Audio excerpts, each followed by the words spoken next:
like this.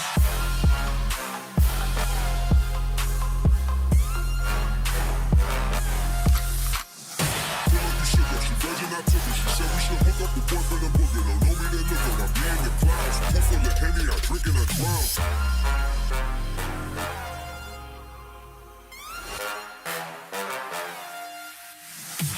Daytime better come correct. Ain't playing at your best, then you will get left. If it don't involve money, then I don't accept. If it don't involve money, then I don't accept.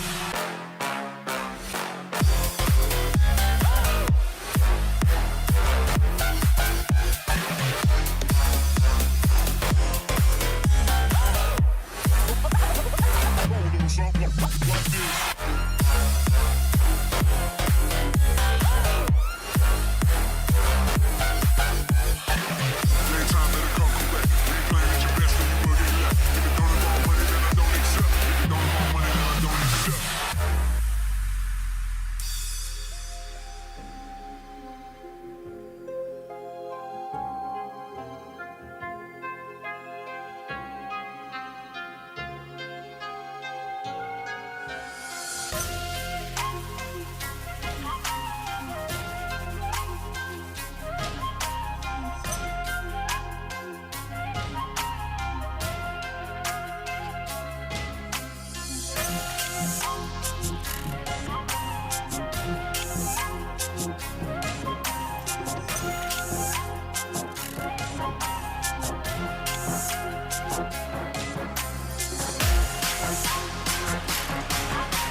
It's all about humanity. About humanity.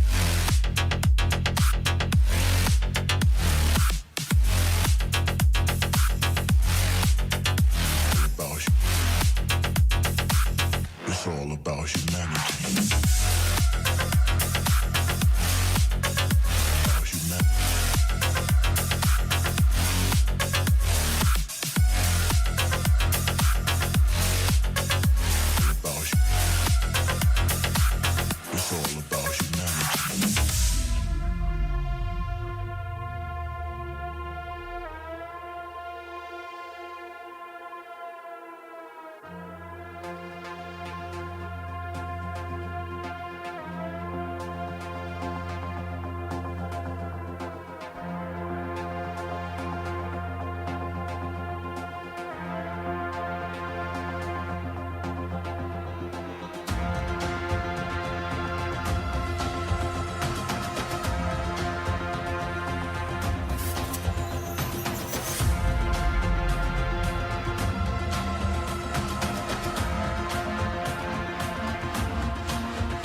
It's all about humanity.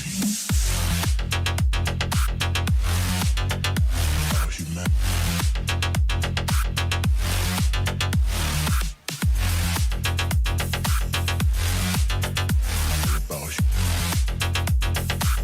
It's all about humanity.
starters.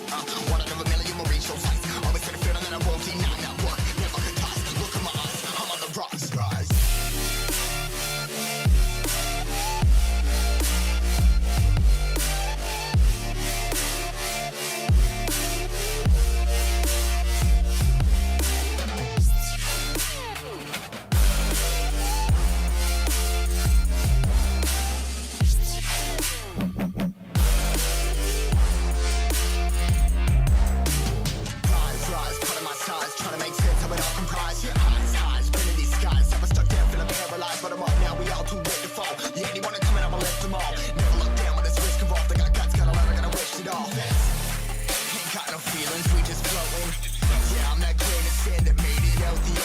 A couple milli now, I'm causing a commotion. I've been coasting, hear my name around the world like an explosion. Rise up,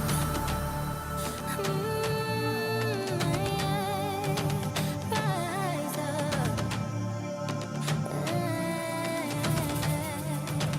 We are the apocalypse, and a pill that keeps us floating. As we fly above the stars, the hype won't scare us falling. So rise up. We're too great to be landed. Rise up. We're too great to be standing. They ain't never gonna stop us. Fly by them like choppers. Better took those risks. Hold one of my fists, we fire starters. Let's go. One out of a million will reach those heights. Always had a feeling that I won't deny that work. Never could toss. Look at my eyes, I'm on the rocks. Rise.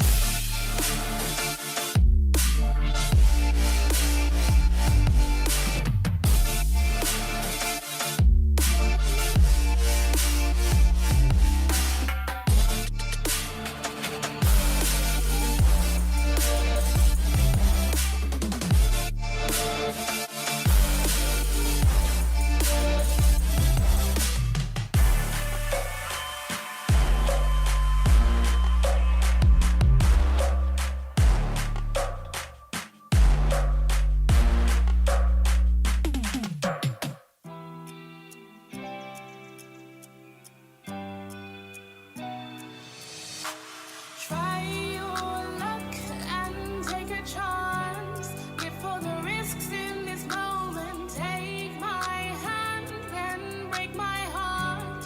I'll never walk this road again. Stumbling steps grow to a dance where things change forever. There's no regrets, only the past. Will I change? Never. So swing me around, take me down. You won't break me, I'm too strong. Keep saying it wrong, I'll play along, but I will never be a victim. So swing me around, take me down. You won't break me, I'm too strong. Keep saying it wrong, I'll play along, but I will never be a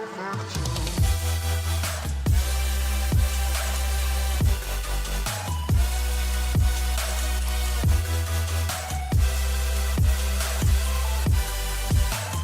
Never be a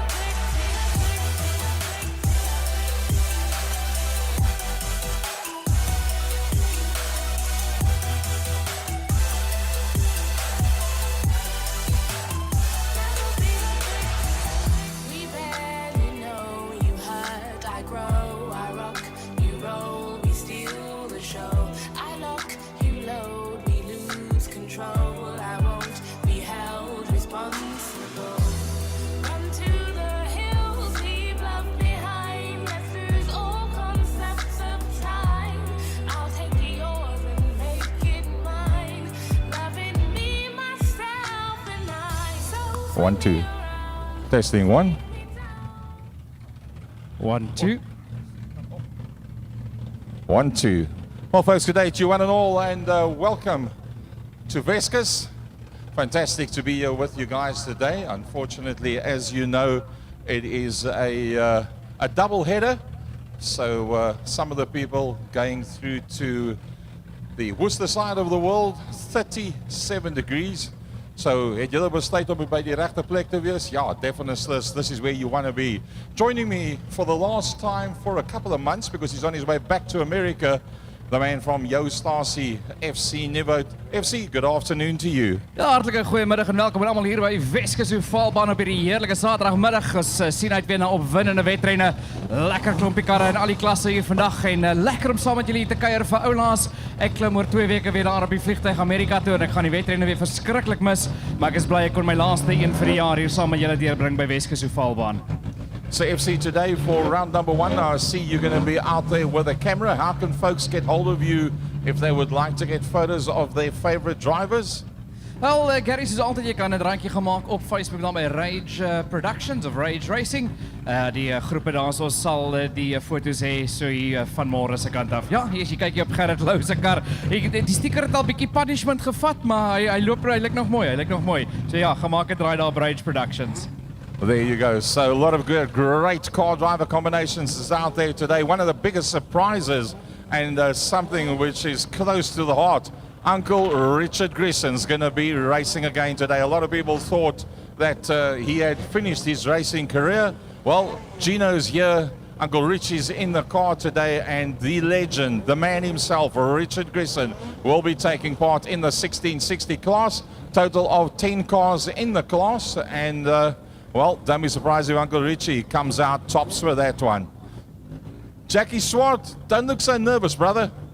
It's all going to happen in the not too distant future. Good luck, have fun out there. So folks, for those of you who joined us, welkom, is lekker om julle saam met ons te hê. Remember, there is the live streaming that's going out as well. So by jou vriende by die huis, laat weet vir hulle dat hulle nog steeds kaartjies kan koop en dat hulle wel vandag se wedrenne kan sien vir alles wat ons doen vandag hierso by die Weskus. Ja, Gary, ek gaan julle nou verlaat en sterkte daarso. Ek sien julle weer aan die einde van die eerste eiden. Right, so FC Nieuwoud's going to be doing the photos. Andre will get them off the line.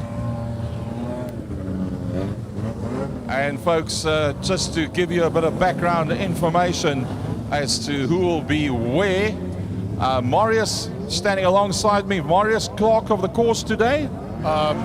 Philip van der Rooyen's clerk of the course. I'm MSH Stewart through the day. And then your marshals infield, the A-team. No, the O team.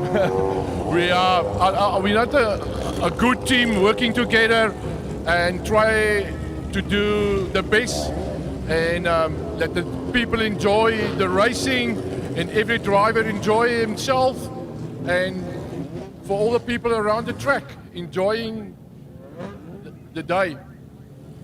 Well, I see Jean Verwey not in a car, but picking up a bit of a wheel spin as he came off there. Jean, good day to you, chairman of the club. Nice to be with you. A word for the folks around the circuit. Goeienaand almal of middag. Ek is mos maar nie Engelse man nie, ek is Afrikaans. Maar ja, ek wil vir julle sê, na die finals moet asseblief nie weggaan nie. Ons het 'n Butchers Picnic aan die gang wat beteken die top 3 stokrods, top 3 1660s 2.1 en hotrods gaan in die finale bietjie teen mekaar speel en ons gaan kyk wie bo uitkom. So ja, geniet dit en wees veilig. Well, there you go, folks. A word from the chairman. Jean Verwey puts so much into it. Drickers van Dijk works his way around. Spelia Trail Hire, car transport in there as well. Going to be nice to see Uncle Richard Grisson out there on track. I see the old Village Auto car under new ownership. Skulk, Pro Skills. Nice to have Skulky out there on the circuit as well. Peter Mayer, Palm Tires, Ultima Oil. That car was on the dyno recently. Sounds really good. The 5 car, the RGR Racing, that is Sir Richard Grisson himself. That's in there behind the steering wheel. Nice to see Brennan Green out on circuit. Weskus Bakwerker also on the side of the 44. 3 times V8 Weskus champion is Dwayne Prinsloo that'll be driving that car. It's in fact his father, Martin Prinsloo, driving the car at the moment. See Neil Kuchlenberg is out there as well. Eugene Zogby, he's going to be a very difficult man to catch today when he's out there and he's on song. He's one of the quickest guys that is out there. Bacchus working his way around with the Fonket Performance 144.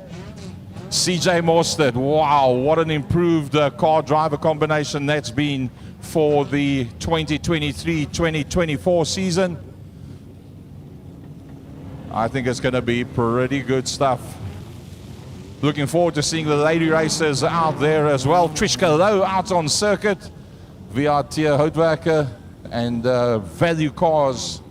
Salim Delvai, one of the quickest 1660 drivers in South Africa, be working his way around the island. Wynand Miller. Looking forward to seeing Wynand doing his goodies out there.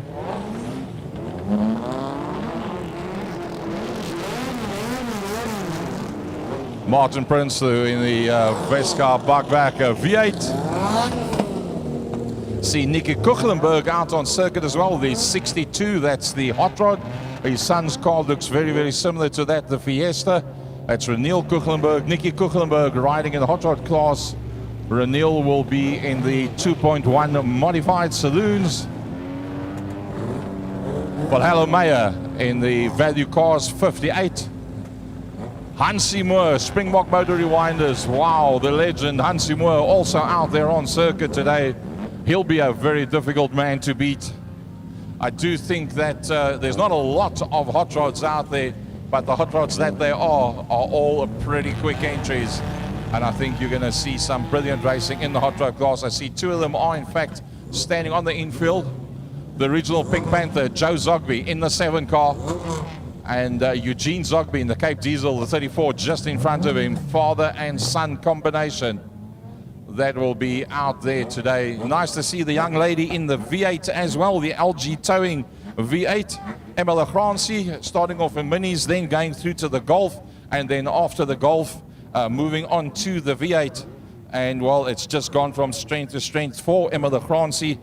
And now she's not interested in the Mini, she's not interested in the Golf. She loves being out there in the V8 and having fun with that V8 class.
for disaster, a reckoning. You wonder how I got this way.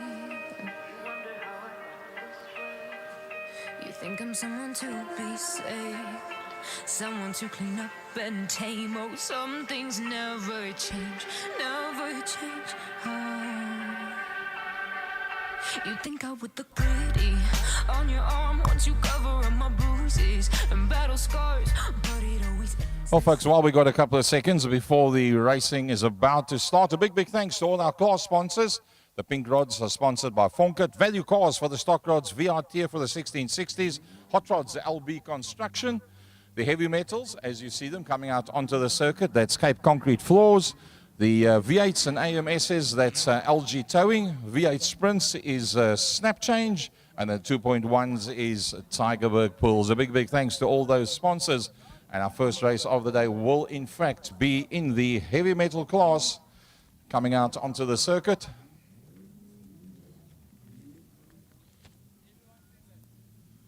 Ten laps, according to the man with all the flags and the knowledge and the Do for SA shirt on.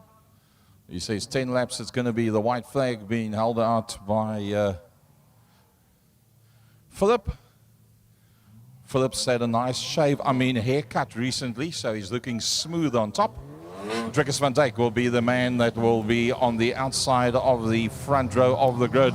It'll be Martin Theron on the inside of row number 1. On the second row on the inside, that will be Willie du Plessis. Then it looks like it'll be Jackie Swart on the second row on the outside. And then coming off the back end of the pack will be Dion Carstens.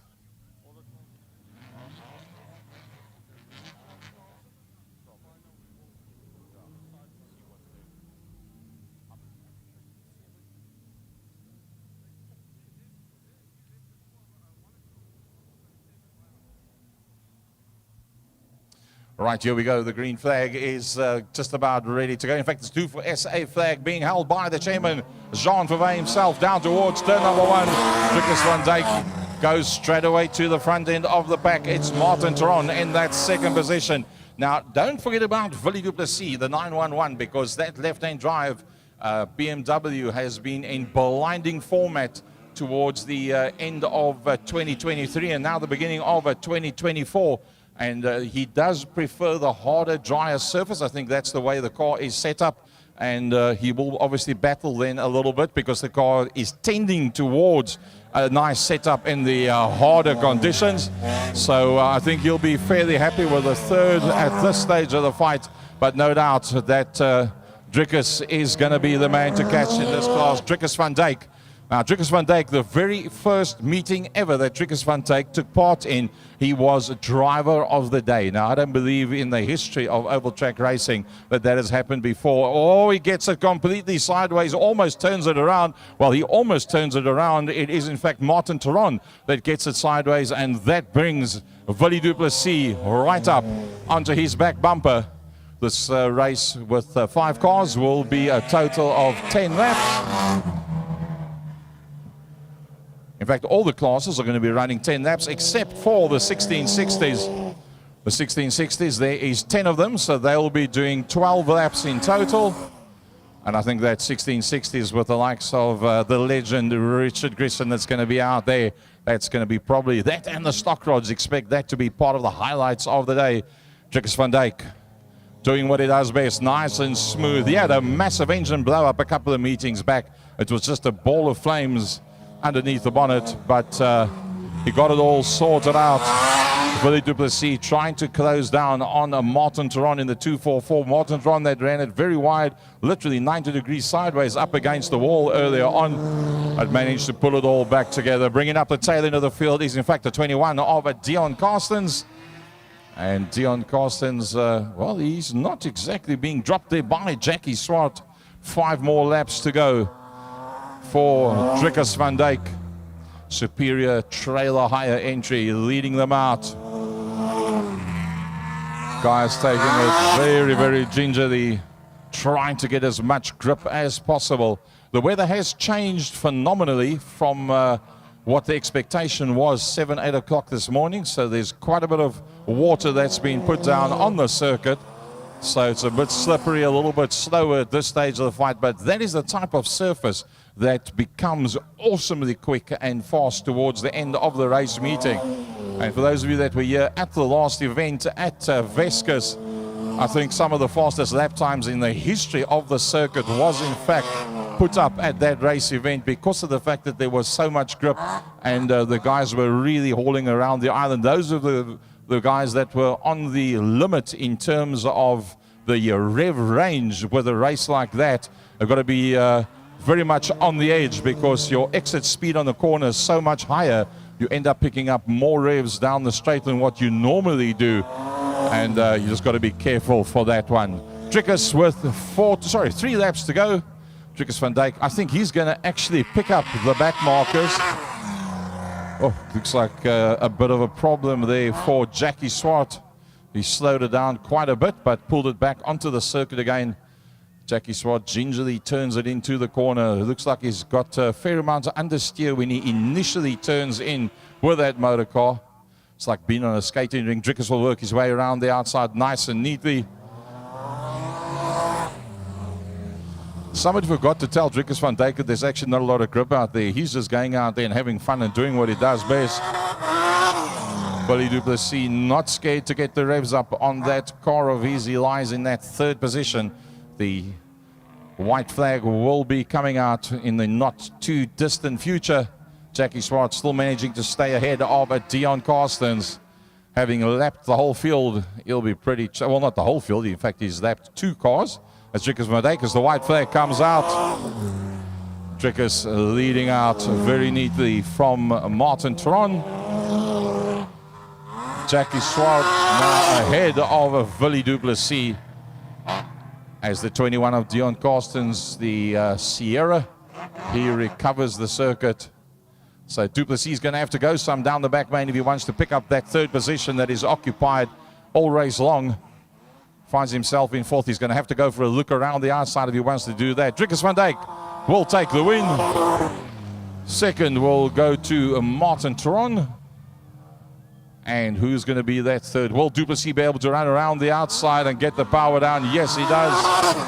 Billy du Plessis ahead there of Jackie Swart. And then the 21 of Dion Carstens coming through behind that. Well, that was the heavy metals, sponsored by Cape Concrete Floors. Next up will be the stock rod class. They'll be the next guys out on circuit, the stock rods.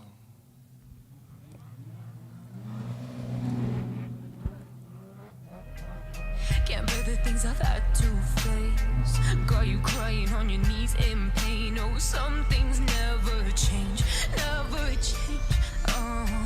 You'll break your back to make me feel again. Suffocate to make me breathe again. Lose your mind from endless pain. Some things never change, never change. Oh, redemption never came. I stopped asking for forgiveness, cause you should know only fools tread where the angels fear to go, but you keep trying to get too close. Save myself by turning into stone. So save your judgment cause you just don't know. But some things never change, never change. Oh, they say I should feel guilty and change my ways, leaving crumpled bodies in my wake. Swear I didn't mean to make them break. Right, here we go with the stock rods. The 144 Fonket Performance right up front on the pole position. That's Ruben Buckers. He's come along very, very well. JP van Jaarsveld, what an amazing season he's had. The West Coast Service Centre and Coastal Tire Services car. Then we've got the 6 car on the inside. That's Jonathan Pretorius. On the outside of that is Gerrit Low, Value Cars Friedenberg. And then coming off the back end of the pack, the 22. That's, I believe, Derek Tiart that's in that car today. And then Hannes Buerter. I've got 25. Yep, that's Hannes Buerter on the 3rd row on the inside. Hannes Buerter. So, who's the odds-on favorite for this? You can never count out JP van Jaarsveld, not in the format that he is in recently. Gerard Lowe, you can never count him out. Jonathan Pretorius in the 6 car, second row on the inside. Well, he's really come of age as well. I would tend to think that that's where the main action is going to be. But on the day, if Gerard Lowe is on, he is brilliant. And if he can run around the outside and make himself up some early positions like that, he turns it through on the inside, and luckily they miss one another just about, but I do think it'll probably it might bring out a red flag if the COC feels, yep, no, so the yellow flag is going to come out. Remember, as jy benadeel is en jy het niks verkeerd gedoen en jy word benadeel in die eerste ronde, dan is dit iets wat die COC nie moet doen. It say you may put out a yellow flag to have a regroup. So it'll be original positions. JP van Jaarsveld will be on the front row of the grid. The 113 of Maynard Pretorius, Maney Services, and West Coast Takeaways. The 144 will go to the front end of the field. That's Ruben Bacchus. The 6 car in there behind that of Jonathan Pretorius, and then the 22 of Derek Tiart. He was a late entry, signed in after the drive. Oh, the 144 that's gone off onto the infield. Why have we lost out on the 144? JP? Damn. So the yellow flags come out, and the 144 stands on the infield. Ruben, kan jy hom regmaak? Weet jy wat's fout? Not sure. Oh my goodness, that's a pity. So that possible pole position, and when that opportunity comes to hand that you do start in pole, you've got to make use of that, because the next time it's draw and then it's pole invert, so that puts you at the back of the pack. So a brilliant opportunity for the Fonkert Performance entry, the 144 of Ruben Bacchus.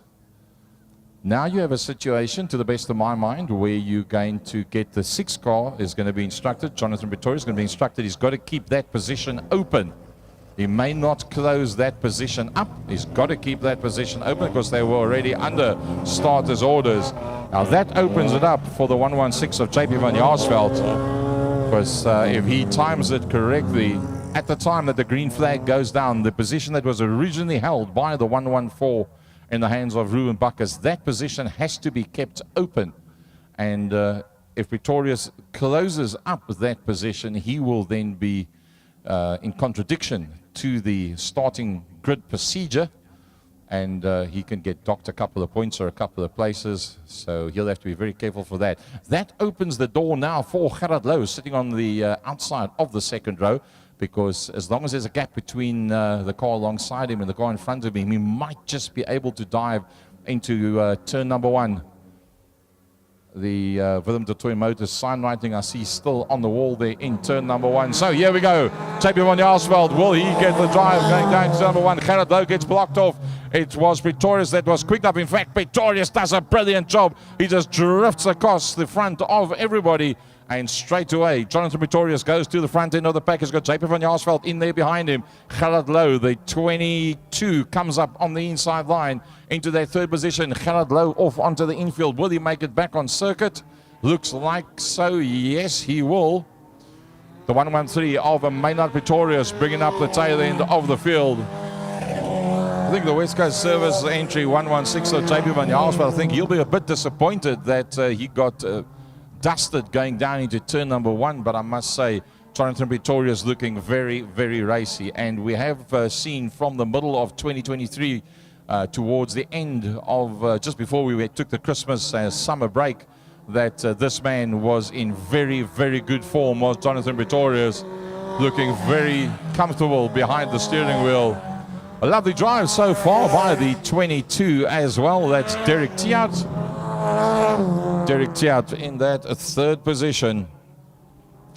Can he hold on to the back of JP van Jaarsveld? Well, just about. He did get, when he got through the traffic with Gerard Lowe, He did make quite a big gap on Gerard Lowe without too much difficulty, so it's not impossible that Van Jaarsveld might still come under pressure before the end of this race. There can't be too many laps left. It is a 10-lap race. Pretorius in the 113, bringing up the tail end of the field. A very dejected Ruben Bacchus standing on the infield saying, why me? What did I do wrong? Would have loved to have been out there. His pole position. He must have been looking so forward to that. Jonathan Pretorius, JP Van Jaarsveld now being closed down pretty quickly. Well, look at that. The 22 of Derek Tiart goes through up on that inside line. Well, we were doubting whether the 22 would be able to catch the 116. He did that, and he made it look pretty easy. Can he now close down on Jonathan Pretorius? Is there enough laps left for him to close down on Jonathan Pretorius? Not complete. Well, if Jonathan makes mistakes like that, there's no doubt he's going to be closed down by the 22. In fact, there's still 4 laps to go. I'm going to predict that Derek Tiart is on his way to the front end of the pack with 4 more laps to go. Derek Tiart off the back end of the pack has worked his way all the way up to second. Jonathan was looking very strong initially, very racy, very keen to throw it into the corners and get it very sideways. But he has now been closed down by the 22. Catching Jonathan Pretorius is one thing. Passing him could be a slightly different story. No space for errors now. Just 2 more laps to go. Oh, the 22 car getting slightly out of shape. That makes a bit of a gap between that first and second positions. Oh, he gets it completely sideways going into the corner. That brings JP Van Jaarsveld a whole lot closer. All of a sudden battling with the handling of the 22 car. I got a funny feeling something might have gone wrong with the left rear shock on that 22 car, because if you watch when he comes past you, there's a lot of movement on that left-hand back wheel. Has a look up on the inside of Jonathan Pretorius. Jonathan closes it down. Jonathan's got to be nice and smooth and clean and calm, because the next time they come around will be 1 more lap to go. Jonathan Pretorius leading out from Derek Tiart, JP Van Jaarsveld, Gerard Lowe, and Maynard Pretorius in the 113. All of them in proximity. If you think 10 laps, and they're all within the length of 1 straight. Up on the inside, he goes on the very last. Will he be able to make it 1 stick? Well, it'll be up to the clerk of the course whether that one was inside of the tires or it was all good. Either way, he goes to the front with a 22. Derek Tiart will take the checkered flag. Jonathan Pretorius, JP Van Jaarsveld just ahead of Gerard Lowe. And then Maynard Pretorius coming through behind that. So we'll leave it to the clerk of the course. FC Nieuwoud was right down there, close and personal.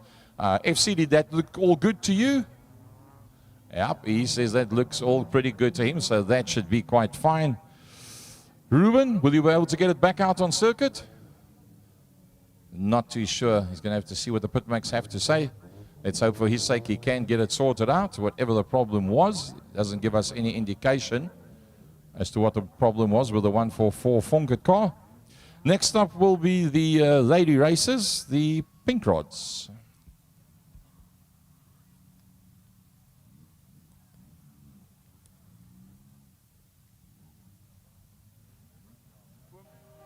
Save myself by turning into stone.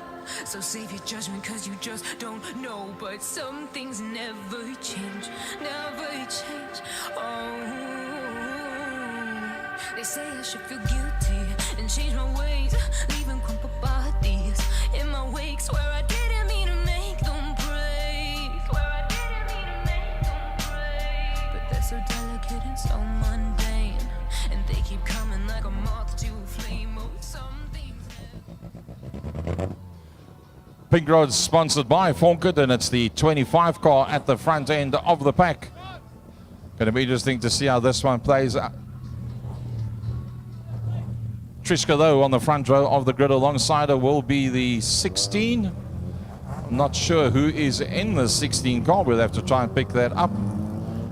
Looks like the Salim Del Valle car is going to be out there as well. Now, I'm not too sure how this one's going to play itself out. The 33, Roxy de Toy, that's in the 33. That's the Salim Del Valle car. Trishka Lowe in the 25. Ilana Pretorius in the 19. Amy Mazaidnote in the 29. Chantal de Blanche in the 16 car. Now look, of those cars that's out there, there's no doubt that the 33 coming off the back end of the pack is probably the quickest of the cars from a mechanical point of view. That car beautifully set up, tuned, balanced. Let's just push them from behind, Roxy. Let them know you want to go. Roxy will fancy her chances off the back end of the pack. But remember, Trishka Lowe on the front row of the grid. She's good to go when they come off the line. Trishka Lowe gets good drive. Chantal de Blanche on the outside line. The 29 in the hands of Amy. Oh, look at that. Roxy just squeezes it up on the inside. She's not waiting for anybody or anything. Roxy de Toy in the 33 of Salim Device, made up one position, made up a second position, onto the back of the 29, gets it completely sideways and luckily just scratches the right-hand front corner of the bumper, slightly over-eager. Rather that than not being eager, Trishka Lowe will slow it right down. There was a first lap incident, so it'll probably be a restart original positions. Seeing that Roxy lost it by herself, they could decide to put it to the back of the pack, but it's going to make no difference because she actually started at the back of the pack. So she could just as well stop right here. It's going to be a full restart. As she comes past us, Jean shows her the restart board and she knaks haar kop. She says, ja oom, ek weet. Ek het al so 1 of 2 keer die reels gelees. Ek het so 'n rof video hoe die besigheid werk. But Roxy looking very, very racy. She's definitely made up her mind. She wants this one.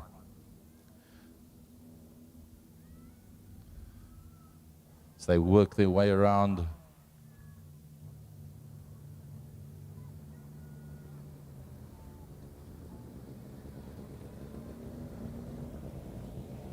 The 25 of Trishka Lowe right up front. The Salim Del Valle car still all in one piece. Maybe it's not a bad thing the way that it played out, because I think she might have been a smidgen over-eager in her initial attempt going down into turn number 1. So let's see how that one plays itself out. Do you remember, folks, Tuesday night at 8 o'clock will be, what's it about, the fourth, I think it's the 4th episode of season 5. Of Second Gear Talk Show. You can get all the latest information of what's happening in motorsport throughout South Africa. And we can do a bit of international stuff on Tuesday as well. So don't miss out on that one. Anything between 1,500 and 2,600 views per show. So we try and squeeze as much information as there as we possibly can. Trishka Lowe, can she get the whole shot? It's going to be down towards turn number 1. Chantal de Blanche on the outside line. Roxy immediately goes up onto that inside line. Amy decides let's rather stay away from this one. Can she squeeze it up on the inside of the 29? Not impossible. Amy Mazaidnote's aware that she's there. Roxy off onto the inner section of the circuit, backs out of it, just calms it down just a little bit. A nice little battle going on there for that second position. Oh, a little bit of pushy shovey there, and the 19 holds on to that position. Elna Pretorius deciding she's not going to back out of that. Roxy dives up on the inside line, and Roxy really wants this one kind of bad in the 33 Salim Del Valle car. Oh, they're making contact once again, so getting a little bit rough and tough out there. Clark of the course will be watching the ladies. Trishka Lowe not worried about all this that's happening behind her. Roxy pops up on the inside of the 19 of Ilana Pretorius. She's now been to second place. Now, this is the first time she's got some open ground. Can she catch up with Trishka Lowe? I think so. I don't think it's going to be a problem whatsoever. Getting past Trishka Lowe, well, that's a different story. Trishka very smooth. Very, very even as she works his way around the value cars. Friedenberg entry. Roxy is caught right up onto the back. Roxy de Toy in the 33 Salim Del Valle car. Is she prepared to have a look around on that outside line? The racing line is getting wider. The battle for second. Diving around on the outside, the 29 of Amy Mazaidnote. She goes back up into that third position. Amy Mercedes having gone past the 19 of Ilana Pretorius. Roxy on the infield, inside of the tires, outside doesn't matter. Roxy's got the hammer down. You've got to give her 101% for intent. She's not scared whatsoever. Let's hope it was all fine, that the area that she was in. Full course yellow. I think they're going to swap those two around. The full course yellow. Roxy's on form. You'll probably find when they bring them back, I think you might find Philip might just swap the two around.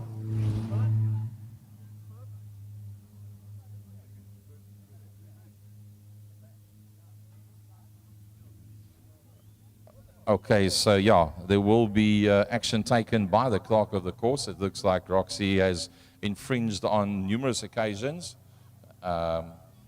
A little bit on the infield, just a smidgen, you know, like just a smidgen, like half a meter times 4. But hey, give her 101% for intent. So she'll stop on the circuit. We don't want to break her spirit, but we've got to make it fair for everybody. She puts her hands up, she says, sorry, it's all good.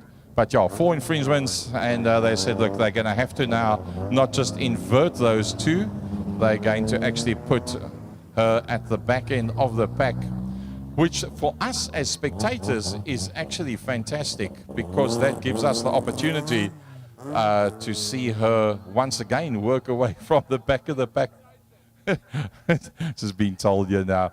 So you say, Skiesworm's net a bietjie excited and a bit of over-eager, but a good driving ability there. So let's have a see. What can Roxy do from the back end of the pack?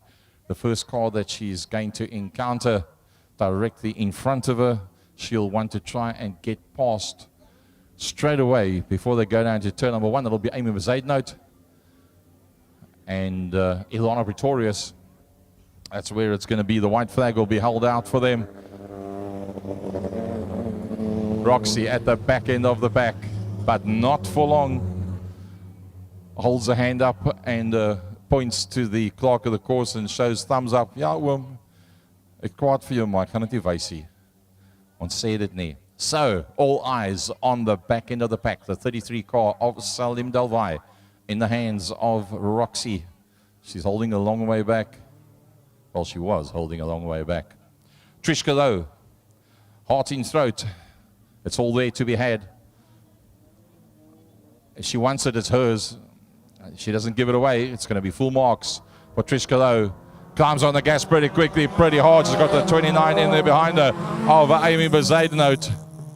Amy Mercedes knows she cannot let Trishka Lowe get away. If Trishka Lowe gets away, you ain't going to go and fetch her. Roxy's calmed down to a mild panic and takes it nice and easy for the first lap, but watch that group of 3. Probably find the cameras for the folks at home are watching this little battle up front. Amy Mercedes to Ilana Pretorius and Trishka Lowe as they work their way down into Willem de Toy Motors corner. And Trishka Lowe's getting it nice and smooth and even. There's still 6 to go. It's a long, long way. Roxy's calmed right down. I think she's probably been told, listen, if you make more errors, we're going to have to remove you from the race. So she's got to be very, very careful. But a little bit of over-eager initially, but showing good pace. Amy Mercedes starting to grow in confidence in that second position. Amy Mercedes all over the back end of Trishka Lowe as they work their way down the back main towards the pit corner. And actually closed up on the back of Trishka. She'll be thinking to herself, hey, hold on, if I can get this close, I can then do something else. But she's got to keep an eye out for the 19 of Ilana Pretorius, because Ilana also, Ilana with a bit of a tail end wag, gets that one straightened out. Ilana Pretorius actually followed her through at that stage of the fight. She didn't have any problem to hold on to them at that kind of pace, so hence the 3-way battle. But you don't unsettle Trishka Lowe very easily whatsoever. She's nice and smooth, doesn't very easily make mistakes. Very seldom find her getting it all sideways and out of shape. Roxy's still very calm at the back end of the pack. Just remember, she started at the back in this heat. That means she'll start at the front for heat number 2, if all goes well. And I think she'll just up dust and disappear away at the front end of the... Oh, side by side! Ilana Pretorius going one-on-one, not backing out there for Amy Bezuidenhout whatsoever. The two of them run side by side through the corner. The battle for second. Oh, up against the wall, and I think that's going to be a retirement. That's probably, yep, that left-hand front. I can even see from this side, the left-hand front has been knocked back. So that three-way battle now becomes a two-way battle with the 19 of Ilana Pretorius in behind Trishka, though Roxy has now made the move as well. She's back up to third, so that puts her in a very good position. If you keep in mind there's just one more lap to go, she's up into third, probably will stand in pole position in heat number 2. Trishka, though, doing it all right as the white flag comes out. Getting just a little bit of a gap now, just taking the pressure off between herself and Ilana Pretorius. Roxy's now got the hammer down, having made it past the 16 car of Chantal de Blanche. You can see she's just blown away from Chantal de Blanche, but it took her too long to get through to be able to make an impact. A lovely drive there by Trishka, though. She really deserved that one. She'll be super chuffed with that. Ilana Pretorius with a very strong second. The exciting Roxy de Toy coming through in third. And then the 16 of the newcomer, Chantal de Blanche. That was the pink rods. And next up will be the V8s.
What does love feel like? You're the best I ever had. You're the best I ever had. Best I ever had. You're the best I ever had. Best I ever had. You're the best I ever had. You make my heart beat super fast. You make my heart beat super fast. You make my heart beat super fast.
LG Towing V8s and AMSs out on circuit.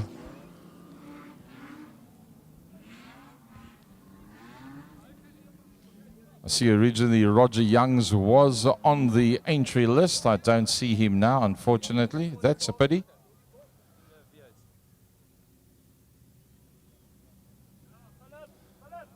So the 200, that is the lady racer Emma Lachranci. I'm not sure who's in the Village Auto car. There's no number on the car now. So who, where, how, what.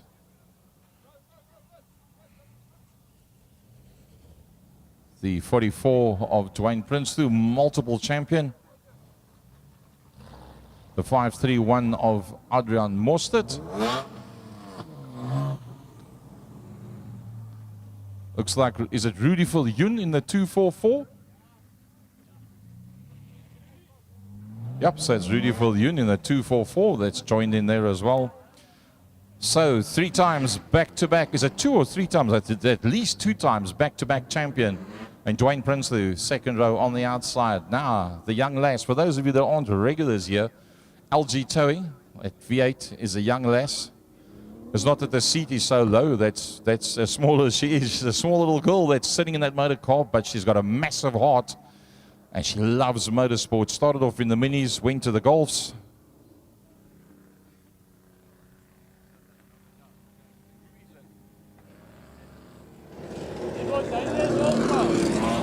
Okay, I take it that the Village Auto car must then be Neville Haysalman. That's the new owner of that motor car, because there's no number on it, the Neville Haysalman car. So I take it that the Village Auto car, which was originally driven by DeVette, one of the DeVette boys, that car now appears to be in the hands of Neville Haysalman, the 737, although the number's not on the car. Second row on the inside. Rudy Viljoen coming off the back end of the pack. Emma Lachranci, the lady racer. Adrian Mostert alongside her. Adrian Mostert will go straight to the front end of the pack. Dwayne Prinsloo runs around the outside. The Weskus Ovaltrack, 44 multiple and reigning class champion in that second position. Rudy Viljoen runs a 244 right towards the outside, up against the wall, but pulls it all back together again. This is going to be interesting one up front, because looking pretty decent is Mostert. Adrian Mostert gets a bit of understeer, and Prinsloo sticks it up on the inside. They make light contact. They make sure both of them get through. Adrian Mostert on the move with the 531 at the front end of the pack.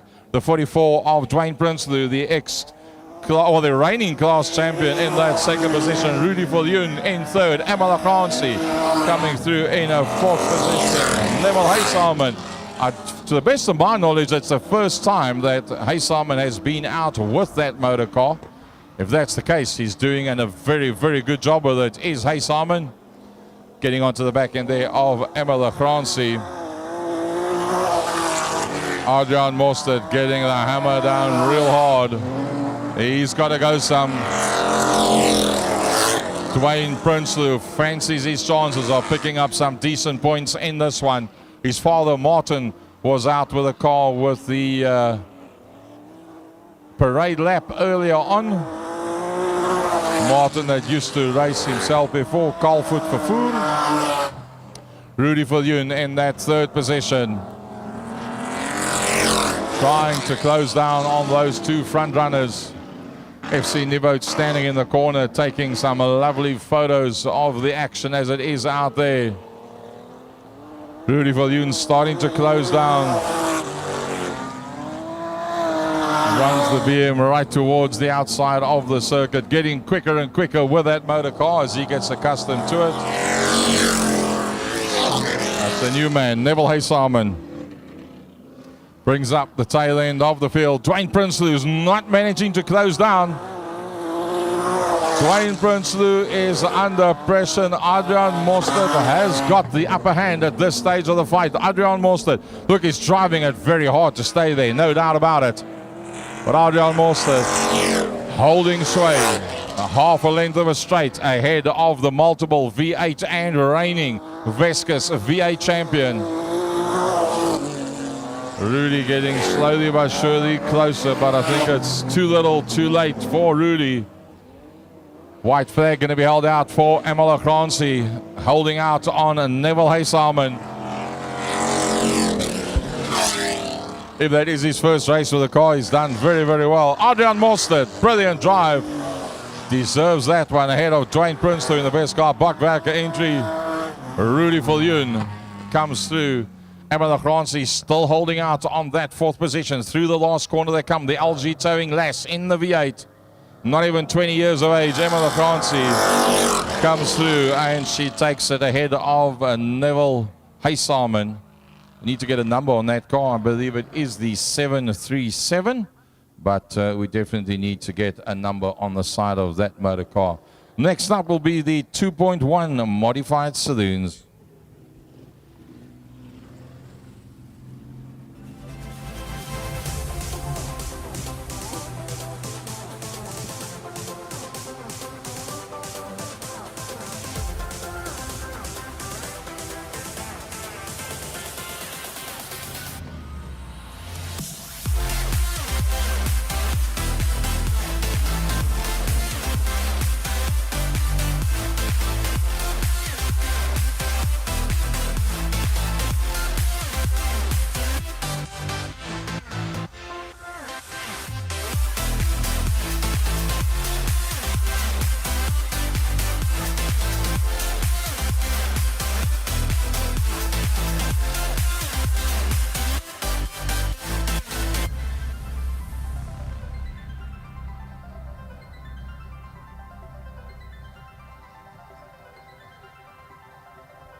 Reigning class champion Brennan Green in the Tigerberg Bulls 2.1 modified saloon class pulls up on the front row of the grid. Alongside him will be Peter Meyer in the LG Tang Palm Tires Ultima Oil 534 Toyota Starlet on the second row. On the inside, Wynand de Goede with the Peugeot. I think it's a 205. I'm not sure which Peugeot shape that is. The 255 on the outside of that. Stefan Leroux. That's a new car driver combination. That's not a name that I know. Then the 25, a little bit further back, Tian Kluti. He's going to be a force to be reckoned with. And then probably the class act out there, Raniel Kuchlenberg in the 63 Pick and Pay Fiesta. Been driving with that car for a good number of years. Set up by Ramia. And it's got a very aggressive suspension setup on that motor car. Lots of camber and angles and you name it. But believe you me, when he gets the power down with that thing, it's pretty quick. Can't really bet against the likes of the man that's standing in pole position, Brendan Green. He knows the track more than just well, because he prepares it as well. And he knows that car very well. First time I've seen it without stickers on, looks completely different. But multiple 2.1 modified saloon, Tigerberg Raceway, 2.1 modified saloon class. Tigerberg Raceway, Tigerberg Pool, should I say. Right, here we go. Close eye by the clerk of the course. Jean Verwey drops it. Oh, Meyer having a go straight away. Peter Meyer in the Ultima Oil car in that second position. He actually had a go, fancied his chances of maybe blasting there up onto the man that started in pole position. It wasn't to be. Here comes Raniel Kuchlenberg. He's made up one position. He's in there behind Tian Kluti. Kluti's going to have a look on that outside line as they come through the dust. The 100 right in there as well. Wynand de Goede in that third position. Can he hold out Tian Kluti? Tian Kluti has been blindingly quick with the Opel Tigra of late, but he's got the Fiesta of Raniel Kuchlenberg in there behind him as well. A lot of dust being kicked up on that corner. Tian Kluti having a look on the outside of Wynand de Goede, drops it back onto the inside line. Played a brilliant dummy, went for the outside, got de Goede late on the brakes, stamped on the brakes, turned it in nice and tight. Kluti goes up into that third position. De Goede is fighting back. hasn't given up on that one completely. Slowly but surely making up position with the Pick and Pay Fiesta is Reniel Kuchlenberg. It was Reniel Kuchlenberg and Brennan Green that came up first and second for 2022-2023. We'll see what 2023-2024 holds for these two top drivers. But surprisingly, Reniel Kuchlenberg still finds himself in that fifth position. Brennan Green up, dust, disappear. A lovely drive by Peter Meyer, man that started his racing at Tigerberg Raceway in a VW Beetle. Holds on to that second position. Tian Kluti up into third. Can he close down on Peter Meyer? Wynand de Goede is holding on as best he can.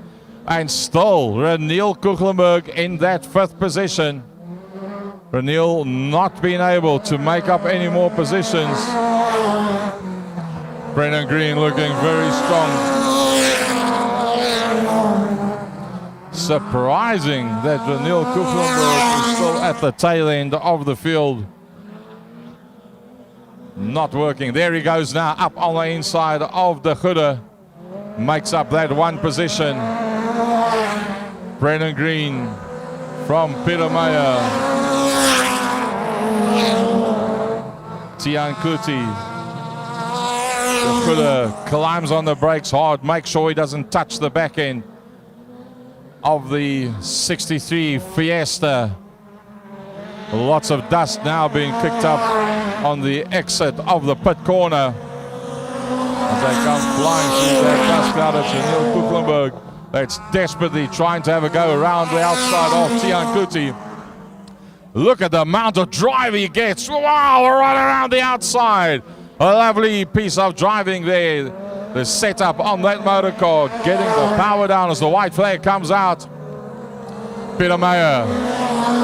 Front tires, Ultima Oil. He's got to keep the hammer down.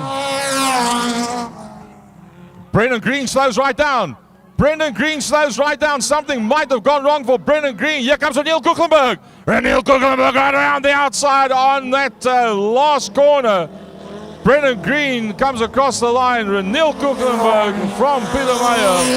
Tian Kluti, de Goede. Wow, that was something else, that last piece. Marius walks in the middle of the field with a big smile on his face and he said, whoa, that was brilliant stuff. Something I think went wrong with Brennan Green's car. It was on the far side of the circuit. I might be wrong, but it could have sounded a little bit rough. Now, often these guys, they've got everything set up that top end. It's crystal clear, but if you half throttle, it doesn't sound very good at all. I'm hoping that he did lift off. The fact that he has stopped there, to me, means that there is a problem on that motor car. So I think that I don't know if we're going to see him again today. I really hope so. Brennan Green from pole position, winning it. A lovely drive there by Peter Meyer as well. There was the Tigerberg Pools 2.1 modified saloons. Next up will be the Hooligans, the 1660s.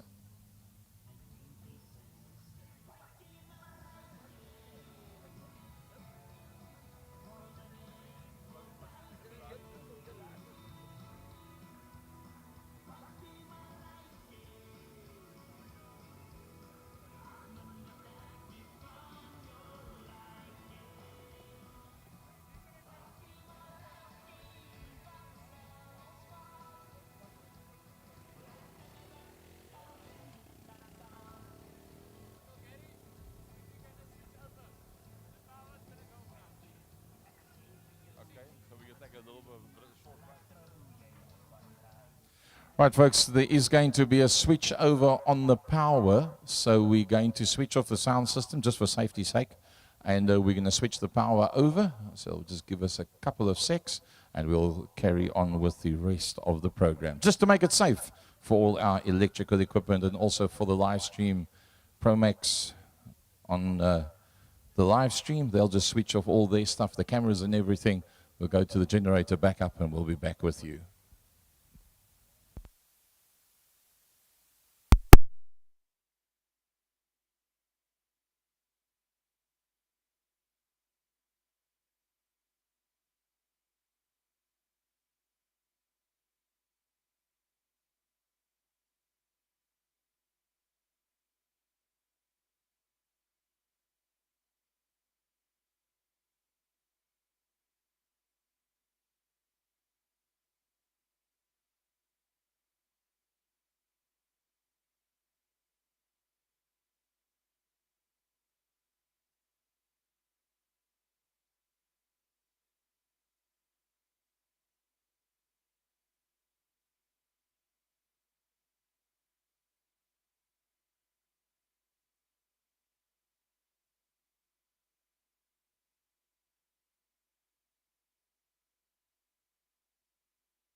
1, 2. Right, looks like we sorted out. Right, gents. Just hold on a sec. We've got a hold up. Marius just indicating, not sure what he wants. Oh, just setting up the goggles there for Uncle Richie. The legend himself, Richard Grisson. So we've got Skulk van der Westhuizen, Smiley on the front row of the grid. He'll be looking for a win out of this one. There's no doubt about it. We've got Wilhelm Meyer alongside him. The 77 that's in there behind him. That is a very quick car driver combination. The 77 of Quinton Venter. On the outside of that, I think he's the reigning club champion, if I got it right. That's Wynand Muller. Then we've got the 65. Is the next man that's going to be working his way through. That's Edgar Hockley. On the outside of Edgar Hockley, that is Salim Delvais. Then the legend, Richard Grisson, that's in there as well. Marino van Skalkwijk will be on the outside line. The yellow flags have come out. We've got one car standing on the grid. Marshall. He's so excited to see Richard Grisson out there. He didn't even realize there was a car standing on the grid this side. Looks like Enrico Bezuidenhout in the 142 needs some assistance. Can we get a push vehicle, please? Have we got a push vehicle on circuit? Or a tow vehicle that we can try and get this car started? Let's go to 2 horsepower. There we go, 3 horsepower. 3 horsepower is all we need to get the Fonket 142 entry together.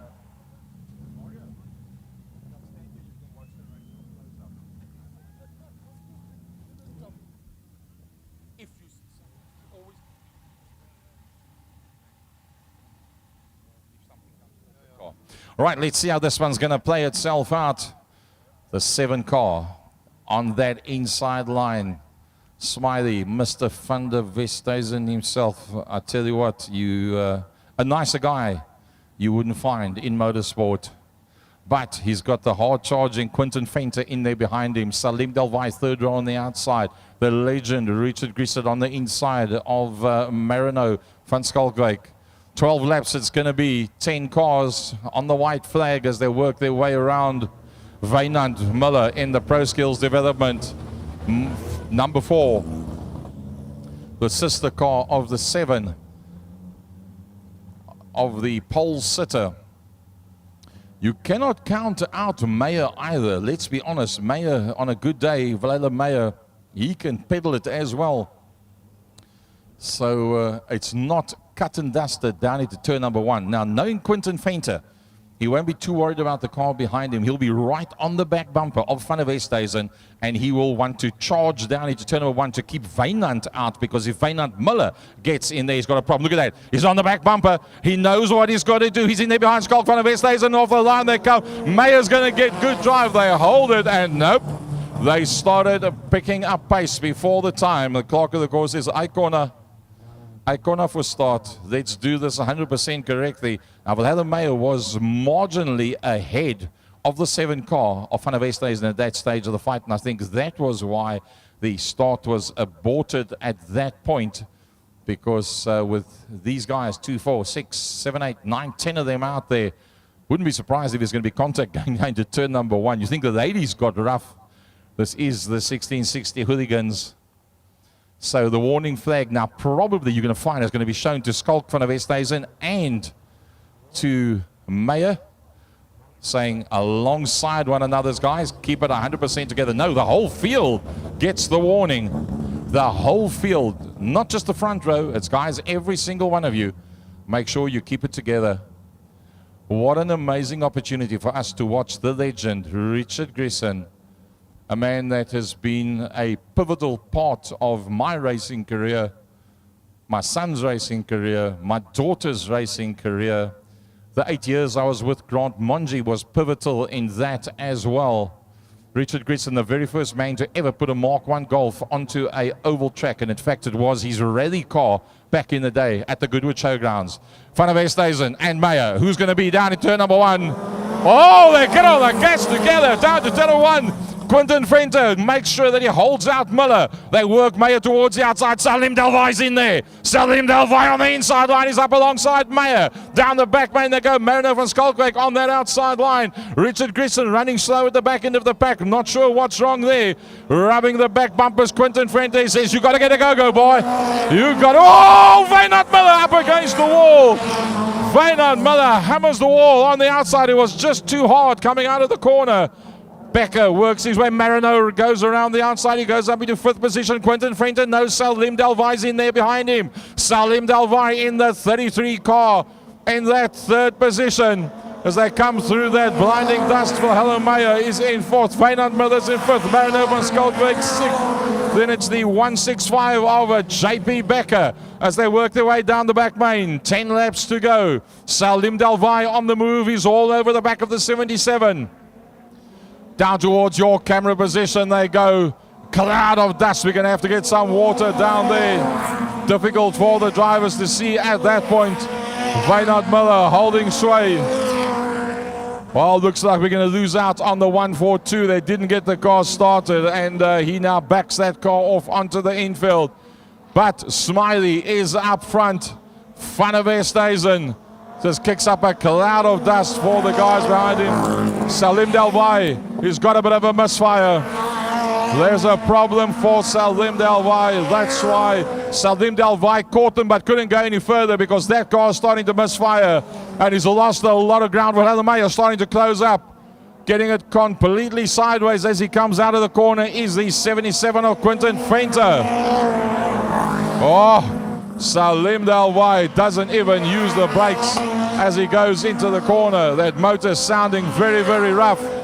8 laps to go as Van der Westhuizen starts to pull away. Salim Delvai gets beaten out as they go into the pit corner by Helen Meyer. There's just not enough power underfoot. Van der Westhuizen from Venter, from Meyer, from Delvai, Muller, Van Skalkwyk, Becker. That's how the top boys work their way through. Only the 142 that's off on the infield that's not in this one with us still. And that's Enrico Bezuidenhout, the Vonker entry. Salim Delvai's motor sounding even worse. There's not a lot of power underfoot for Salim Delvai. He holds on to that 4th position, but will that car last till the end of the race? Blue flag comes out for Richard Grisson. Skalk van der Westhuizen, Quinton Venter, Meyer, Salim Delvai barely lifting off now as he goes into the corner. That car losing power lap for lap. I don't know if Salim Delvai is going to make another 5 laps. It's going to be very much touch and go for Salim Delvai. Oh, he's going to have to keep the hammer down as best he can for the last 4 laps, because the 4 of Wynand Miller is not that far behind him. 4 to go when they come around. Full course yellow. Wynand Miller spun on the far side. Wynand Miller spun it on the far side. With 4 laps to go, that'll bring them all back together again. Wow, what an interesting one so far. Well, a new experience for Richard Grisson, front-wheel drive on the gravel. A new experience for Mario Navarro that represents the Wild Buggers Beach Buggy Club. First time he's been to a oval track event out here at Weskus. And he's the official pitmaker of Jess Huggett at Killarney International Raceway for Clubman's 2023 and will be for 2024 as well. So a big welcome to Mario. Thanks, bud. It's nice to have the Wild Buggers Beach Buggy Club represented here as well. If you've got a beach buggy and you'd like to go on a run, you can give me a shout. I can give you the necessary details. Get hold of the chairman, Anton Klein, and get yourself out on a Sunday afternoon for a wild ride with the beach buggy boys.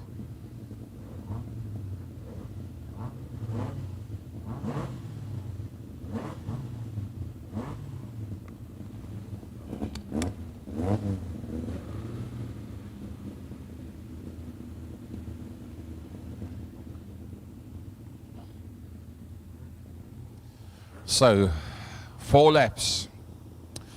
It'll be white, green, 3 times around, white and checkered.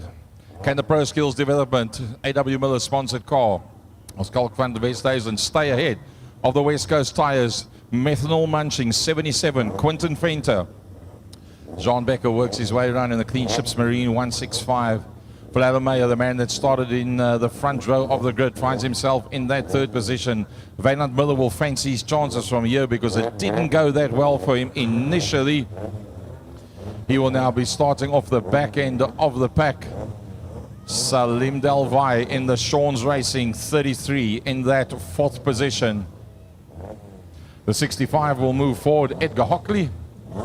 Marino van Schalkwijk bringing up the tail end of the field. He sits very low in that motor car. Salim Delvai looking around saying, guys, what's the hold up? Let's get going. Ready to rock and roll. Drops the visor down. Does Salim Delvai. Pulls away behind Rohella Meyer, Quinton Venter, and then Van der Westhuizen. Marino needs some assistance on the grid. Do we not have another push and or tow vehicle? That's a belief. Marino van Schalkwijk looking for some assistance, otherwise known as help.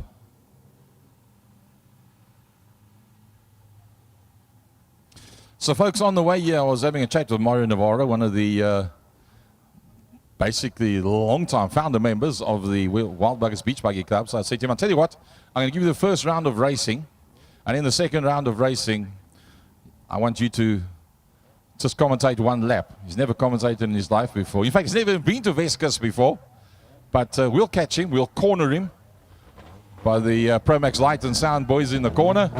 We'll squeeze him in the corner, he'll have nowhere to go, and we will get him to do just 1 lap for us around this lovely Weskus Oval circuit. Jean Becker shows Salim Delvai go through. Wynand Miller goes through. The 65 of Edgar Hockley. Marino van Schalkwijk's going to close up on the back end of the pack. Where's Uncle Richard Grisson? Uncle Richie's on the infield. He's not comfortable with it. I was so amazed to see Richard Grisson with his racing overall, and I see Uncle Richie. Pitmax don't normally wear fast clothing like that. It's his neck, hey? So what a pleasure. 3 to go on the flags. Keep an eye on that green flag. Jean Vervey swings it, and Quinton Venter straight away has a look on that outside line. Salim Delvai's up on the inside, and here comes Quinton Miller. Quinton Miller says, thank you very much, I'll be gifted this one. And Quinton Miller goes up into that 3rd position. Salim Delvai running slow. He might have a flat left-hand front tire on that motor car. It's very possible. Looking at the way that it's going, Quinton Venter all over the back of Van der Westhuizen. Any chance for Salim Delvai has gone out of the window. Yep, it's the left-hand front that has gone flat on Salim Delvai's car. Coming down towards the pit corner. Massive battle. Quinton Venter is all over the back of Skalk van der Westhuizen. Wynand Miller ahead of Becker. The white flag comes out, who's ahead of Meyer, who's ahead of the 65 of Edgar Hockley. Down the back main for the last time. Salim Delvai will move right towards the outside. Stay away from it. From flags to flag, a lovely drive by Skalk van der Westhuizen ahead of Quinton Venter. Wynand Miller from Becker, Wilhelm Meyer, Marino van Schalkwijk, and Edgar Hockley coming through behind that. We lost out on the 142 of Enrico Bezuidenhout, and we lost out on the 5 of Richard Grisson. Let's hope both of them will make it out for the next round, for round number 2, which will be the pole invert of the original draw. Next up, folks, will be the sprints, and then we will go to the hot rods.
we can have a good time. And we don't worry if it's dangerous.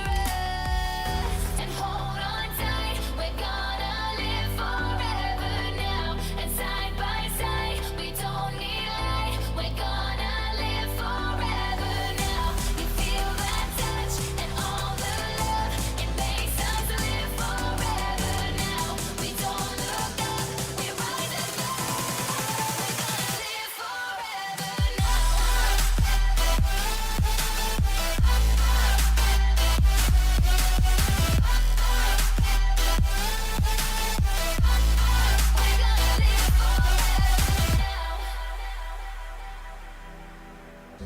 We've come so far, but it wasn't without a fight. We share these scars, but they won't keep us out of sight. We're all dreamers, dreaming of the good life, but there's nothing that nice on the cards for us. It's alright though, 'cause we can have a good time, and we don't worry if it's dangerous. So take this ride and hold on tight. We're gonna live forever now, and side by side, we don't need light. We're gonna live. Right, folks, we just give the guys a chance to get a bit of water down on the circuit. A big thanks to Promax Light and Sound. They split themselves up today between us and Worcester. So I don't know where they find all the equipment, because you can't cut it in half. It doesn't work the same if you take a grinder and you cut a computer down the center. Somehow they've got enough equipment together to be able to cover both circuits, which is fantastic. So big thanks to them. And then, yeah, if you want to get the latest information on motorsport throughout South Africa and, in fact, worldwide, join me 8 o'clock Tuesday night, Second Gear Talk Show, Season 5, episode, I don't know, 77. But we cover lots and lots of as much information as we can inside of an hour on motorsport in South Africa. And then we cover a lot of the South African drivers that are driving worldwide. And then, obviously, a bit of Formula 1 and MotoGP, so we can follow Brad and Darren Binder as well. And then the Van der Linde boys that are riding in DTM, Deutsche Tourenmotor. Following that, we'll be following Jared Weberski, the son of Garth Weberski, DAW guys that'll be riding GV3 in to be riding locally and overseas as well. So we'll keep tabs on his racing and bring you as much information as possible. So that's what's going to be happening next week, Tuesday. In fact, every week, Tuesday, 8 o'clock on Facebook on the Second Gear Show. Join me with all the other folks, and I'll bring you as much information as possible.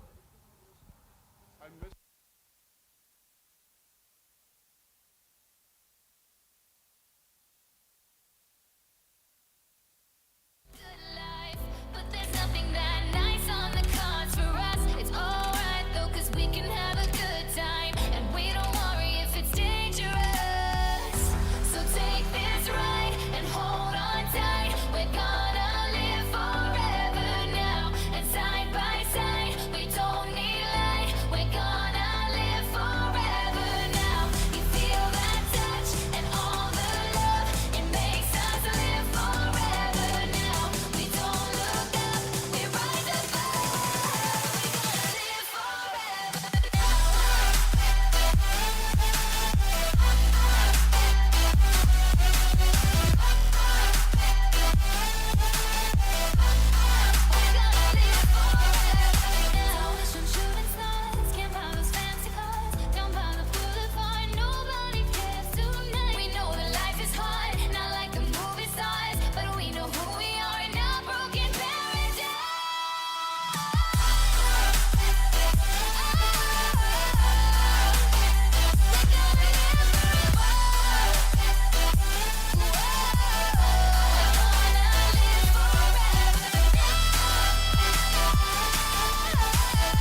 but you're running out of time. If I could only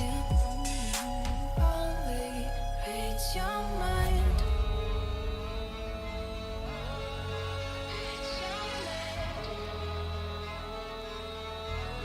Read your mind. If I could only read your mind.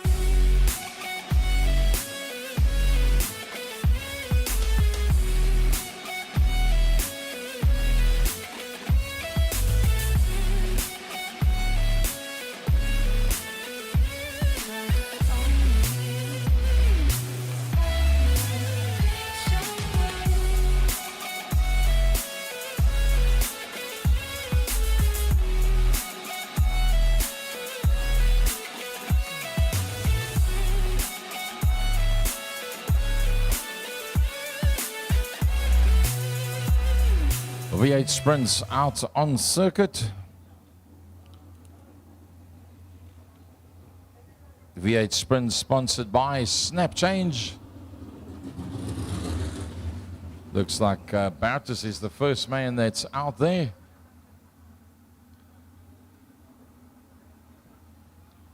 So according to my listing, the 16 car, that is De Leon Gous.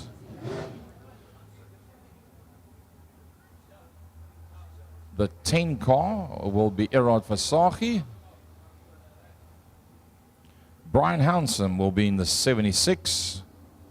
Kenny Gous will be in the 4. I think they probably just haven't taken Bartus's name off. It's Bartus's name on the side of the car, but it is probably Kenny that's behind the steering wheel.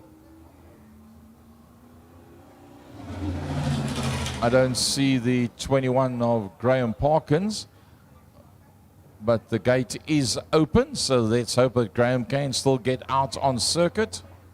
Brian Hansen, I think he had a motor rebuild. He's back out there. Errol Versace with SKP Boucontracteurs. Eugene Versace doing what he does best, supporting the V8 Sprints. Helps to get them all started and going as well. Brian Hansen in the 76 car. Errol Versace, the purple number 10. That car is also owned by Kenny Gous, who owns his own car and De Leon's car. And I think he's got about another 4 more of them as well.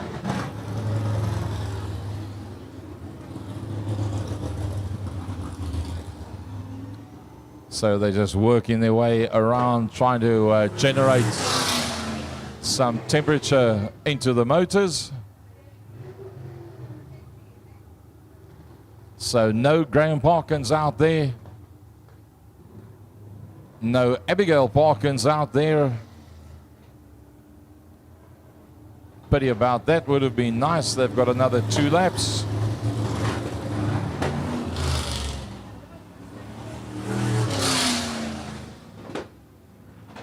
Lovely sounding motors.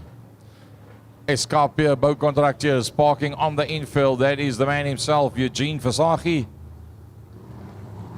Does lots and lots to support the V8 Sprint class, and it's his son that's out there, Errol Versace.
Right, here we go with the snap change sponsored sprint cars. Brian Hounsome, alongside him is Versace Jr., Errol Versace, Papa Bear standing on the infield, watching his young charge out there.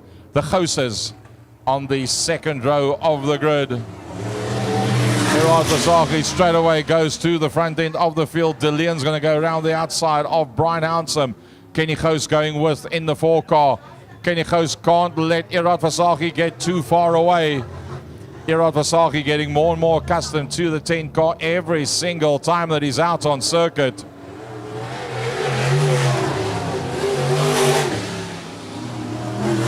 Kenny Gose from De Leon in that second and third, but it's Errol Versace that's getting some good pace as he works his way down into the Willem de Toy Motors corner. Being closed down slowly but surely by Kenny Gose. Errol runs that very, very wide, and Kenny pops it up on the inside of Errol. Errol keeps it nice and smooth together as Kenny Gose goes to the front end of the field. De Leon in third. You can hear every now and again Kenny Gose gets the hammer down very hard on that motor car. Very, very competitive drive by Kenny Gose. He works his way ahead there of Errol Versace. The lady racer De Leon Gose, not scared to take on the boys with Brian Hounsome in that 4th position.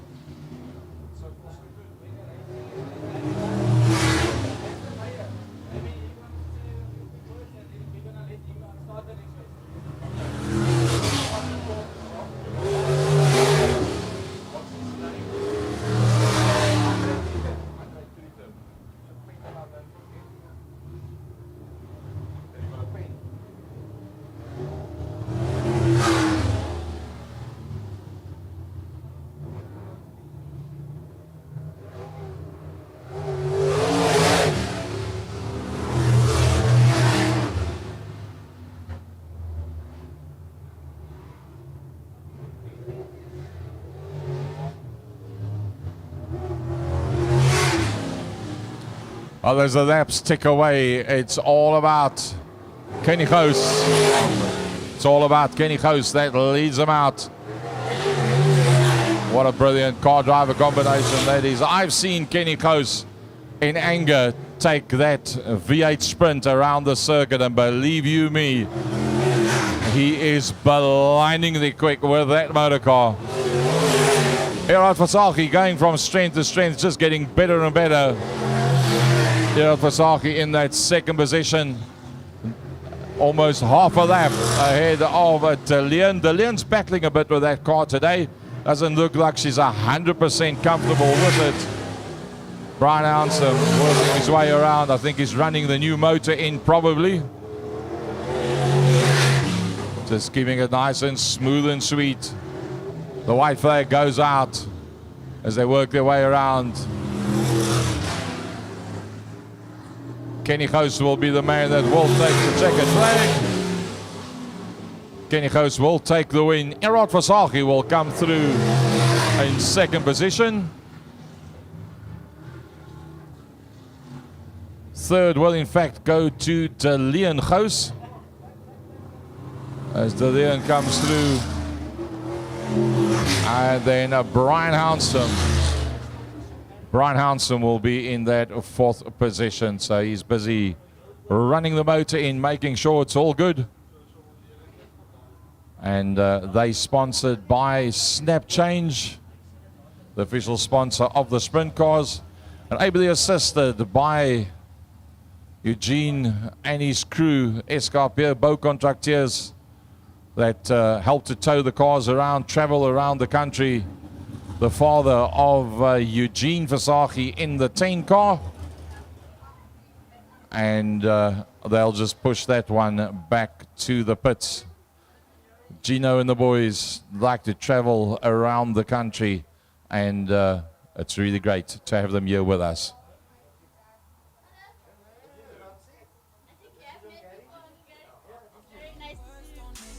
Well, folks, with me here in the commentary box, the lady racer that created such a big stir earlier on.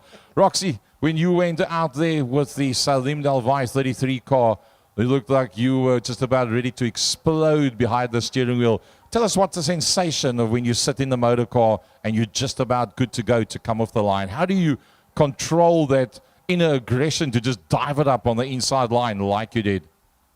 There's no words that can explain, Uncle Gary, but to be honest, I would be lying if I said there's no pressure racing the champion car. Well, it is a beautiful motor car that you were quite calm with the restart. Once you got past, it went a whole heap quicker than that. Coming off the pole position, fancy a win for heat number 2? We'll see what we can do, Uncle Gary. Lekker man, the new lady racer on the block, Roxy, coming to join us here in the commentary box. Well, we've got another visitor here as well. His name's Andre Tritter. He represents a local government and he represents lovers of motorsport. Nice to have the mayor back here again with us. Hi, is it Andre? Great to have you here. Thanks for joining us. Thanks for the support that you give us as the motorsport community. And he will, in fact, folks, have the flag and he's going to be starting off the next race, which is going to be the Hot Rods. Are you going to switch them off? So we'll just get the Hot Rods out onto the circuit, then we will get them switched off.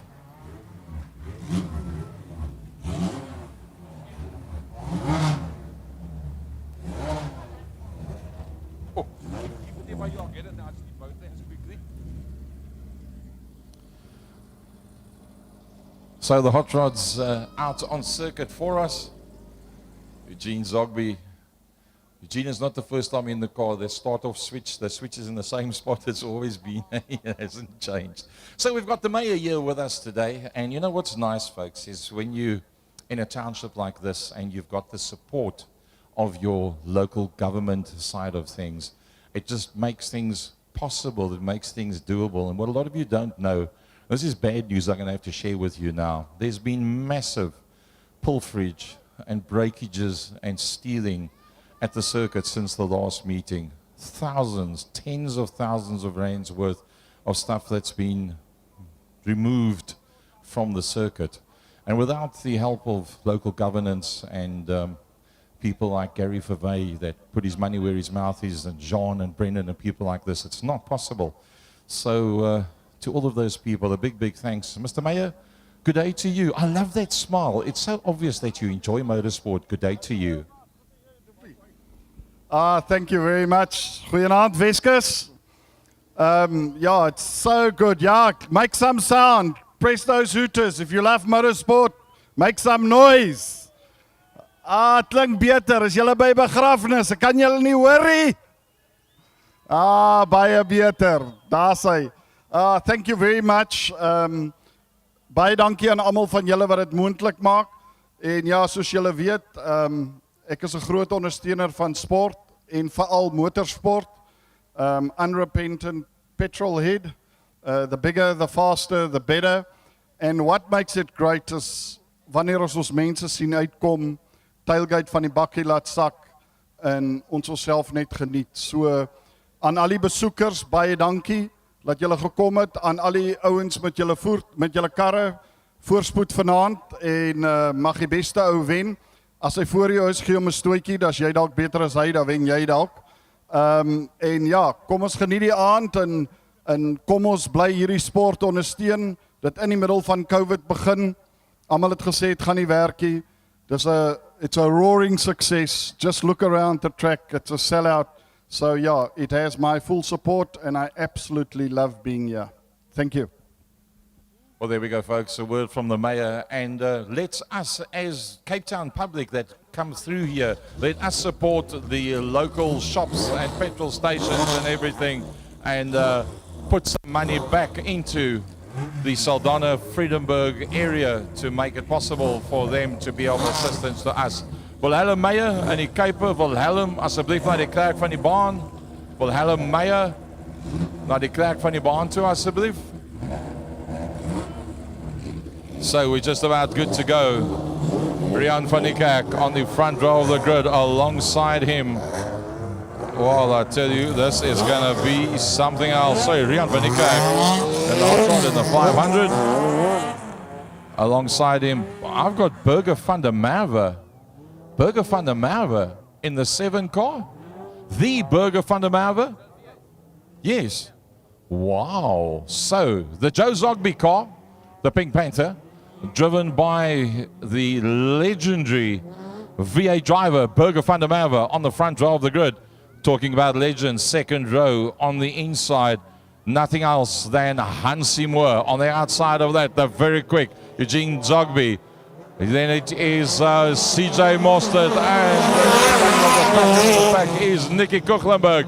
Nicky Kuchlenberg turns it in just a little bit too tight, turns himself right around, and him and CJ Mostert make contact. That brings out the full course yellow.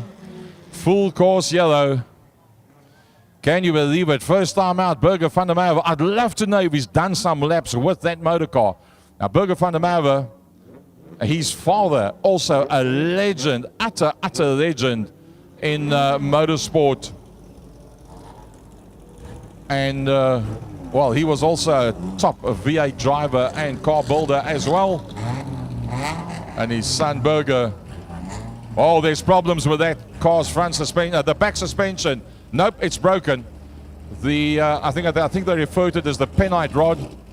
Is broken on that motor car. The diff is washing from side to side. Now, if I remember correctly, the very last meeting that we were here, that specific car had that exact same problem, where the diff started to float at the back, and whatever it was, it looks like it's probably broken up again, because you got a same and similar scenario that's just happened there now.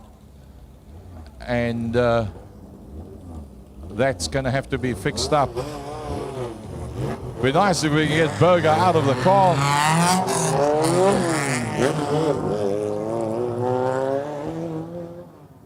Kom Burger, klim uit die kar. Die mense wil sien hoe lyk jy sonder hare. A legendary driver getting out of that car. Burger van der Merwe. How's it, buddy? I'm sure you'll be able to fix that one. If there's somebody in the pits that's got, is it a rose joint or is it welding? The rose joint. What size? 16, 18, 16. 16 mil rose joint. That's what they need to get that car back together. On the inside line, he's not going to be able to get the whole shot. It's all about Eugene. Eugene's on song, and when he is on song, you do not catch Eugene Zogby. Down the back main they go. Nicky Kuchlenberg's right in there behind the 500 of Rian van Niekerk. Tian Kuti having a look on the outside line. He runs it just a little bit wider. Tian Kuti in 5 doing a lovely job. Nicky Kuchlenberg looks around the outside of the 500 of Rian van Niekerk. Hansi Moore still boxed in at the back. CJ Mostert's there with him as well. Hansi Moore goes up on the inside. Doesn't have enough power to be able to make that one stick. Backs out of it. Eugene Zogby, Tian Kuti, Nicky Kuchlenberg. Now Hansi Moore up on the inside of van Niekerk. Van Niekerk drops down. CJ Mostert improving every single race. On the back end of the pack, but he's right there. Bit of a mistake by Zogby. 10 laps to go as they work their way around.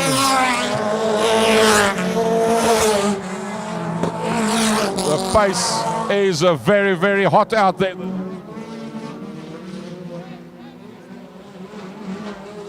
As they work their way around, and it's Eugene Zogby, it's Tian Kuti, Nicky Kuchlenberg, then the legendary Hansi Moore.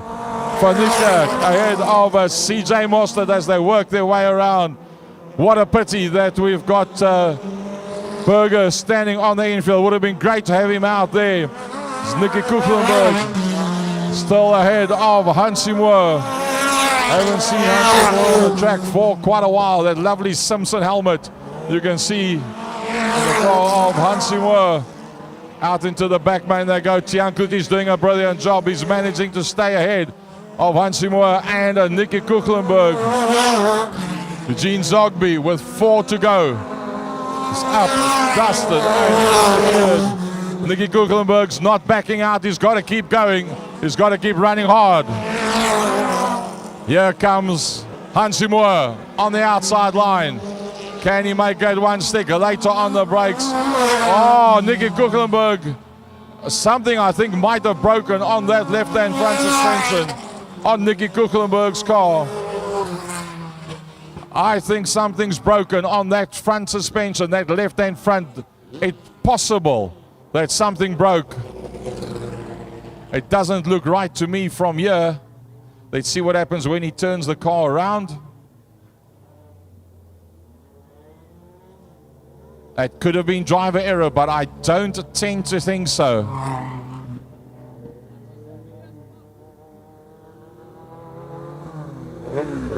No, the wheels are pumped up. It looks like it's okay. There's a bit of sparks that came out at the back, but I think because it's the right-hand side of the car that's a bit low, although the sparks was more from the center of the car. But I think there's something wrong there. Nicky Kukelenberg doesn't make mistakes like that very easily. It's possible that the right-hand front suspension might have actually drooped a little bit. I think that car just needs to be checked out. Eugene Zogby comes through. Hansi Moore in there behind him. The man from Springbok Motor Rewinders, the son of Nico.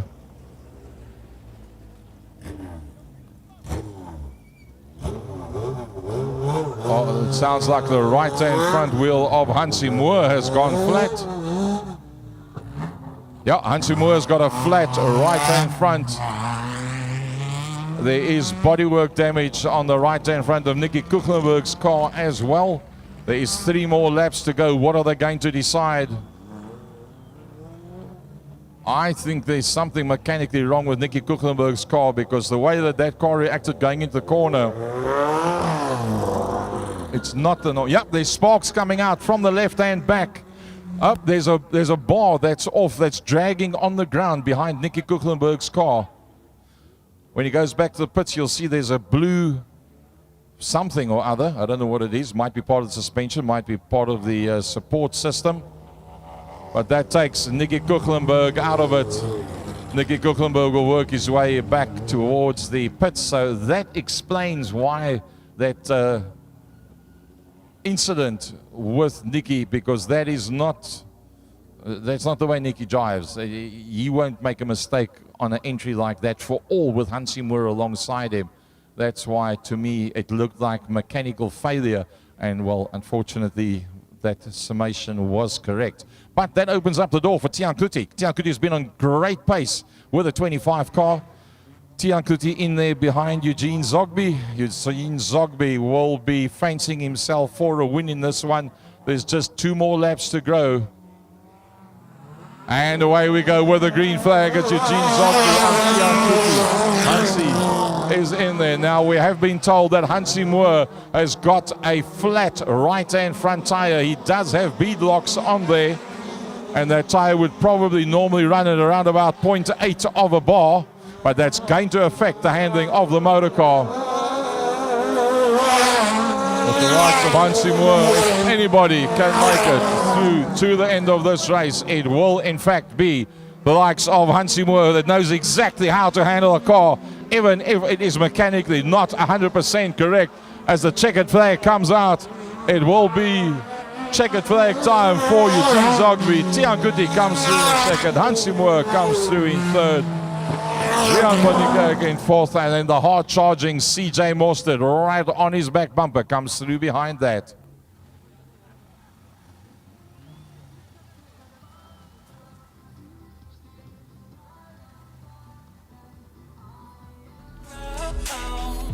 Try to fix it, but you do this every time. If I could only read your mind.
Jean Verwey, you can come to the start-finish line, please. Jean Verwey.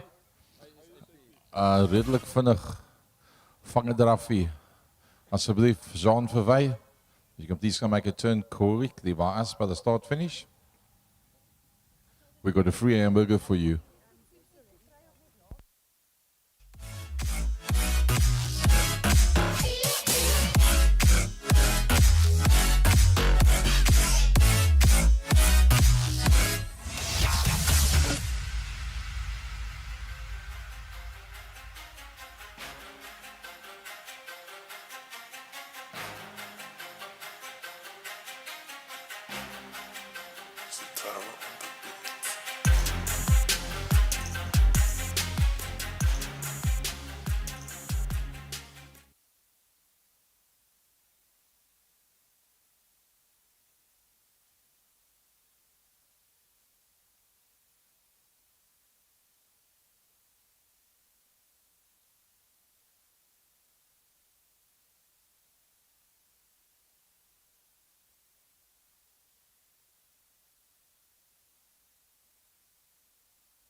Concrete floors, the Cape Concrete Floors heavy metal class invert of the first race, which means that the 21 of Dion Carstens is now on pole position.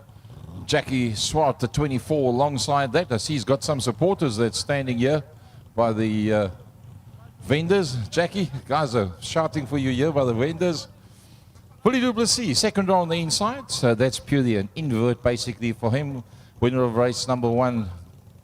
Drickers, I like, look at the way he's put the name on the side of the car. 3KUS, Drickers van Dijk. Superior trailer hire, PH Bester for Voer, the 33. Right hand side, drive 316i BMW. Then the 244 of Martin Teron. Gentlemen on the far side with your headlights of your car on, will you please switch them off? The gentlemen with the headlights that's switched on, you please switch them off.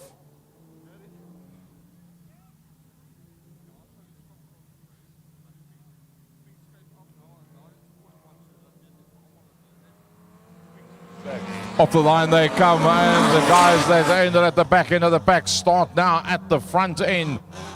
Willie Du Plessis on that inside line as Jackie Swart that has a look around on the outside. He takes Drickers van Dijk through with him.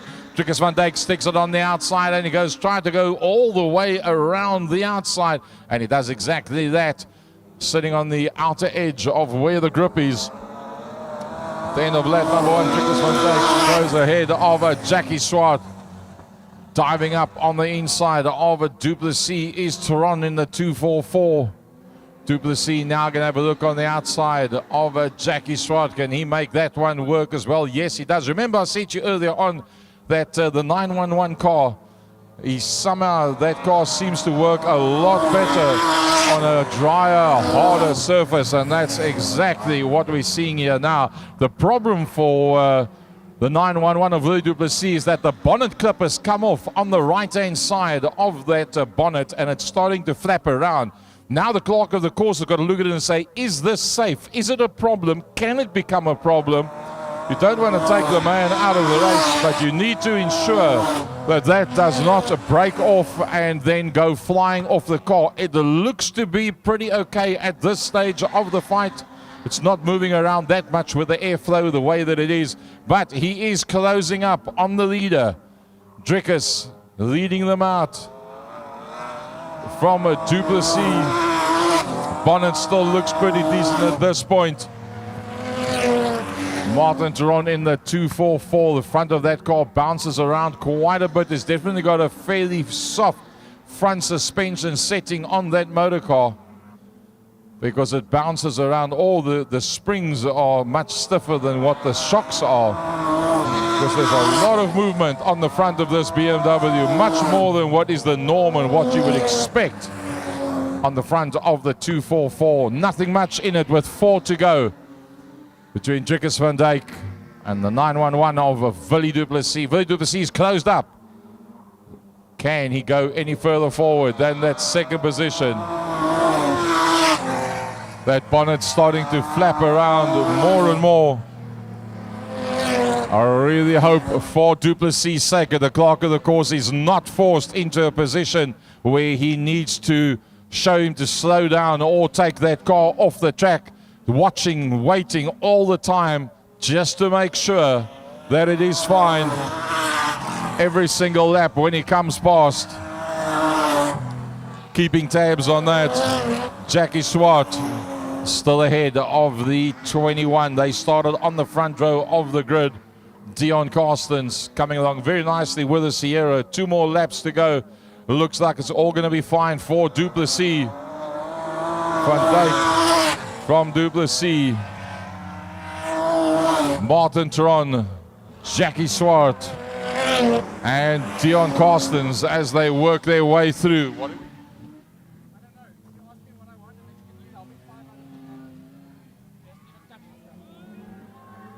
Oh, having a look up on that inside line on the last corner where the white flag has come out. It's Drickus van Dijk. That still leads out from Willie Du Plessis. Willie Du Plessis with a last gasp effort. Drickus right towards the outside of the circuit. Will he have one last look, one last dive on that inside line? Nope, it's going to be Van Dijk from Du Plessis.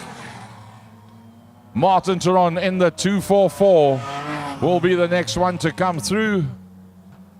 And then a pretty close battle between Jackie Swart and Dion Carstens as they came through. And they bring up the tail end of the field. That was the round number 2 of the heavy medals sponsored by Cape Concrete Floors. So guys in the pits, there's a slight change up. Next up will be the stock rods.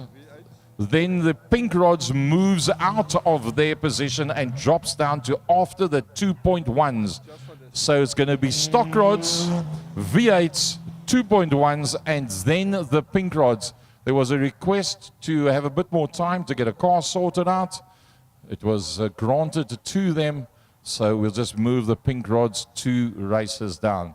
So the man that takes all the photos, the man from Jou Stasie, daar waar jy saak maak, FC Nieuwoud, good afternoon to you. And folks, I can tell you, you must enjoy FC Nieuwoud tonight. And we wish him well because on the 13th of February he's off to the US of A. Ja, lekker om terug te wees agter die mikrofoon as die volgende klas dan uit die Cape area uitkom en dit is die Stockrods. Dit is die Value Cars Stockrods. En ons het hierso vir die nommer 22 daar vandag in die hande van Derek Tiart. Hy sit daar in die nommer 20, dan agterom die nommer 6 daar van Jonathan Pretorius. Jonathan wat 'n lekker wedren gehad het daar by Cape Agulhas Raceway, die laaste wedren van 2023. Maynard Pretorius in die nommer 113. Ons het vir Gerrit Lou in die Value Cars nommer 16. Dan die nommer 25, dit is Hannes Botha en dan JP van Jaarsveld daar in die nommer 116. Dit is dan jou stockrods wat uit is hier op die baan vir hulle twee ryding. As Hannes Botha sukkel om dan maar 25 weer in die gang te kry en na by die res van die manne aan te sluit. Right, so this is the inverted grid for the stock rods, sponsored by Value Cars, the 22 of Derek Tiart. He did exceptionally well in race number 1. In fact, he was the winner of race number 1. It was brilliant stuff. I saw FC took a good couple of photos of him when he got it kind of sideways going through the dust. Starting in P1 pole position, he'll probably be a good bet to beat out the likes of Jonathan Pretorius as they go down towards the number 1. Gerard Lowe has a look on the outside line. Can Gerard Lowe go 3 abreast? Nope, it's not going to work for him. Pretorius holding out there on Maynard at the 22 of Derek Tiart, but takes the whole shot. Ja, Derek Tiart wat die voortou neem daar in die nommer 22. Hy sit daar voor Jonathan Pretorius. Hier kom JP van Jaarsveld. Hy is in die bringe af van Maynard Pretorius. Pretorius los die deur waarwyd oop van Jaarsveld. Dis neus probeer indruk, maar kyk die momentum wat Pretorius deur die draai dra. Hy klou vas in die derde posisie van Jaarsveld. Die sy neus kan inkry nie. Gerrit Lou sit daar saam met hulle en Hannes Botha hier in die agterkant van die pak. Maar almal van hulle is daar opgepak daar agter Derek Tiart wat op hierdie stadium genoeg doen om voor te bly. Maar kyk vir Jonathan Pretorius. Hy kom nader. Dis Pretorius, Maynard Pretorius wat weer 'n bietjie wyd hardloop en JP van Jaarsveld in sy neus daar binne. Hulle is almal beklei daar vir daai tweede, derde, vierde posisie. Wie gaan dit wees wat bo gaan uitkom? Wyd gaan sit Maynard Pretorius. baie wyd gaan sit hy uit daarso. En dan amper kom hy daar by Jonathan Pretorius, maar Derek Tiaart wat nog uitstekende werk doen aan die voorkant. Maynard Pretorius having the race of his life. It's the best I've ever seen out of Maynard Pretorius, but Gerard Lowe sticks it up on the inside. JP van Jaarsveld just in front of that. Pretorius backs out behind the 22 of Tiaart. They rack-packed and stacked all 5 of them. Oh, he gets that sideways, does Pretorius, and the Iceman, the 116 of JP van Jaarsveld, tries to have a look around on the outside. Gerard Lowe sticks it up on that inside line, but is not quick enough going in there. And still the battle rages on behind the 22 in the hands of the very capable first race winner, Derek Tiaart. Ja, Derek Tiaart wat nog vasloop daar in die eerste posisie. Jonathan Pretorius het sy hande vol daar soos daai golfie omtrent ronddans. Baie wyd gaan sit JP van Jaarsveld. Hy skuif op en hy skuif op na die tweede posisie toe. Nou skuif hy al hoe nader daar aan Derek Tiaart. Tiaart wat nou die moeilikheid is want JP van Jaarsveld kom al nader. Jonathan Pretorius daar saam met hulle nommer 6 kar Gerrit Lowe wat ook nader kom. En dan Maynard Pretorius met Hannes Botha 'n halwe baanlengte agter die res van die pak. Maar kyk nou vir van Jaarsveld, hy gaan sit aan die buitekant van Tiaart. Kan Tiaart hom daar hou? Hy maak 'n klein foutjie en uitskiet JP van Jaarsveld. JP van Jaarsveld wat 'n pragtige beweging doen daar om op te skuif van die eerste plek en met Tiaart in die tweede plek. Jonathan Pretorius derde en Gerrit Lowe in die vierde plek. Oh, Gerard Lowe won't be happy with that 4th place. That's not where he wants to be. Pretorius has a look on the back end of Tiaart. But JP van Jaarsveld had battled a little, but he wasn't really where we expected him to be in heat number 1. Has got himself to the front. Pretorius makes it up into that second position. Is there a problem for the 22 car because he's dropping down? He's now got Gerard Lowe all over his back bumper. Maynard Pretorius right in there as well. But kudos to the man up front, the 116 JP van Jaarsveld. He's on song, he's online, he's on his way towards a win. Ja, nee, definitief 'n pragtige wedren hier vir JP van Jaarsveld. Pragtige karbeheer daar in die nummer 116 Weskus Service Center Golfie. Hy sit daar in die eerste plek, dan sit Jonathan Pretorius in die tweede plek. Derek Tiaart het sy hande nou vol daar met Gerrit Lowe wat reg op sy agterbumper vasgeplak sit, maar net nie 'n kans kan kry om daar sy neus in te kry aan die binnekant nie. Dan Maynard Pretorius agter hulle as hierdie hele pak nou daar agter Hannes Botha gaan inskuif. Jou JP van Jaarsveld gaan nie te veel probleme hê om daar verby hom te kom nie, maar dinge kan moeilik raak. Oh, Jonathan Pretorius maak 'n groot fout en dit breek vir Derek Tiaart en Gerrit Lowe weer reg tot by hom. What a brilliant race it is. I think there's just, 2 more laps to go. 2 more laps, but it doesn't matter for JP. He's up, dusted, disappeared. He's planning what he's going to do in heat number 3. He's broken completely away, but that dogfight carries on behind that. It's Pretorius. Oh, Pretorius runs wide. Something's gone. He just lost control of that motor car. Gerard Lowe takes the opportunity. Gerard Lowe dives up on the inside. He's got one chance, and it's now Gerard Lowe in the value cars on that inside line. No, he can't. Pretorius takes it away around the outside. The back bumper of the 22 of Tiaart comes off. They're coming up for the checkered flag. Geruite vlag wat val hier vir JP van Jaarsveld in die eerste posisie. Wie gaan dit wees in die tweede plek? Dis die 22 van Derek Tiaart, tweede. Derde wat gaan aan Jonathan Pretorius en dan die nommer 16 van Gerrit Lowe wat vierde klaarmaak. Gevolg deur Maynard Pretorius en 'n ronde agter die veld, die nommer 25 van Hannes Botha.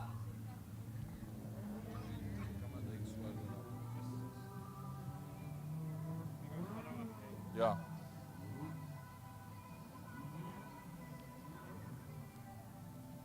Okay, so folks, it's not going to be the pink rods now. The pink rods have been moved 2 out. The pink rods, it'll be the V8s, then the 2.1s, and then it will be the pink rods.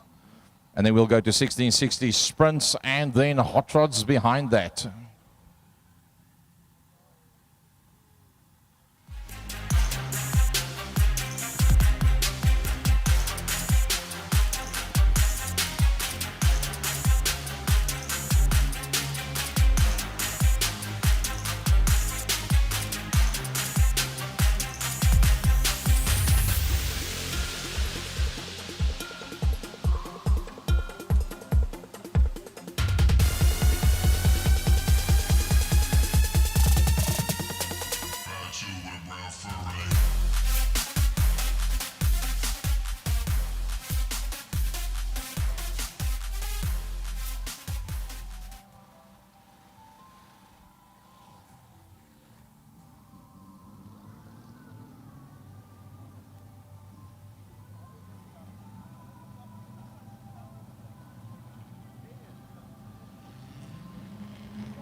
LG Towing V8's out on circuit. 10 laps it's going to be. And the 737 is confirmed. It is Neville Haysalman that is in the ex-Village Auto car. The 531, he went very, very well in race number 1 is Adrian Mostert. The 244 of Rudy Viljoen. And then the lady racer that's out there, Emma Legrandsie, in the 200 car. When they come around, will be for the white flag. We can get them all together. Best car Bakwerker 44, Dwayne Prinsloo. He will be the pole sitter for this one. He started off the back of the pack for the first race. We'll just bring them all nicely together. Rudy Viljoen will be starting off the back end of the pack. Adrian Mostert in that 531. That's a new driver car combination.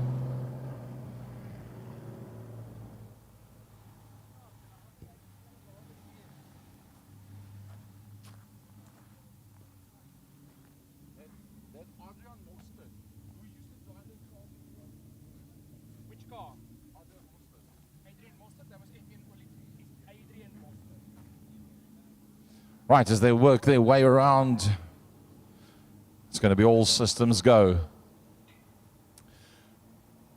Dwayne Prinsloo surely should be able to pull this one out of the bag, but it's Adrian Mostert that's in there behind him. And Adrian Mostert has a gub on the inside, and nope, he jumped the gun. He jumped the gun completely, and that will definitely not be a start. Now, you got to hope that the clerk of the course,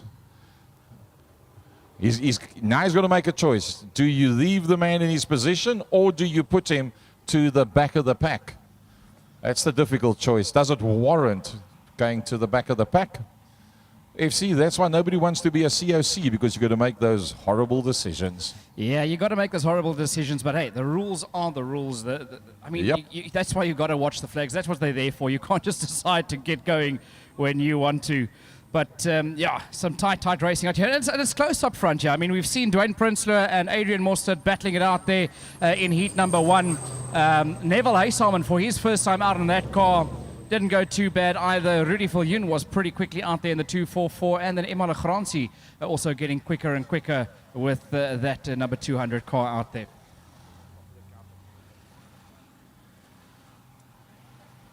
Maar kom ons kyk wat gebeur hierso in die V8 klas. Lyk maar die manne wat net 'n waarskuwing gaan kry, gaan nie agtertoe gestuur word nie, net 'n waarskuwingsvlag. So Dwayne Prinsloo daar in die Weskaap, bakwerker nommer 44. Hy weet hy gaan moet wegkom daar. Adrian Mostert baie haastig in daai 531 kar te sien in die eerste Aiden. Neville Haysalman, wat gaan hy kan maak daar van die tweede wegspringplek af. Legrandsie en dan Rudy Viljoen van die agterkant af. Philip wat uitgaan daar met die waarskuwingsvlag en die bordjie met die nommer op.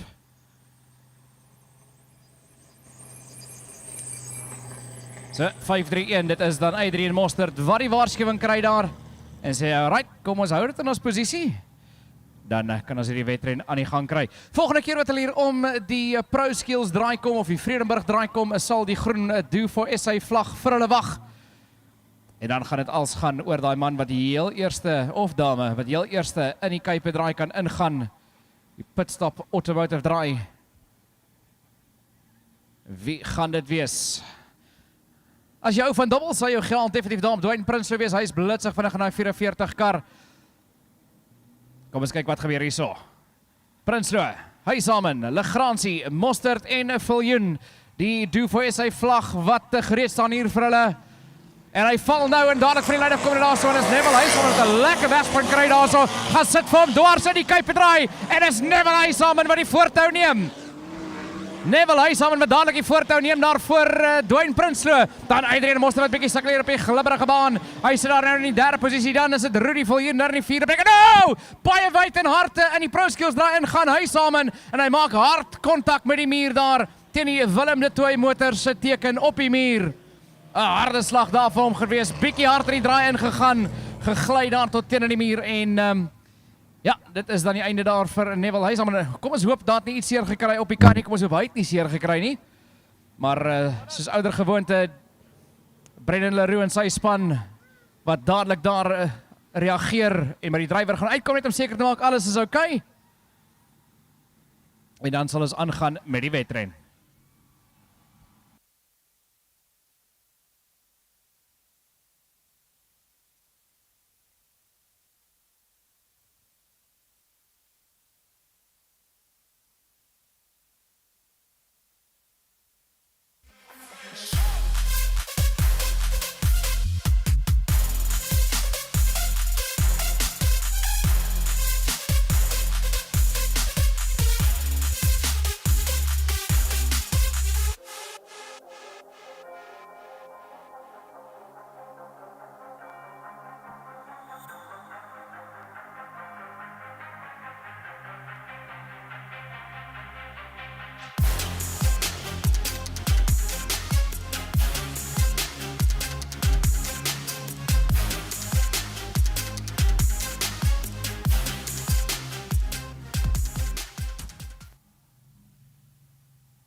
So terwyl die nodige personeel kyk nou na die karre of die kar van Neville Huysama, net 'n aankondiging vir almal in die Kuipe area. Die tweede Aiden gaan so bietjie anders te werk. Na die 2.1's gaan ons die Pink Stocks hê. Na die Pink Stocks moet die V8 Sprints uitkom en dan na die V8 Sprints sal ons die 1660's hê vir hulle tweede Aiden.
Reg, die kar van Neville Huysama dan van die baan af.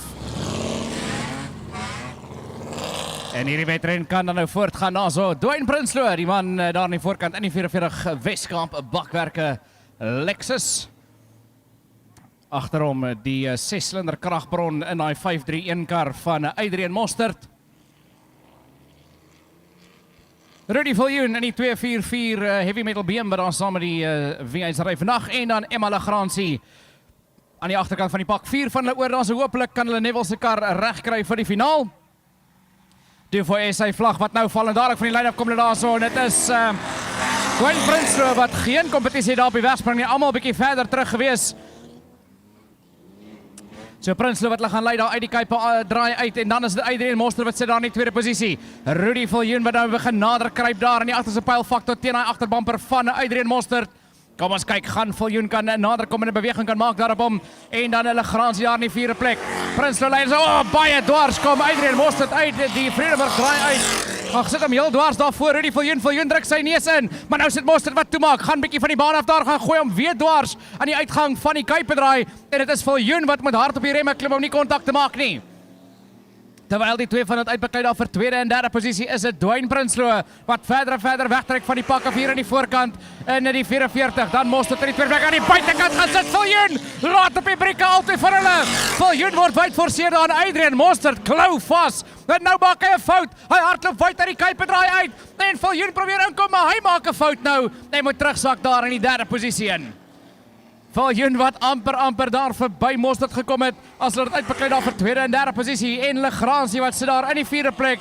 Sy wag vir hierdie twee manne om mekaar 'n bietjie op te kuil sodat sy kan nader kom en daar verby kan probeer kom. En daai Alexis van haar, maar terwyl almal dit uitbeklei daar op die baan vir tweede, derde en vierde, is dit hierdie man aan die voorkant, die 44 Weskaap bakwerke Thor 2.0 flexie wat deurkom. Dit is Dwayne Prinsloo in die eerste posisie. As die rondes begin aftel, 6 rondes oor hier in die verjaagklas. Adrian Mostert wat sit in die tweede plek, baie buite die draai teen die muur af. Kom Rudy Viljoen in die BM en dan Emma Legrandsie wat sit hier in die vierde posisie. 5,5 rondes vir hierdie pakke drywers op die baan en Dwayne Prinsloo in 'n klas van sy eie hier in die voorkant. Hy het bietjie gesukkel daar in die eerste einde om daar verby Adrian Mostert te kom. Mostert wat nou bietjie sukkel om hy kar reguit hou deur die draai as hy sit hier in die tweede posisie, maar hy begin wegtrekkie van Rudy Viljoen af. Viljoen het aanvanklik vir hom redelik begin opdraand gee en nou het hy reël wat teruggesak daar as hierdie stap wat hy versprei is hier om die Weskus Ovalbaan. Die 4-8 klas, probleme daar vir Rudy Viljoen, daai BM wat ewe skielik heeltemal stadig gaan en nie heeltemal op die pas soos dit ons vroeër gesien het van hom nie, daar in die derde posisie. Slowly but surely the laps start to count down. Rudy Viljoen taking interesting lines through Freedom Corner, a little bit inside the tyres there, but gets it back on the circuit there, struggling with a bit of handling there obviously for BMW as the laps count down. 3 laps to go for your race leader. It is Dwayne Prinsloo leading him out there in the 44. Then comes through the 531 6-cylinder car of Adrian Mostert. Next man through will be the 244 BMW in the hands there of Rudy Viljoen. And the last person out on circuit there, it is Emma Legrandsie in the number 200 LG towing point Fifth Avenue Auto Centre car of Emma Legrandsie. But slowly but surely, they are running out of laps and Dwayne Prinsloo can take it easy around the track. Stadig maar seker kan hy dit om die baan van daar so jou voorop, maar dit is Dwayne Prinsloo. Niemand gaan omvang in hierdie wedren nie. Hy is amper 'n kwart baanlengte daar voor Adrian Mostert. Mostert wat alles probeer om weer daar by hom uit te kom na hulle so lekker gery daar in die eerste einde. Maar die wit vlag gaan nou uitkom die laaste ronde wat nou gaan begin hier vir Dwayne Prinsloo. As hy die voorloper is, Adrian Mostert begin nader en nader kom nou daar in die tweede posisie. Adrian Mostert begin bloed in die water ryk. Hy voel hy kan nader kom voor die einde van hierdie wedren. Rudy Viljoen wat nou eers deurkom om sy laaste ronde te begin en nou deur die Vredenburg draai kom Emma Legrandsie. Sy gaan die wit vlag kom haal, maar die voorloper is kort op haar hakke. Hy kry die geruite vlag. Dit is die 44 van Dwayne Prinsloo in die eerste plek. Adrian Mostert maak klaar daar in die tweede posisie. Nou eers deur Vredenburg draai kom die man daar in die BMW, die 244 BM van Rudy Viljoen. Hy kom maak daar in die derde plek klaar en dan in vierde posisie sal dit die 200 Lexus wees daar van Emma Legrandsie wat deurkom. Adrian Mostert dink hierdie wedren is nog aan die gang.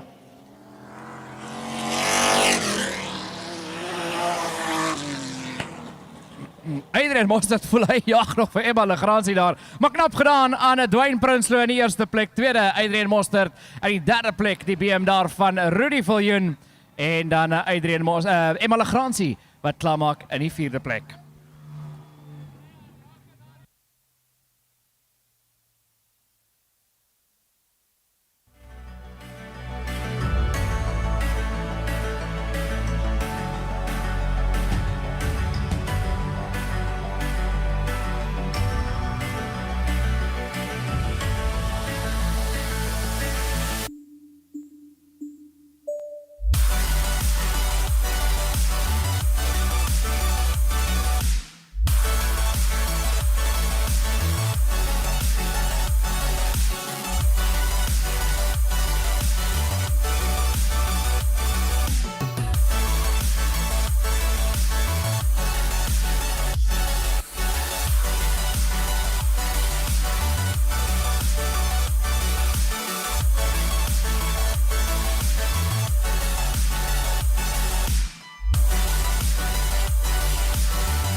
inside or nothing more.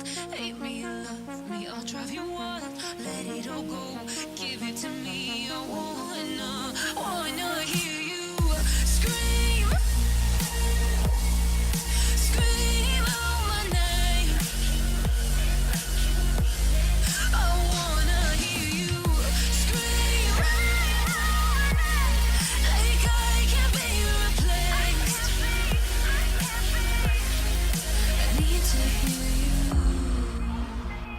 you scream, scream out my name. I need to hear you scream, like I can't be replaced. 2.1 modifieds uit op die baan vir hulle tweede Aiden en wat 'n lekker wedren was hulle eerste wedren nie gewees nie.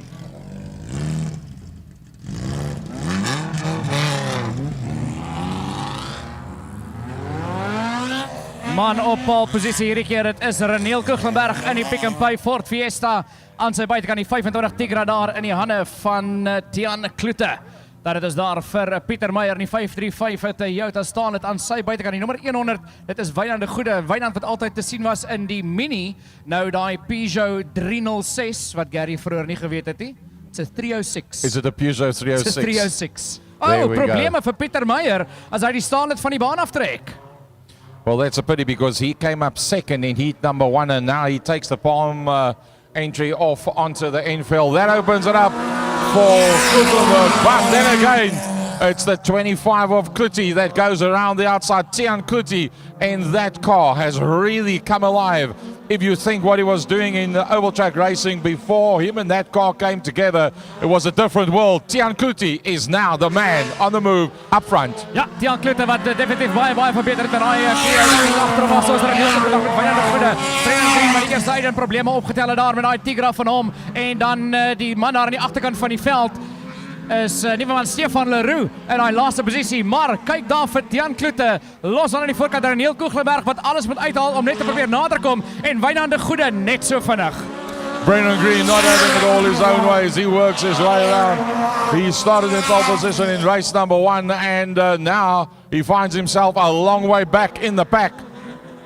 Looks like the suspension on that car has been lowered because I don't remember that car being as low as what it actually is now. Kuchlenberg all over the back of Kluti. That is where the fight is right now. That's probably where the cameraman is taking the action. So for the folks at home, what a lovely drive by that man, Tiaan Kluti up front, ahead of Kuchlenberg Jr.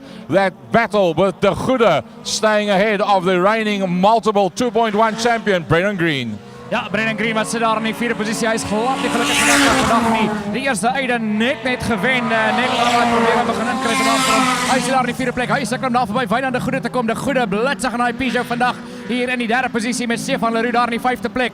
Maar Gary alle oë is op die twee manne daar in die voorkant. Reniel Kuchlenberg wat nader en nader probeer kom daar aan Tiaan Kloete, maar Kloete wat soos 'n kampioen in sy eie reg ry vandag hier so in die 25 Tigra. Hy is daar in die voorkant. Tweede is Reniel Kuchlenberg en nou is Brendan Green vir die derde plek en neem daar as daar probleme inkryp vir die nommer 100 van Wynand de Goede. Yeah, Wynand de Goede had a very good race number 1. Unfortunately, it hasn't worked out for him this time around.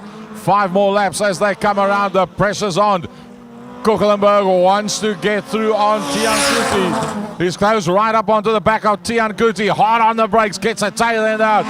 Sticks that Pick n Pay Fiesta nose up on the inside line. But Kluti has got enough straight line speed and traction to hold out the very quick Pick n Pay Fiesta.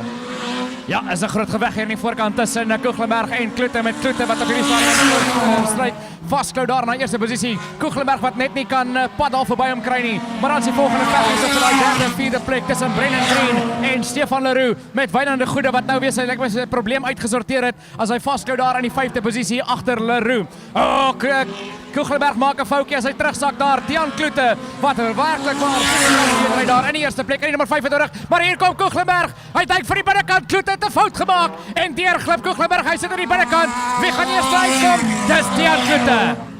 Wow, the power and the traction. Can you believe it? Full course yellow. Full course yellow. Brendan Green has stopped. Brendan Green has stopped on the outside of the circuit.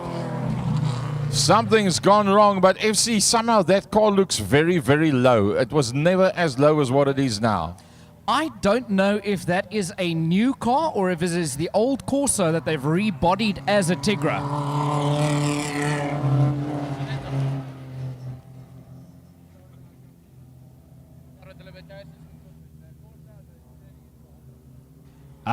Okay, so, well, that's what went wrong. The left-hand front front's wheel. broken. Yeah, Yep. the left-hand front has broken, so that means probably the rose joint at the top is broken off. That buries the wheel into the wheel arch, and yep, that's as far as he's going to go. So I just got confirmation is that is not the old Brennan Green Corsa.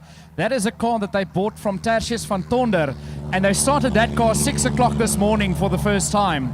So a lot of development, you can imagine, that still has to go into that car for Brennan to be 100% happy with it.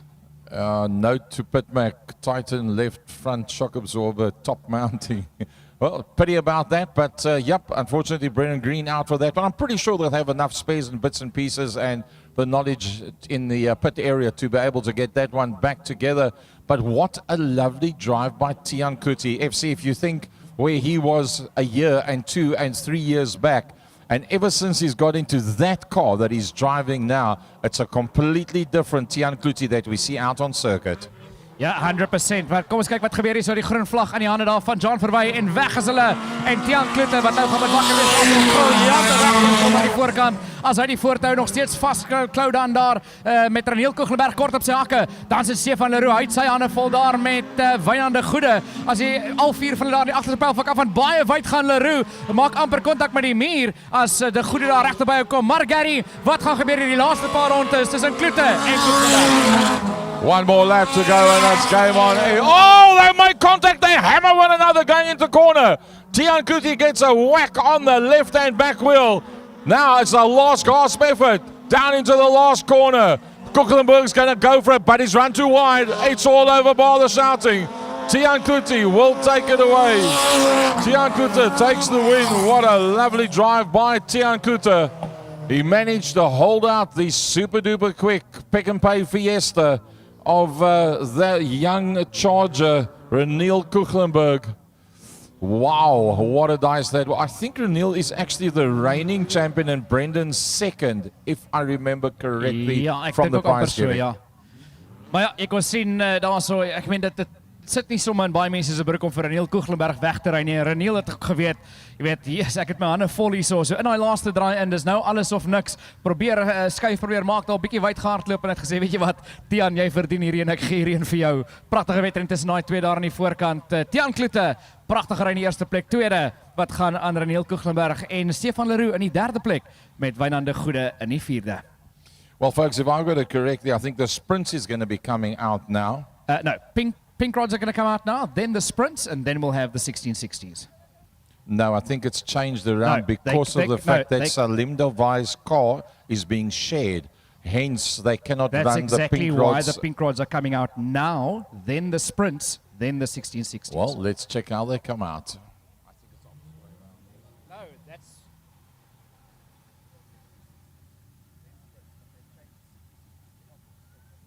Back again, scars on my mind, the bruises and skin. I lean on you when times get tough, when they drag me down. You pick me up, so let it all go. Give it to me, I wanna hear you scream, scream out my name. I wanna hear you scream, like I can't be replaced. I wanna hear you scream, scream out my name.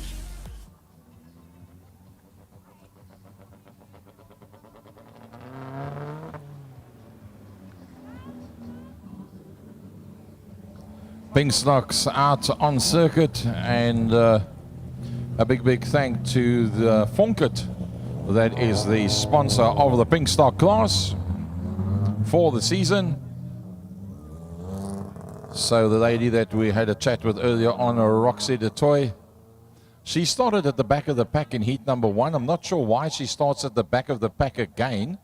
I would have thought that it would have been an invert and she would have started in pole position.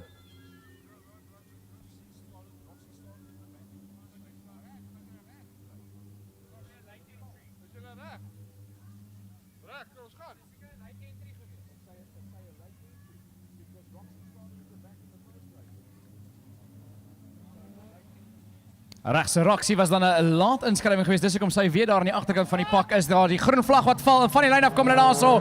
En is Chantal Terblanche, Trishka Lou en Pretorius, Ilana Pretorius wil daar sit. Daarso Pretorius aan die buitekant van Lou. Dan sit Roxy de Tooi daar reg by hulle met Chantal Terblanche daar aan die buitekant. Waar is Amy Bezuidenhout? Haar kar nie reg na daai impak met die muur nie. Maar kyk aan die voorkant, Gary, dis Ilana Pretorius wat hulle lei voor Trishka Lou. Dan sit Terblanche en Roxy de Tooi. Ilana Pretorius with an opportunity to show what she's made of. Race for race, meeting for meeting, Ilana Pretorius has become quicker and more consistent. And she's, to my mind, in the strongest part of her racing career so far to date, where Ilana Pretorius is in now. You don't stay ahead of Trishka though that easily. She's doing it and she's looking kind of smooth. Ja, sy lyk baie gelyk daar so as sy die draai uitkom. Sy klou vas na eerste posisie. Trishka Lou wat alles probeer doen om nader en nader te kom daar so. Sy kan net nie nader kom nie en nou kry sy die ekstra druk van agteraf want hier kom die 33 van Roxy de Tooi wat al nader en nader begin klim daar aan die 25 as hulle almal wegtrek van die nommer 16 van Terblanche af. Die drie dames in die voorkant, Pretorius, Lou en de Tooi. Wie gaan eerste klaarmaak en wie gaan die hardste ry om deur die pak te probeer kom? So Roxy de Tooi, is she going to be able to make a move on Trishka Lou? Well, she got there pretty quickly. We saw she wasn't too comfortable doing the passing maneuvers earlier on, but once she gets open ground in front of her, super duper quick. So she'll be looking for an opportunity to try and get past. If she is going to have a look at the back end of the 19 of Ilana Pretorius, the laps are busy ticking away. There's 7 more to go. She's going to have to get a move on because if Ilana Pretorius gets away just a little bit further, I don't think Roxy or Trishka is going to be able to hold her. Ja nee, definitief, het gaan moeilik wees daar vir Trishka of vir Roxy om daar by te bly. Maar Gary, interessante ding, ons het vroeër gesien hoe van die klasse gewys word, die change of surface vlag gewys word vir daai gat daar in die kuipe draai en al drie daai voorste dames moet ons steeds kies om deur daai gat te ry as hulle sien as die vinnigste lyn. Jy kan sien van daai golfies wat baie erg bons as Ilana, nou Trishka en dan Roxy daar deur daai gat gaan en wys jy net, die dames is bang vir niks. Hulle sit alles neer daar op die baan as Ilana Pretorius verder wegtrek en Trishka Lou nou in die moeilikheid kom, wat hier kom Roxy de Tooi. Yeah, Roxy is starting to get later and later on the brakes. You can hear the tires starting to actually screech as she climbs on the brakes as that circuit gets harder. So she's quite happy to be later on the brakes, but the laps is ticking away. The pressure's on. The 19 cars getting away at the front. Ja, soos Gary sê daar so die nommer 19 kar van Ilana Pretorius wat verder weg gaan wegtrek daar so. Trishka Lou het al hande vol in die tweede posisie met Roxy de Tooi wat daar reg by haar sit en die hele pak wat omtrent 'n 3/4 baanlengte voor die vierde plek dame is. Dit is Chantal Terblanche wat sit hier so in die nommer 16, 'n golfie daar in die vierde plek. Maar Ilana Pretorius wat hierdie wedren foutloos doen. So sy maak nou 'n fout en dit bring vir Trishka Lou en Roxy de Tooi tot reg by haar. Round number 1 of commentators curse Weskus 2024 just hit, can you believe it? The 19 now in the hands of Ilana Pretorius under lots of pressure. This is a roundabout now where Roxy's going for the outside. Roxy's on the outside of Trish. If she gets that far, that car is good. I think she'll be able to make it all the way around the outside. Will Roxy go to the front? The new kid on the block goes to the front. Roxy the Toy around the outside. She's taken away the lead from the 19 of Ilana Pretorius. There's just one more lap to go. One more lap for the new kid on the block. Here they come. The white flag comes out for the last time. Here after its checkers, FC take it to the line. Die geruite vlag kom uit vir Roxy de Tooi in die eerste plek. Ilana Pretorius gaan moet settle vir die tweede posisie. Trishka Lou wat terugsak na die derde plek toe. En dan Chantal Terblanche wat nou daar in die agterste pylvak afbeweeg om deur te kom om haar geruite vlag te kom haal. Maar Weskus Ovalbaan, gee haar lekker aan 'n klap. Roxy de Tooi, 'n briljante wedren daarso.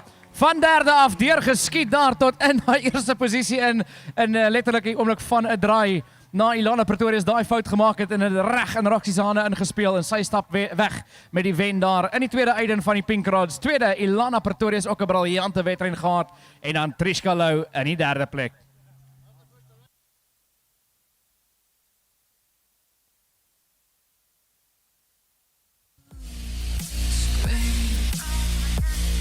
Like I can be replaced.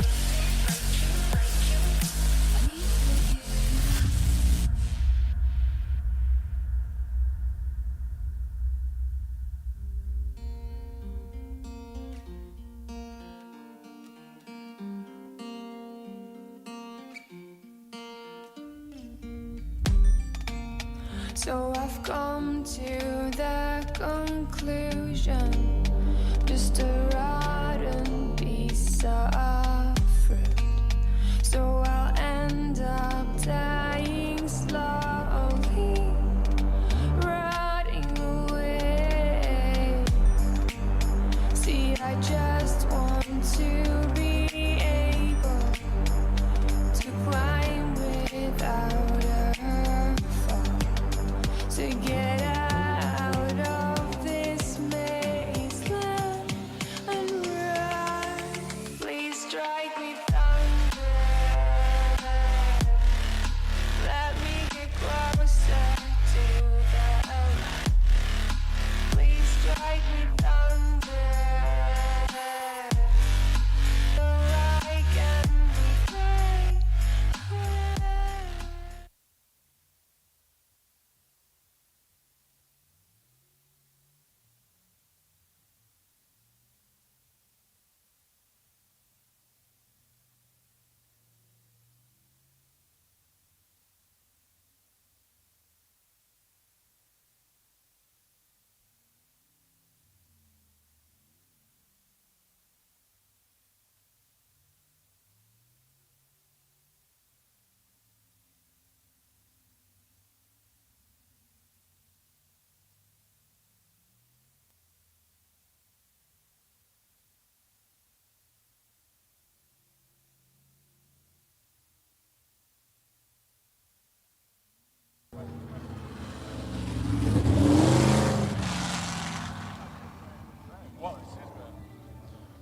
Well, folks, there we go. It's now time for the V8 Sprints.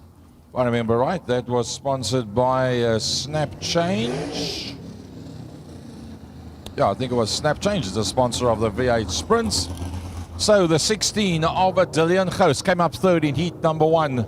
The 4 of Kenny Ghost came up first in heat number 1. And then Erod Versace, wow, that was his best race to date, was Erod Versace.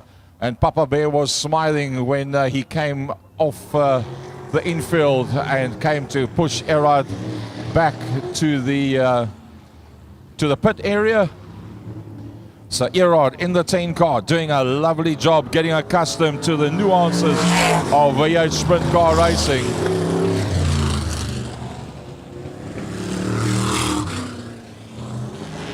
I speak under correction, but I do believe it was an engine rebuild for Brian Hounsome. That was why he's been out for a short period of time. Now he's back out there again. That definitely looks like Graham Parkins has got it sorted out. The 21 car. I think that's actually Abigail's car that is being driven by Graham at the moment. Ja, dit is 100% reg daar so Gary Graham Parkins daar in die kar van Abigail Parkins. En ja, hy het die eerste eiden gemis daar so 'n bietjie van 'n probleem opgetel. Ek het gesien hulle het omtrent geskarrel daar in die kuipe om daai kar reg te kry net vir die eerste eiden, net nie betuis reg gekry nie. En nou hy daar op die baan.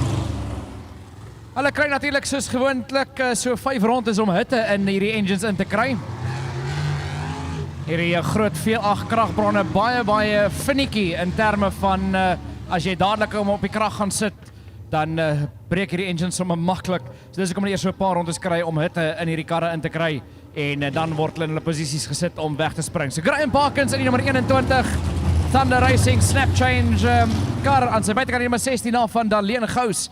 Dan die nommer 4, Kenny Ghost, Erhard Versace in die nommer 10. En aan die agterkant van die pak, die 76 daar van Brian Hounsome. 5 van Luit op die baan. Kenny Gous was die wenner van die eerste einding gewees. Erhard Versagie, baie goeie tweede plek gaan daarso. Maar wat gaan hulle nou maak met Graham Parkins wat saam met Luit is op die baan daar? Gaan Graham 'n stokkie kan steek vir wat hierdie manne en dames probeer doen daar op die baan? Groen vlag wat nou val en weg is hulle. En dadelik vir die lyn kom Graham Parkins Daleen Gous aan sy buitekant. Maar Graham sê, jy gaan 'n bietjie harder met werk as dit. Kenny Gous aan die buitekant daarvan. Daleen is hulle sy aan sy deur die kuipedraai gaan. Dis Kenny wat opskuif aan die tweede plek en verby Daleen. Dan Erhard Versagie en Brian Hounsem. Maar is Graham Parkins wat hulle lei aan die voorkant in die nommer 21 en hy gaan met sy voete nou neersit daar as hy daar voor Kenny Gous wil bly. Hierdie manne wat nou op die harder bane hard gaan ry en 'n blitsige spoed gaan opsit hierso om 'n Weskus Ovalbaan met Graham Parkins in die eerste plek. Tweede sover Kenny Gous, Daleen Gous in die derde plek met Erhard Versagie en Brian Hounsem. Well, doing a lovely job is Graham Parkins. Now, this is the first time that you've now seen the likes of Kenny Gous driving really hard. Graham Parkins on song, stretching the legs of Kenny Gous. This is the Graham Parkins I know. This is the Kenny Gous I know. This is what Free 8 Sprints really looks like. Ja, dit is waar Kenny nou sy tande gaan insluip daarso. As hy nou nie meer kan speel en dan van Graham Parkins wat die deur toe maak. Parkins wat vaskou daar in die eerste plek. Kenny Gous wat die krag nou neersit daar in die agterste pylvak. Hy sit daar reg teen aan hulle. Die blou vlag wat uitkom hier vir Brian Hounsem as hy vinnige pak van agteraf gaan deurbeweeg. Dis Parkins van Kenny Gous. Dan Daleen Gous nog by Erhard Versagie. Dan gekom en sy bly daar voor hom in die nommer 10 kar daar in die vierde plek. Met Brian Hounsem in die vyfde plek. Maar Gary, hou hulle op in die agterste pylvak. Hier kom Kenny Gous. Kenny Gous has to come on the inside of Graham Parkins. Parkins closes the line off. It's 6 laps to go. They're coming up behind Brian Hounsem. Oh! Kenny Gous gets the front wheels right off the ground. He bounces the front end of that motor car. And Graham Parkins with 5 to go. Graham Parkins having the race of his life. This, as I said, is the Graham Parkins I know of old. Ja, lekker vir Graham Parkins weer op die rails te sien hier so by Weskus daar in nommer 21 kar. Hy het so 'n klein asemhalingsgas gekry daar met Brian Hounsem wat aan die pad was van Kenny Gous. Hy gaan baie meer moet daar want Kenny Gous is bladsig daar agter hom in die nommer 4. Reg tot teen aan hom kom die nommer 4 af van Gous. Waar toe gaan Gous? Hy gaan sit aan die buitekant. Hulle sy aan sy deur die Proskis draai nou. Gous maak 'n fout en dit gee dit weer terug in die hande van Graham Parkins. Oh, Kenny's on it. Kenny's on it. There's no doubt. Brian Hounsem gets the blue flag. Here comes the Leon Gous. The Leon just ahead of Erhard Versagie, but Kenny's being stretched.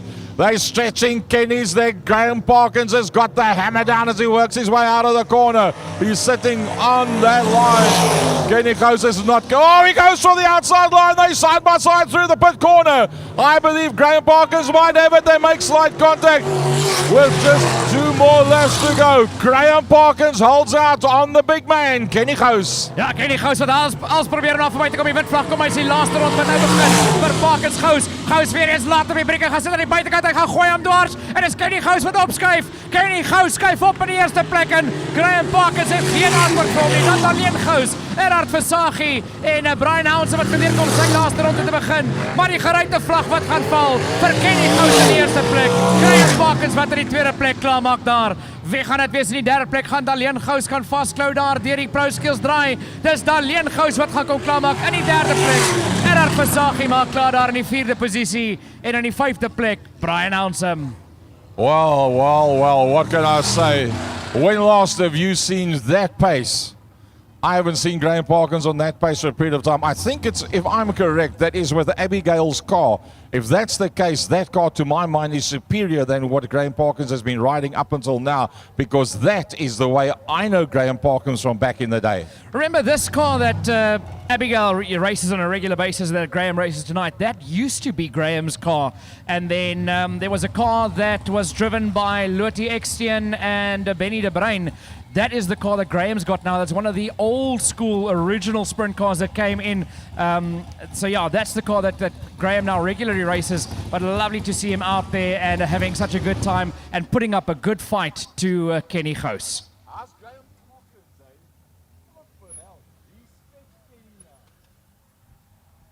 So SKP Bow Contractors, Eugene, that's working Erhard back through to the pit area.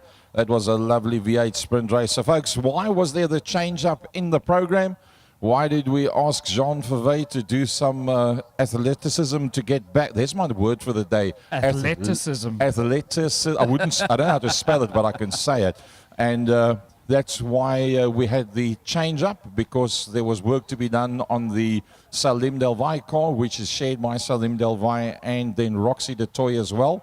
Who's Roxy de Toy? She's a friend, one of Salim's friends' wives is in fact Roxy de Toy. That's the connection between the two of them. So to make it possible for both of them to be out there with the same vehicle, they asked Jean Verwey, listen, can we maybe just move it around a little bit to make it possible for everybody to get out? He said yes, hence the changes that we have made. And here comes the 1660s. Ja, Enrico Besuit nou die eerste een wat uitkom daar so in die 142 Polo geborg deur Vonket. Bietjie probleme gaan daar in die eerste uit en hy is nou uit daar so in die blou Polo. Dan het ons vir Marino van Skalkwyk in die 840. Achterom die 33 Sean's Racing RJ Auto Golfie van Salim Delvay. Achterom Wynand Miller. It's out there in die nummer 4 Pro Skills Golf. En achterom Willem Meyer in die 58. Dan hier op die voorry John Becker wat inkom in die 165. Die 65 daar van Edgar Hockley. Die 77 van die blitsige man na Quentin Venter. En achterom die wenner van einde nummer 1. Dit is Skalk van die Westhuizen en dan die legende homself van die agterkant van die pak. Die Richard Greason Repairs Racing Golf van Richard Greason. Well, the pressure's going to be on for Wynand Miller and for Van der Westhuizen coming off the back end of the pack, because the problem is the likes of Salim Delvay, third row on the inside, and on the outside of that, the 77 of Quentin Venter. Now, if Quentin Venter can go for a run around the outside of the 65 of Edgar Hockley, which you will probably find he's going to try and do, because I think he might have a bit more power underfoot. If he can work around the outside, that'll put him ahead of Salim Delvay, and then Miller and Van der Westhuizen Meyer coming off the back of the pack. The yellow flags has come out. Ja, Richard Greason wat probleme opgetel het met nummer 5 kar wat lyk my doodgeruk het daar en nou kry hom weer in die gang. Yeah, he wasn't comfortable with that car in the first race either. Remember, Richard Greason has been rear-wheel drive for most of his career, although the Polo that he built, the front-wheel drive that he wrote off because of me in Klein Karoo many years ago, bent the whole front end, he had to cut the whole front end of the car off. So yes, he has done front-wheel drive, he has done rear-wheel drive. His rally days, in fact, was as an sort of like works driver for VW South Africa. He was a privateer, but with help from VW South Africa. And Richard Greason was in fact the very first man that ever put a Mark I Golf on the circuit. And that was at the Goodwood Showgrounds back in the day, where he brought his rally car down to the circuit. The first person to ever race a Mark I Golf was in fact Jesse Huggett back in the day. Oh, I'm talking now about late 80s, where Jesse Huggett built a car in 1 week from a Monday through to a Friday. Saturday went down to Bredasdorp, what's now known as Cape Agudas Raceway, and that was the very first ever race officially that a Mark I Golf did on an oval track in South Africa by the legend Jess Huggett back, 35, maybe 40 years ago. Maar kom ons kyk wat gebeur nou hier so as die pakkie deur die Kuipe draai kom, die groen vlag wat gereed staan in die hande van Jean Verwey, die vlag wat val en van die lyn af kom daar so Jean Becker met 'n lekker spring. Kyk vir Salim Delvay om middag aan die binnekant te geduik daar om verby 'n Marino van Skalkwyk te kom, maar dit is Enrico Besuit wat hulle lyn. Hier kom Quentin Venter aan die buitekant gaan sit Quentin Venter en hy neem die voortou, maar Enrico Besuit het ander planne. As hy daar verby skiet, probleme vir Jean Becker as daar 'n groot geveg is vir 1 en 2 tussen Venter en Besuit nou. Hulle is langs mekaar en hier kom Salim Delvay. Exactly what we expected. Quentin Venter, the explosive Quentin Venter, having a look around on that outside line, is an explosive driver out there. Is Venter, here comes Salim Delvay around the outside of Enrico Bezuidenhout. Bezuidenhout's not going to back out. He's late on the brakes. He closes up on the back of the 77. Marino van Skalkwyk runs wide. Here comes Wynand Miller. Groot geveg hier van eerste, tweede en derde. Salim Delvay daar aan die buitekant van Enrico Bezuidenhout sy. Dan agter hulle Marino van Skalkwyk. Dan is dit Wynand Miller, Skalk van der Westhuizen, gevolg deur Willem Meyer, Hockley en dan Richard Greason. Maar baie wyd gaan sit Miller. Hy verloor hom amper. Kry hom net onder beheer voor hy kontak maak met van der Westhuizen. Daar in die Kuipe draai en kom hulle nou. Dis Venter, van Delvay, van Bezuidenhout, van Skalkwyk, van der Westhuizen, Miller. Hier kom Willem Meyer, Edgar Hockley en dan Richard Greason aan die agterkant van die pak. And it's still Quentin Venter, but now he's got Salim Delvay in there behind him, Enrico Bezuidenhout in that third position. Marino van Schalkwyk, brilliant race. He's holding on, and he is actually in a very competitive fourth position. Is Marino van Schalkwyk. Schalk van der Westhuizen staying ahead. Wynand Miller battling. Today he's not on the pace that we're accustomed to seeing him, and Wynand Miller can't run that pace with them. Bezuidenhout is not out of it. Salim Delvay has got to keep an eye on that mirror. Ja, hy moet op die man voor hom fokus daar, so dit is Quentin Venter, maar hy moet ook fokus op die man agter hom, Enrico Bezuidenhout, wat blitsig is daar agter hom in daai derde posisie. Dan sit Marino van Schalkwyk wat bietjie nader en nader begin kruip daarso, as hy saam met hom bring vir Schalk van der Westhuizen met Miller en Meyer word uitbeklei vir hulle posisie, maar alle oë is daar aan die voorkant op Quentin Venter, Salim Delvay en Enrico Bezuidenhout. Daar's niks tussen die drie van hulle, as een van hulle 'n klein foutjie maak, gaan die ander kant deurglip. Venter lei hulle met Salim Delvay, Bezuidenhout, van Schalkwyk en van der Westhuizen. Well, the interesting part of this is Quentin Venter did what we expected, no problem with that. But Marino van Schalkwyk is having the race of his life. He is still in that fourth position. It's going to become a 5-car battle. There's 6 laps to go. Here comes the 7 of Schalk van der Westhuizen. Ja, daar is 6 rondes oor. Probleme vir Miller as hy aftol in die binnebaan in. Lyk my probleme wat induik daar vir hom met hantering op hy nommer 4 golf. Is hy nou daar reg voor die voorlopers gaan induik. Hier gaan groot moontlikheid kom, want Venter, Delvay, Bezuidenhout, almal daar gaan nou daar reg agter hom sit. As hulle hierdie kuipe draai kom, Miller is in die moontlikheid. Venter duik binne toe, Delvay gaan sit wyd en dis Enrico Bezuidenhout, Marino van Schalkwyk wat reguit op pad was muur toe, die geel vlam wat uitkom. There must be change of surface. Something's gone wrong there. There must be fluid on the surface for everybody to all of a sudden battle like that. I think something has gone wrong, and I think the marshals will have to have a look. I would be surprised if there's not some fluid on the surface. Oh, we've lost Salim Delvay. We've lost John Becker. Enrico Bezuidenhout keeps on working his way around. Quentin Venter having a lovely run so far. But I've got a funny feeling that there might be some fluid that's been dropped on that corner. Ja, dit is nie 'n natuurlike beweging vir 'n kar om te maak aan die uitgang van 'n draai nie. So iets wat definitief fout gegaan het, daar die rooi vlag wat gaan uitkom. En Salim Delvay wat van die baan aftrek, hy het probleme opgetel. Hy is uit hierdie wedren uit sy kar uit, staan daar op die binnebaan. Like my daar is olie, ja. Yeah, confirmation from Schalk. He says you can see there's a line of oil that comes through, probably from around about the apex of the corner. From the apex coming out is where the oil line is. Is it wide? Is it a narrow line? He says it's about a meter wide, says the Pro Skills man in the 7 car. So the West Coast Service Centre 77, Quentin Venter. Looks like they washed that car between races. It looks very bright white. But I must say, Enrico Bezuidenhout doing a lovely job in the 142. Is that the X? I was looking at this car now as well. I've got a funny feeling that this is the X Delvay car, yeah. Yeah, it looks like it. The X car Delvay Polo. I was looking at the mags and the whole style of the car. I have a pretty big suspicion that's the X Delvay car. Marino van Schalkwyk, wat 'n lekker wedren het hier so in die derde posisie. Schalk van der Westhuizen nog daar, Willem Meyer, Edgar Hockley.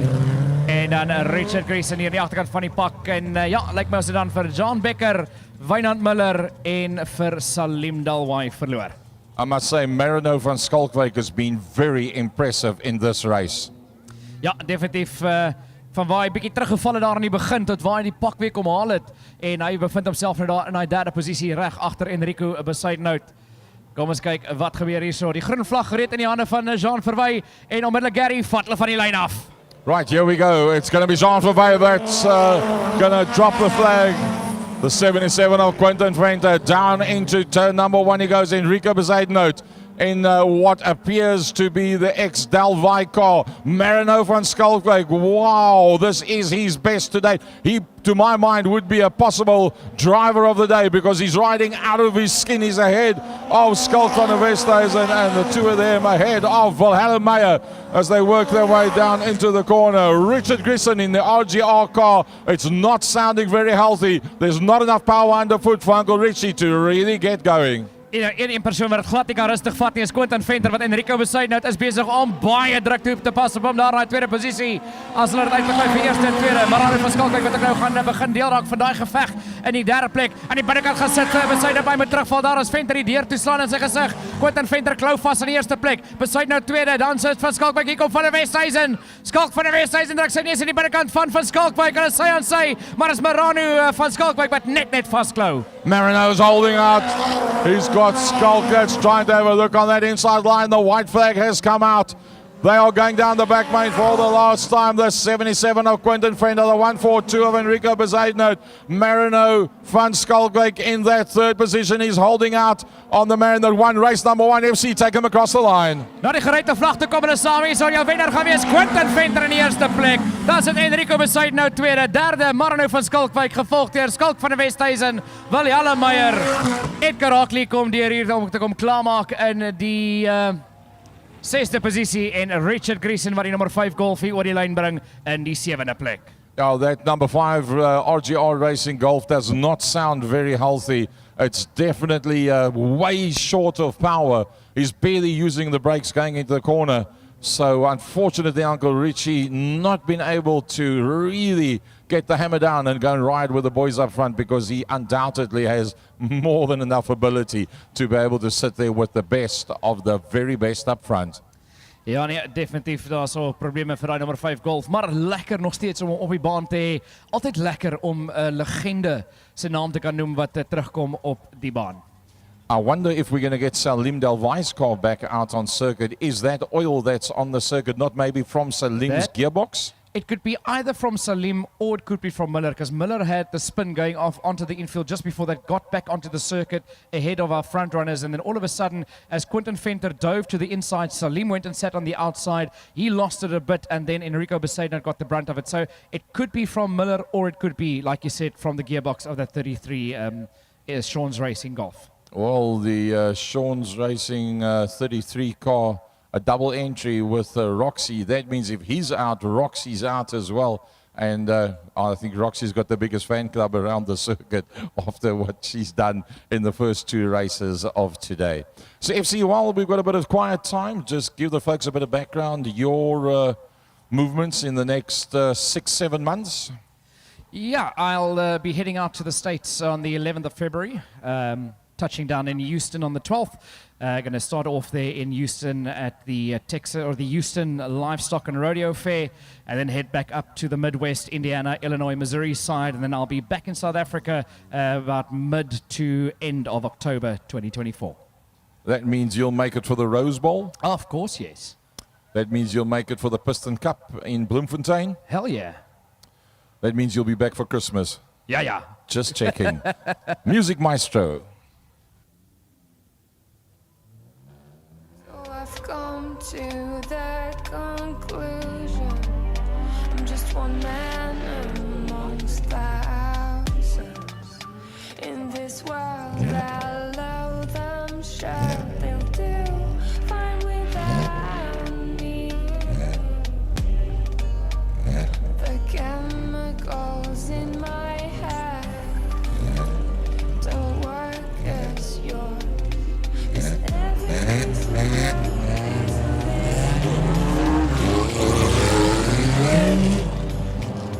LB Con Hadrads uit op die baan vir hulle tweede eiden.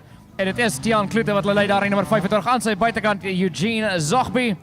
Daai is inteendeel die ex-Jason Jordan kar in die hande van Eugene. Ek het altyd gedog is om Joe se kar, maar ek is op Oujaarsdag baie goed reggehelp deur Eugene de Wet. Eugene se kar is die ou Jason Jordan kar. Agter hulle CJ Mostert, as hy buitekant Hansie Moore, dan het ons daar vir Rian en vir Nikki op die agterste lyn. Gary, vat hulle van die lyn af. No Burger van der Man out there for this one. Gaining right around the outside. Now we saw a one-on-one with Eugene Zogby and the legendary Hansie Moore. And that was in the previous heat. Now we find them very close to one another, leading out as Eugene Zogby got the pace to get away from Hansie Moore. Have a look in that third position. The blindingly quick car driver combination. The 255 of Tiaan Kloete has come to play as well. You cannot count Tiaan Kloete out anymore. Ja net, Tiaan Klute wat definitief deel raak van die geveg daar, maar los aan die voorkant is die nummer 34 daar van Eugene Zogby. As hy deur die kuip draai kom, begin wegtrek van die pak op daar Hansie Moore die ander en Tiaan Klute verloor het in die uitgang van die kuip draai en lyk my nog steeds een verval daar van daai oliekol wat lê daar in die uitgang as hy net sy pad gaan terugmaak op die baan op, maar Nicky Koeglenberg wat nou daai derde plek gaan erf vanaf CJ Mostert, Rian van Wyk en dan is dit Tiaan Klute in die laaste plek. Well, it's all going to be about Eugene Zogby, the son of Joe Zogby, because right now Hansie Moore's got problems. Hansie Moore does not have all the power that it requires underfoot. There's a big misfire on that motor car. Will he be able to stay away from the Pick and Pay entry of Nicky Koeglenberg? I think there's enough for him to do that. CJ Mostert having a very good run and that ahead of Rian van Niekerk.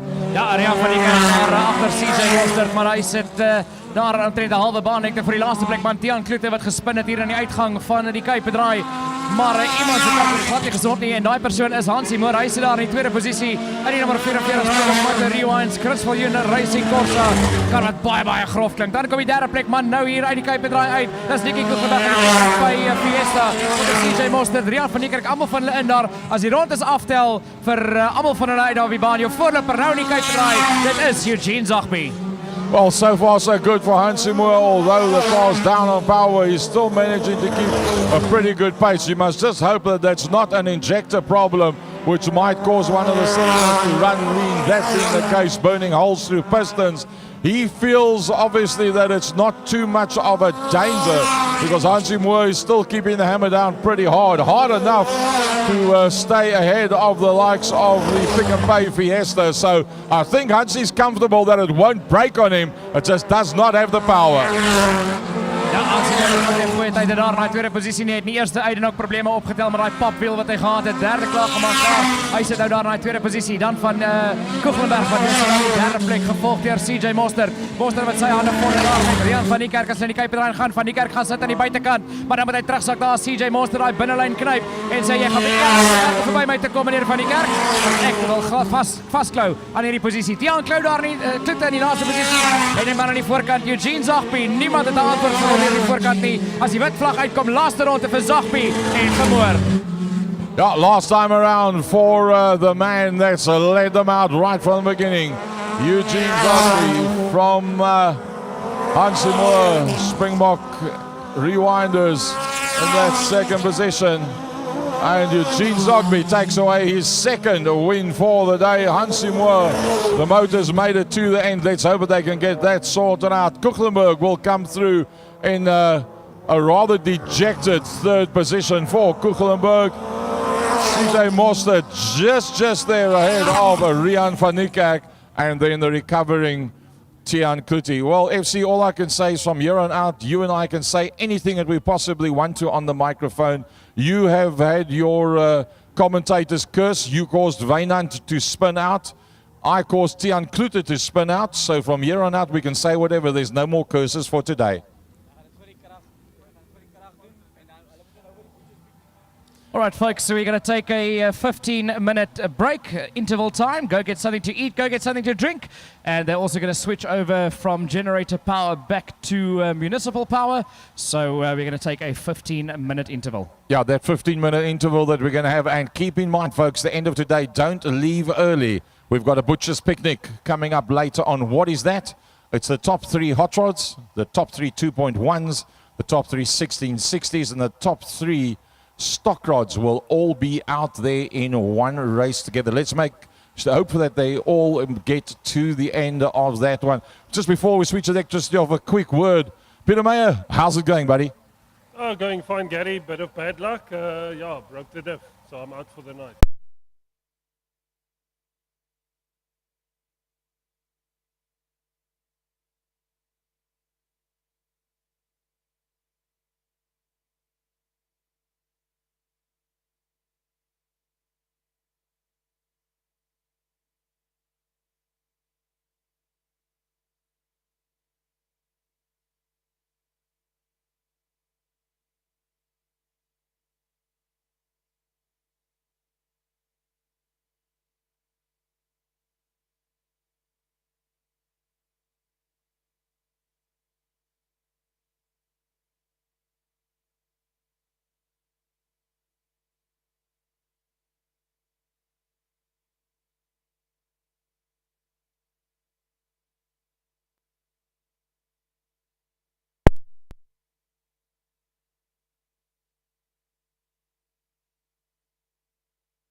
to make it, to make it.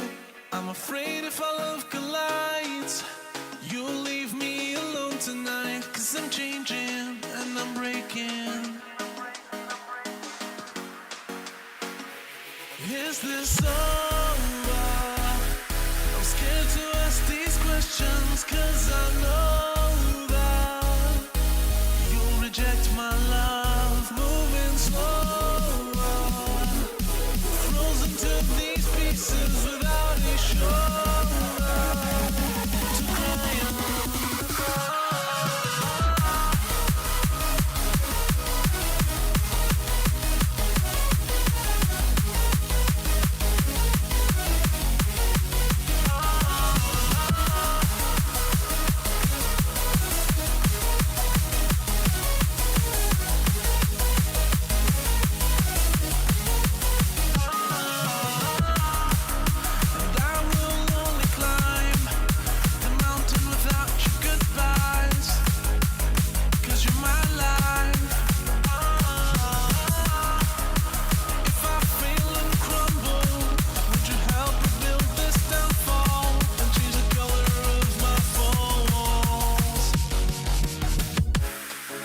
I never wanna hold you back. I wanna give you every chance, and I'll stand against all enemies, your enemies. I'm afraid if our love collides, you'll leave me alone tonight. 'Cause I'm changing and I'm breaking, but I'll still be your superhero.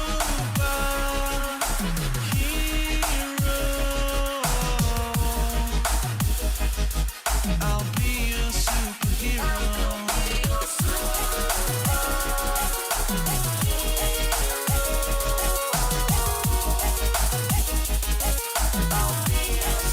But I'll still be a superhero.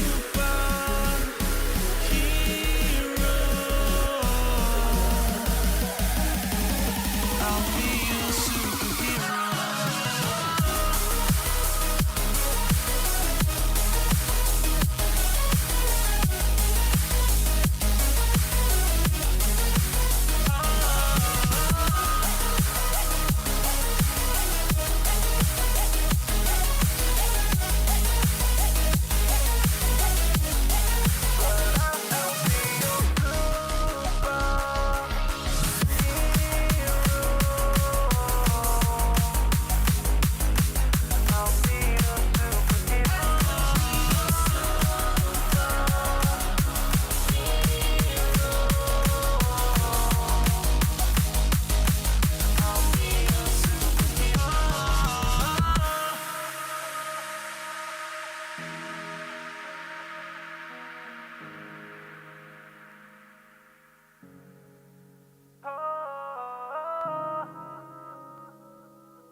want you to stay.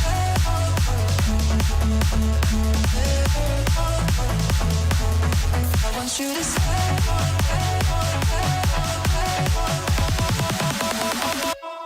I want you to stay.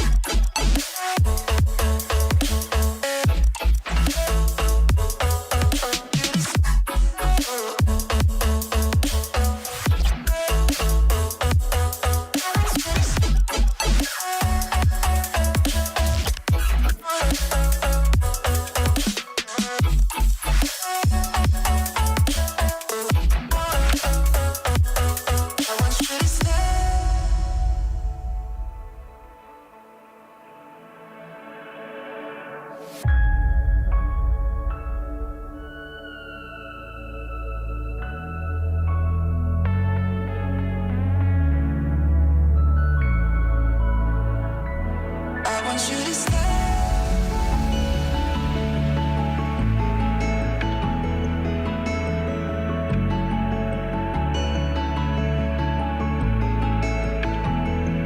I want you to stay.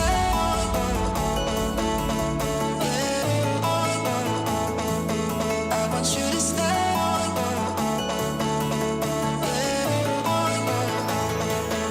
I want you to stay.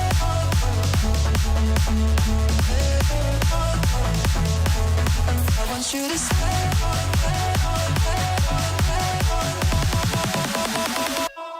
I want you to stay.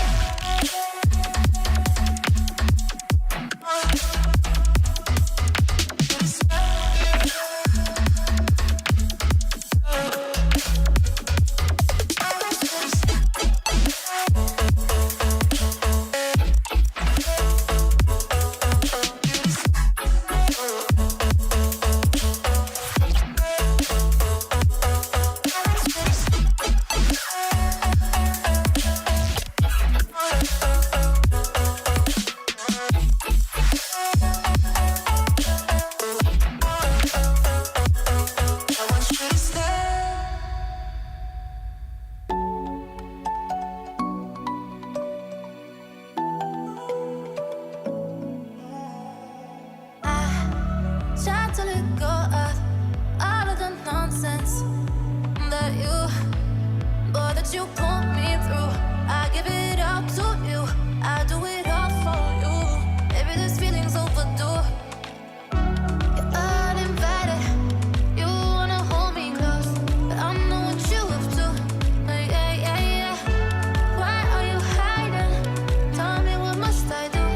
Come to you, come to you. You're mine, mine, mine.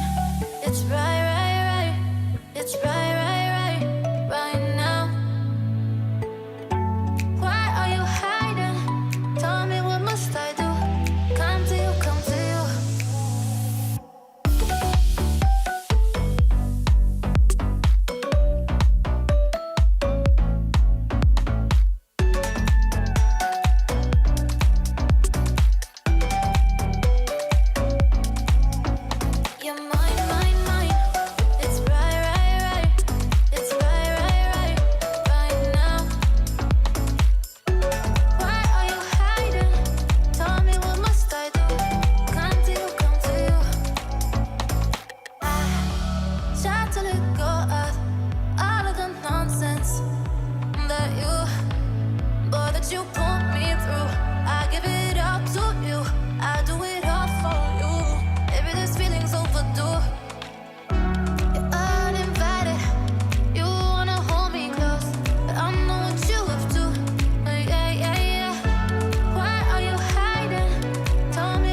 I know the air I'm breathing, it's no good for my lungs.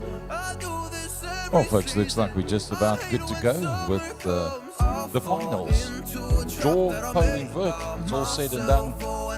And next time they come out, it's for all the marbles in the packet. A big, big thanks to all of our class sponsors that have put their money where their mouth is and make it possible for us to do the sport that we love.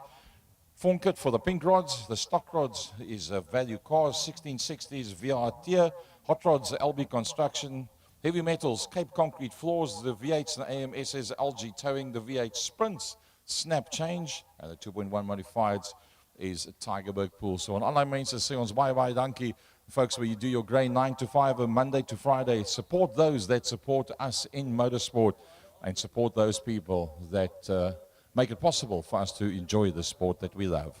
Right, guys in the pits, we're good to go. Ons kry die karre op die baan asseblief.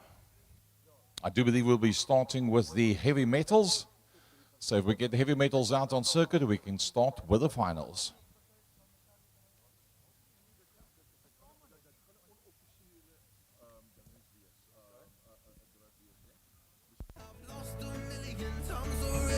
I'm so sorry, but I'm not able to slow down. I feel unable and so unworthy. My heart feels heavy, I've lost already. And I'm so sorry, but I'm not able to slow down now. And I'm so sorry, but I'm not able to slow down now. And I'm so sorry, but I'm not able to slow down now. I'm always self-destructive. I take a hit, I love it. Can you give me a second? I'm slow, got blurry vision. I fall into a trap that I made by myself. Oh, and I always do the wrong thing. I'm unstable and I'm unsteady. I've lost a million times already. I'm so sorry, but I'm not able to slow down. I feel unable and so unworthy. My heart feels heavy, I've lost already. And I'm so sorry, but I'm not able to slow down now. Please help me see the things that I am. I don't understand. I'm doing the best that I can right now, but it's never enough. Right, folks, just to give you some information about, we were talking about that Butcher's Picnic, as they refer to it. That's going to be the final race of the day. It will be the top 3 1660s, the top 3 2.1s, top 3 hot rods, and the top 3 stock rods. That'll all be out there together. Then I believe in the driver's briefing, we weren't there because FC was late. Fact. It wasn't me this time, it was FC. I believe that they said, yeah, okay, waar gaan ons staan? They said, almal staan saam. So as jy uitkom, so gaan jy staan. That's it. It'll be interesting to see the likes of Salim Delvay. If that car is good to go, what can he do against the likes of Eugene Zogby, top 1660 against the top hot rods and the top 2.1s out there. It's going to be interesting to see. I think the heavy metals were just as confused as the rest of us now. They were showed to come out this way, but heavy metals raced the other way around.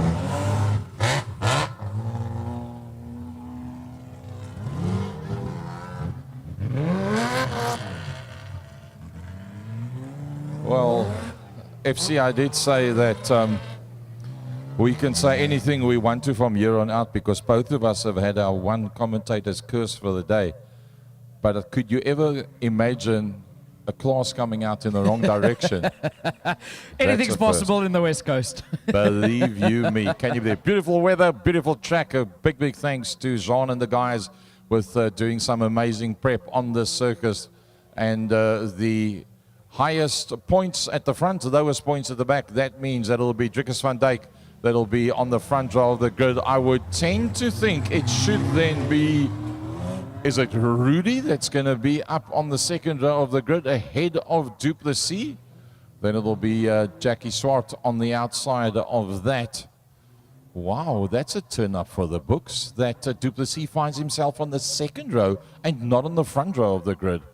Ja, Willie Du Plessis wat redelike begin spoed optel uit die laaste ruk. Lekker om te sien dat hy so top presteer hier so by Weskus Ovalbaan. Maar kom ons kyk wat gebeur hier so as die Do for SA vlag gereed staan in die hande daar van meneer Jans van Rensburg, die vlag wat nou val en van die lyn kom daar so Driekus van Dijk en Martin Tron nou daar van die lyn kom. Willie Du Plessis daar reg by hulle. Du Plessis probeer sy neus indruk daar so hy sit aan die binnekant van Tron. Aan die binnekant glip hy deur en hy skuif op in die tweede plek in. Dis Tron wat terugsak in die derde posisie en daarvoor Jackie Swart en Dean Carstens, maar dit is Driekus van Dijk wat definitief iets weet wat die res van hulle nie weet nie deur die tweede draai. Yep, no doubt about it. The odds-on favourite should in fact be Driekus van Dijk. But remember what I said earlier on. That car of Du Plessis handles a lot better in the harder, drier conditions. And we've seen in the last two meetings towards the end of 2023 that is when he is at his best. Talking about at his best, Martin Tiart is looking very strong in the finals. Ja, deur die Pro Skills draai kom hulle deur as Driekus van Dijk, Willie Du Plessis, Martin Tron, dan is dit Jackie Swart en Dean Carstens daar aan die agterkant van die pak. Die vyf van hulle daar reg by mekaar, maar die groot geveg lyk dit my Gary is nou tussen daai voorste twee as Willie Du Plessis nie vir Driekus toelaat om weg te kom nie. Inteendeel, hy kom nader en nader daar in die Pro Skills draai as hy reg teen die agterbumper van die 3 reeks BM van Driekus van Dijk sit as die draai kom. Willie Du Plessis lyk baie haastig, Dijk vir die binnebaan, maar is van Dijk wat net die deur toeslaan in sy gesig. Du Plessis definitely appears to have enough power underfoot. It's a case of lining it up, timing it perfectly, because Driekus is very, very consistent, very, very good on his lines, doesn't make errors very easily, not an easy man to get past whatsoever. You've got to find another line to go around, to get around him. He's not going to go off the line. You've got to go off the line to find a way around the man that's the highest point scorer going into the final, and with 5 to go, leads it out. Ja, 5 rondes om te gaan hierso vir die voorlopers as Driekus van Dijk hulle gaan lei aan die voorkant.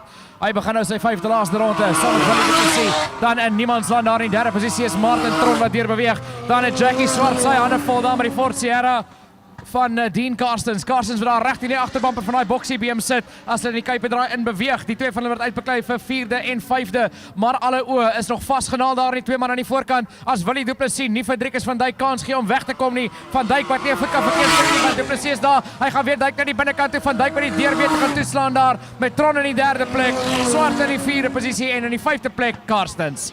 I get the impression that Driekus van Dijk is actually quite confident right now. If you look at the braking markers going into the points, he doesn't close up the line going into the corner. He feels comfortable. He's got enough pace and he's late enough on the brakes to get away from Du Plessis with 3 to go. He is in fact doing that, and that third place attempt by Martin Tron. Unfortunately, he's just a little bit off the pace because with Du Plessis pushing on the back end of Van Dijk, they've just turned it up to the next level. Ja, 2 rondes oor hier vir hierdie twee manne in die voorkant. Baie wyd kom sit Willie Du Plessis. Hy alles probeer doen daar. Hy duik links, hy duik regs, maar as Driekus van Dijk wat dinge vir hom bitter moeilik maak daar in die voorste posisie. Dan is dit Tron in die derde plek met Jackie Swart daar in die 4de posisie. Dean Carstens wat daar regs saam met hom sit en soek vir 'n kans om sy neus in te kry daar om verby te glip. Maar die wit vlag wat gaan uitkom, die laaste ronde wat nou gaan begin hier vir die twee voorlopers, is 'n harde wedren vir hulle. Dis Driekus van Dijk, Willie Du Plessis wat hulle laaste ronde begin. Into the last lap they go, and I think that third position is the only one that we know for sure is that Martin Tron will end up in that third position. I don't think Jackie Swart is going to lose out to Dean Carstens. Can Driekus take it all the way to the flag? Yes, he does. 3K US, he's on his way to the front. He takes it away from Willie Du Plessis. Next man through will be Martin Tron. Can Jackie make it through ahead of the Sierra? Yes, he does. He's ahead of Dean Carstens in the finals. And that was the heavy metal final, the first of the finals that we're going to be running here this evening. And, well, there's not a lot of them out there, but it was a very, very good. Sponsored by Cape Concrete Floors.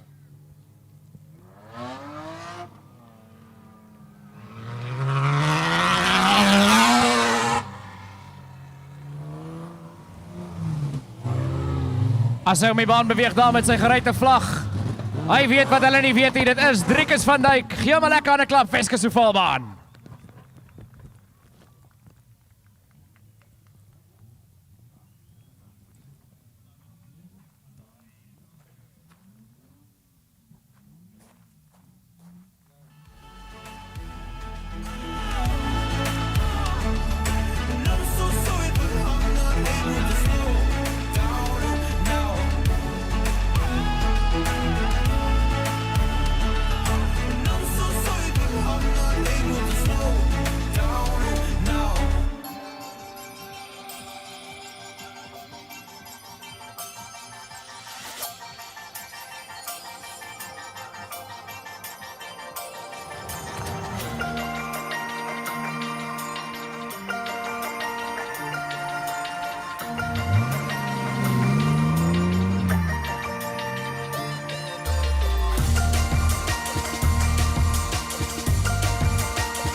value cars, stock rods next to be out onto the track. And what a brilliant race meeting it's been for Derek Tiart. His best to date, undoubtedly, and it gives us a big thumbs up. The way Derek Tiart's going right now, you cannot bet against him, even though he's got the likes of JP van Jaarsveld alongside him, the West Coast Service Centre car.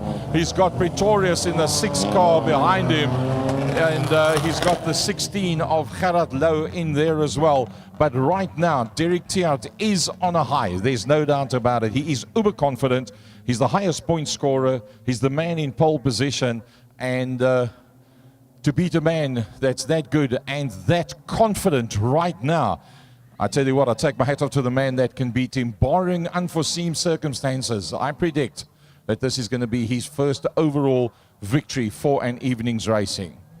Ja nee, kom ons kyk wat kan Derek Tiart daar van die voorkant van die pak afmaak. As die hoeveel is sy vlag wat nou val en van die lyn af kom en dadelik is Tiart van die voorkant neem. Hier kom van Jaarsveld, Pretorius Louw, Meinhard Pretorius, Hannes Botha en wie's daar agter hulle? Dit lyk na Ruben Bakkes daarso. Maar dit is 'n volstroom geveg daar aan die voorkant tussen Tiart en van Jaarsveld. Dan is dit Pretorius en Louw wat daar saam met hulle sit. Wyd gaan sit van Jaarsveld daarso. Hy klou vas in daai buitenste lyn. Derek Tiart probeer vasklou aan hom. Jonathan Pretorius hardloop 'n bietjie wyd. Los dit hier op vir Gerard Louw, maar dit is van Jaarsveld wat die voortou neem. JP van Jaarsveld neem die voortou met Derek Tiart daar in die tweede plek. En hier kom Jonathan Pretorius. JP van Jaarsveld that battled in heat number 1 did a brilliant job in heat number 2. Tiart that runs towards the outside, but it's JP van Jaarsveld that's managed to now get a bit of a break. Gerard Louw finds himself on the outside of Pretorius. They make slight contact, and can you believe it?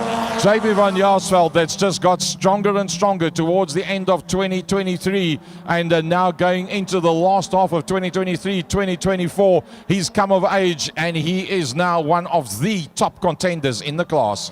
Maar daar's 'n groot geveg daarso vir 4de en 5de tussen Jonathan Pretorius en Mynie Pretorius. As hulle saam daar in die Cape draai kom, Jonathan Pretorius hardloop baie wyd. Probeer die slingshot kyk daar aan die buitekant van Gerard Louw en hy probeer wegkom daar van Meinhard af. Maar Meinhard wat nog al reg by hom sit, Gerard Louw wat die dinge baie moeilik maak vir hom deur hom op hy buitenste lyn op te forceer. Hulle almal beklei daar vir 3de, 4de, 5de. Dan is dit Hannes Botha wat daar saam met hulle sit en is dit 'n Ruben Bakkes. Nou probleme vir Meinhard Pretorius as hy 'n fout maak en skielik baie wyd hardloop en hy val terug na heel laaste toe.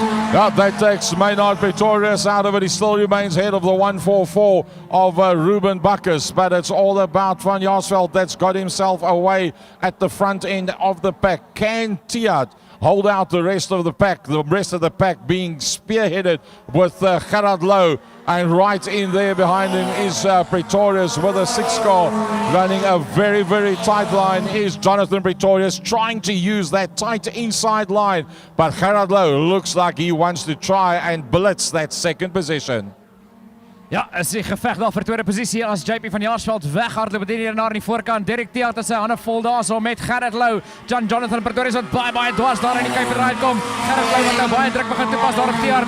Louw wat voel hy kan daar verby Tiart kom. Hy moet nou buite gaan sit daarso want Derek Tiart wil daai 22 golfie baie wyd maak. Nou hardloop hy bietjie wyd. Hy los die deur oop. Louw kom nader, maar hy was nie naby genoeg nie. Dan Pretorius daar in die 4de plek gevolg deur Ruben Bakkes en dan Hannes Botha. Nothing much in it if you think there's just 3 more laps to go, and they're all sitting right together.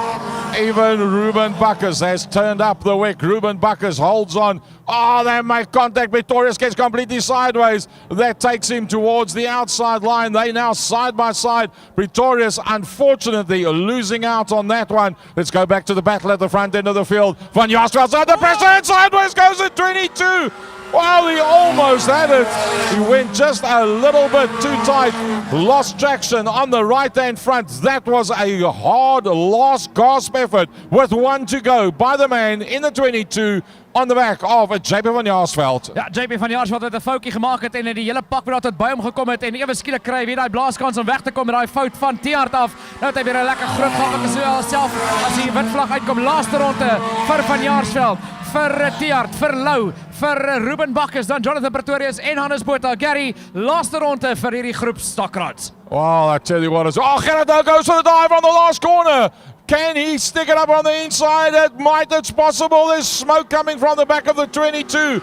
JP van Jaarsveld's going to win it. It will be Derek Tiart in second, Gerard Louw in third. Behind that, the Ruben Bakkes car coming through behind that as well. Can you believe it? What an amazing race that was. Van Jaarsveld coming to the party.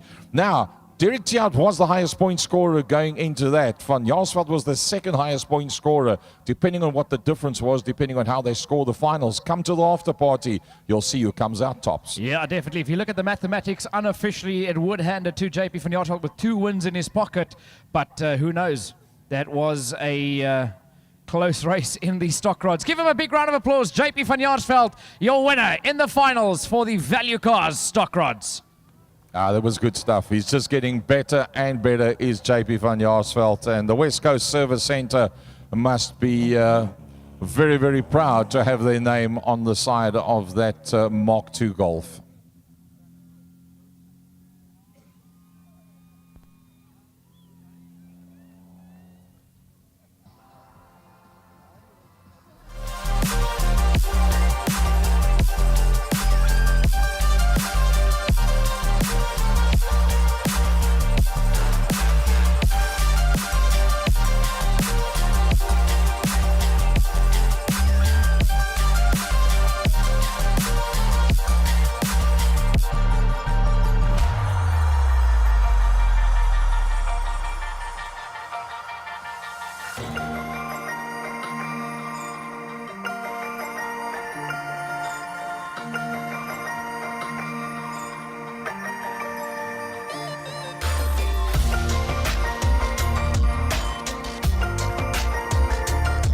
Well done, JP van Jaarsveld. Well done, my buddy. That was your best to date. Undoubtedly got to be one of the contenders for driver of the day, JP van Jaarsveld, just getting better and quicker. Would have been nice to have had Fani out there as well today. We unfortunately missed out on him. We didn't have the likes of Chris Etzebeth that wasn't out there. So a good couple of the top guys that aren't there. But hey, if the cat goes away, the mice come to play. People like JP van Jaarsveld is now one of the quick guys out there. Him and Pretorius as well in the 6 car. You can't count them out whatsoever.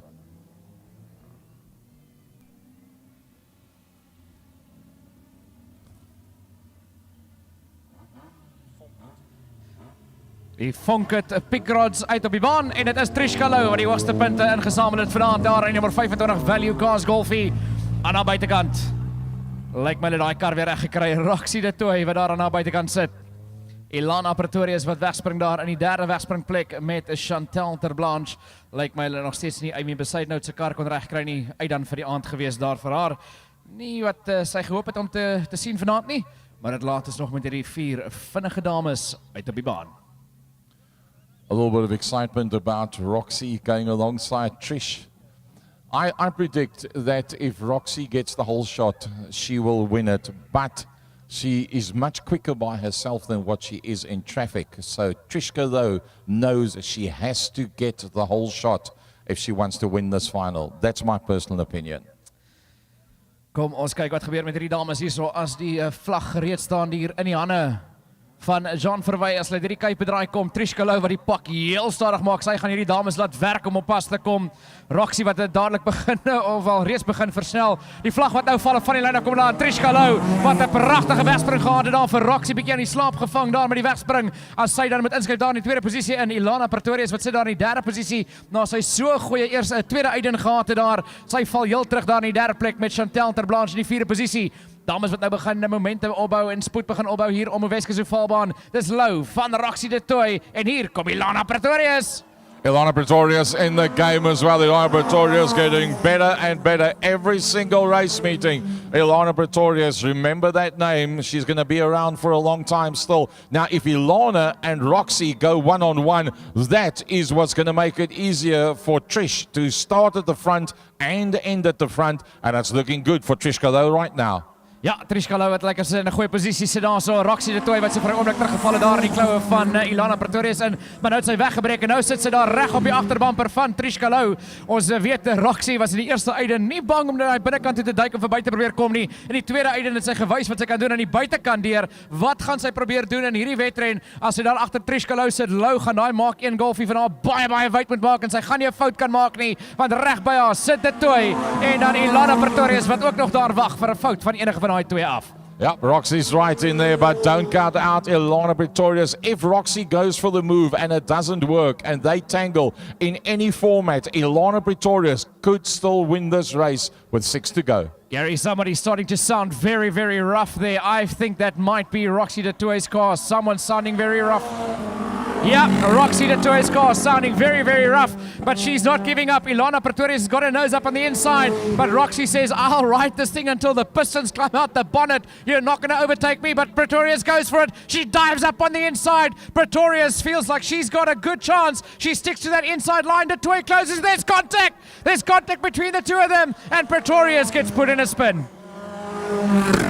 Yep, unfortunately, it's a bit of a misfire. Then it tends to clear, misfire, and it clears. Maybe it's something that won't stop her from completing the race as a whole. What a pity that it turned out like that, because they were having such a lovely dice up until then. And Ilana Pretorius having the race of her life. And yeah, that light contact that made up the end of that three-way battle with 5 to go. 5 rondes oor in hierdie wedrenaar vir die voorloper. Dit is Trishka Lou. Sy het 'n groot gaping tussen haarself en Roxy de Toey met daai probleme. Ilana Pretorius se kar wat ook nou 'n bietjie grof begin klink het na daai spin, maar sy gaan ook alles probeer doen om terug te probeer kom in daai derde posisie, en sy sit nou daar in die vierde plek. Maar die blou vlag wat uitkom vir Trishka Lou wat nou buite om haar gaan moet probeer ry, as die blou vlag nie sê kom met die pad uit nie, dit sê hou jou lyn. Well, she stays on the line and forces Trishka to go around the outside, which is not, well, I suppose you got to stay on your line. You must, you don't change your line. The person that's got to go past you, they must change their line to get around you. So she did the right thing. She just stayed there where she was. I must say, Roxy's motor sounding a little bit clearer now, maybe just a bit of dirt that was coming through. 3 to go. So if that is the case and that motor is now pulling properly, can Roxy in 3 laps close down on the highest point scorer, pole sitter and race leader Trishka Lou?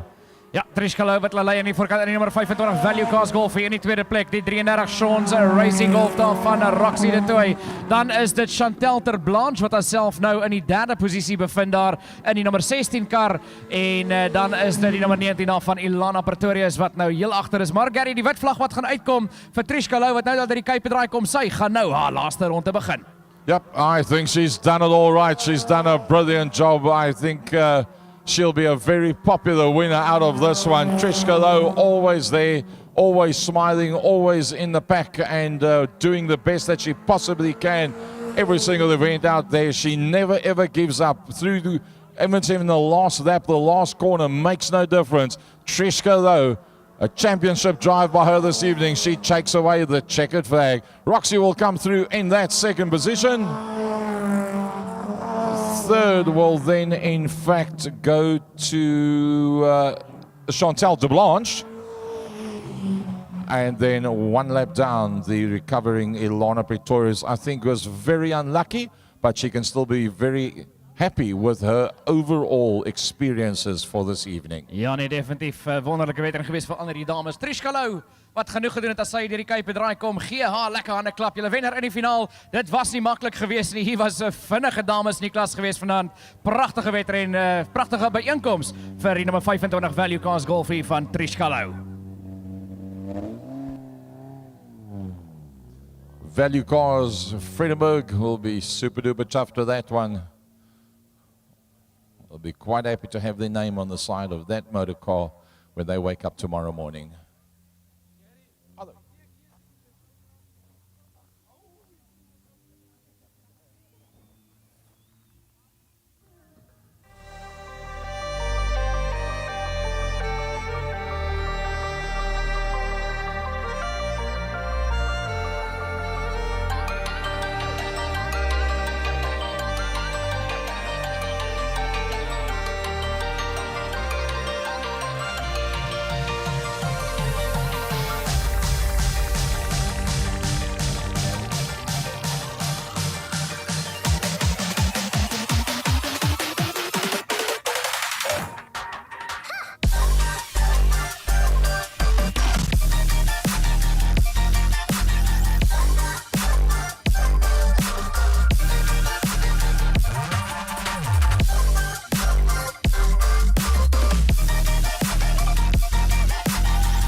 Right, here we go with the LG Towing V8s. And as they go out on circuit, remember this is for regional and club points. I must say a big thanks to the marshals, the infield marshals have done a brilliant job, and also to our clerk of the course and the ladies here behind us as well. Not a single driver has come with a single query in terms of points or any decisions the whole night. So well done to the team working here this evening. Toe vir sy vlag wat val dadelik daar, so is Adrian Mostert en Dwayne Prinsloo wat hulle gaan lei.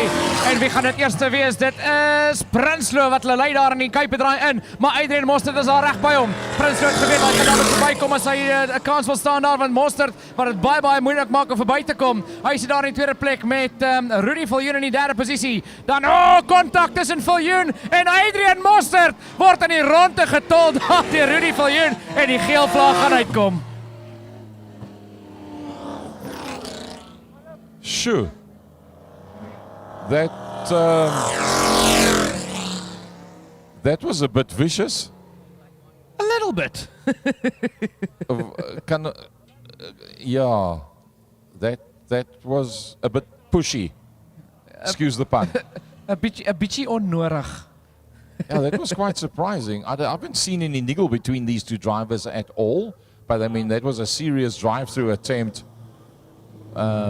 So yeah. Yeah, there was once or twice where Rudy in heat number 2 tried to overtake coming out of pit corner, and Adrian had the car very sideways. And I think Rudy decided that maybe I can get away with it this time to stick my nose up on the inside. But yeah, when you do that and you start spinning a guy, the consensus is kind of let him go. Yeah, he kind of drove straight through it. That I found quite surprising. But then again, you've also got to be careful when you pick up somebody from behind and you get them sideways. If you then lift off at that point, they can flick around and go in the opposite direction, and you end up putting the person in the wall. So sometimes it looks like you are being malicious, but what you're actually doing is trying to save that person, that they don't end up going into the wall because of that initial contact, which was not supposed to happen. But I mean, it happens. It's motorsport. It's very easy to sit on the wall and make comment and say you should have, you could have, you would have. But believe you me, it happens so quickly out there on circuit. And FC, you're going to learn that trick pretty soon, because I believe you all sorted out to get your own personal racing car sorted out. And when you come back from the States in the latter part of the year, that you're going to be out on circuit as well. Yeah, looking forward to that, getting the Datsun up and running finally after being on the track 2 years ago, and the old car getting written off while on loan. But yeah, finally things getting together, and yeah, all these little tricks and stuff I'm going to have to learn, but looking forward to it. I'm using these guys to learn what not to do out on track. Well, it'll be nice to have you out there on track so that I can not only swear at you on telephone, but I can show you a black flag as well. My commentating partner and the man that joins me throughout South Africa with all the big events. We've been actually very blessed and very lucky to pick up the MSA Nationals, the Woomsa Nationals, the Klein Karoo, the Schoemans Park Rose Bowl. All of those meetings that we get invited to, and in fact, not too long from now, in a couple of weeks' time, I think it's the 14th of March, I'll be off to Rustenburg again. Those of you who remember that video that FC put up where he was embarrassed where we went the wrong way up a one-way street, that is the same place we're going to go to up in Rustenburg. And we'll be flying out late the Saturday afternoon to go back there and go and join them for another event. Right, guys at the pit gate, get the gate open, please. These guys are going back to pits. It was only fair that they decided, you know what, that was by no fault of his own, Adrian Mostert, and the car didn't want to start. Then they got it started, and then the pit gate wasn't open. Papwiel, okay, daar het julle dit. Papwiel as gevolg van daardie insident, so die klerk van die baan wat besluit het kom ons stuurlik uit, het ons gee elkeen 'n regverdige kans hierso by 'n Weskus Ovalbaan. So die V8s wat terug gaan Kuipe toe om bietjie af te koel, en dan sien ons hulle so bietjie later weer.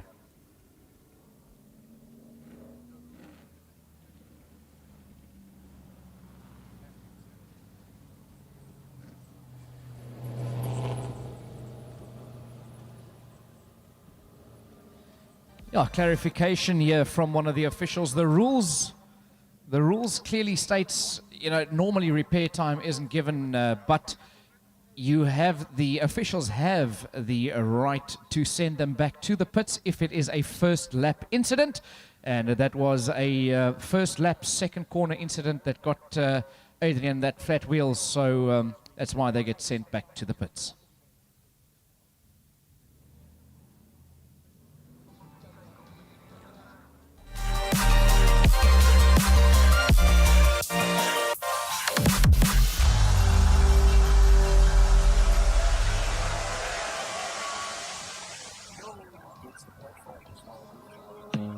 I don't wanna see you.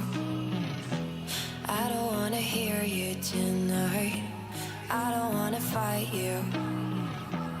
You don't wanna know if I feel alright. I don't wanna just forgive you. I just wanna be fine. I'll be waiting for a sign to light up. Yeah. And your heart is out of sight. I just wanna feel mine. Hey you. I'm gonna be the one for another one. Hey you. Maybe then you'll know that I was never one. I don't wanna see you. I don't wanna fear you tonight. You don't wanna know me.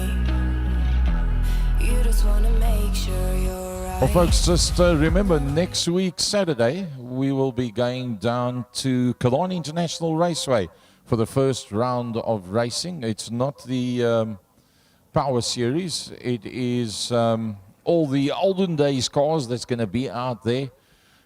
What used to be the David Piper Road Show, when David Piper was still under 80 years of age, and he brought everything out with him from England.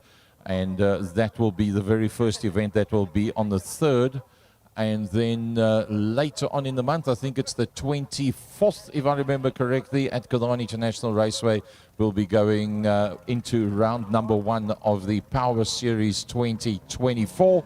That racing will go out live, gratis, free and finite on IMUSAT. So if you can't be at Killarney, you can still watch the racing. Go onto your computer, go onto Google, go onto IMUSAT, and go onto the live button, click on the live button, and you can watch the racing from Killarney. That'll be on the 24th. We will be going live on IMUSAT to next week Saturday as well, probably starting around about 8:30. The likes of Ernest Page going to be going live with Shantae De Beer with the breakfast show before we start with the actual day's racing. Here we go, 2.1 Modified Saloons, FC Nevote Mike side, 10 laps of action, take them away. Vlag wat vallen toe, van eerst wat wegspring af. Gaan daar so, hy was aan die buitekant van en heel Kuchlenberg, maar Kuchlenberg klou vas. Maar Tiaan Kloete sê, hierdie is my aand. Hy vat die voortou voor en heel Kuchlenberg. Is dit Tiaan Kloete wat hulle lei. Kuchlenberg in die tweede plek, dan Stefan Leroux daar in die derde posisie met Wynand de Goede in die Peugeot daarso, maar die geel vlak kom uit. Full course yellow. Geel vlak wat uitkom. Klerk van die baan wat lyk my besluit, iemand was nie helemaal so daar op die wegspring gewees nie. Explain that slightly again. What was the reason for it? Die klerk van die baan het gevoel, iemand was nie helemaal so soet met die wegspring. Heeltemal so soet. Hy was soet, maar nie helemaal soet nie. So net 'n bietjie soet. Net 'n bietjie soet en 'n bietjie stout. Just checking. All right, so the other flag will be out. It'll be 10 laps of action. Tigerberg Pools 2.1 Modified Saloon Finals. Peter Meyer not out there. Unfortunately, he broke the diff. And we spoke earlier on. I suppose that was actually the first commentator's curse. We spoke about that car being on the dyno and sounding sweet as honey. But unfortunately, the diff has given up on the Toyota Starlet. So unfortunately, this is the horrible part of being a racing driver. You're supposed to be out there in that class. You know you've got the pace. The car's all good. It's handling nicely, and then some small thing breaks on it, and you've got to sit and watch the finals.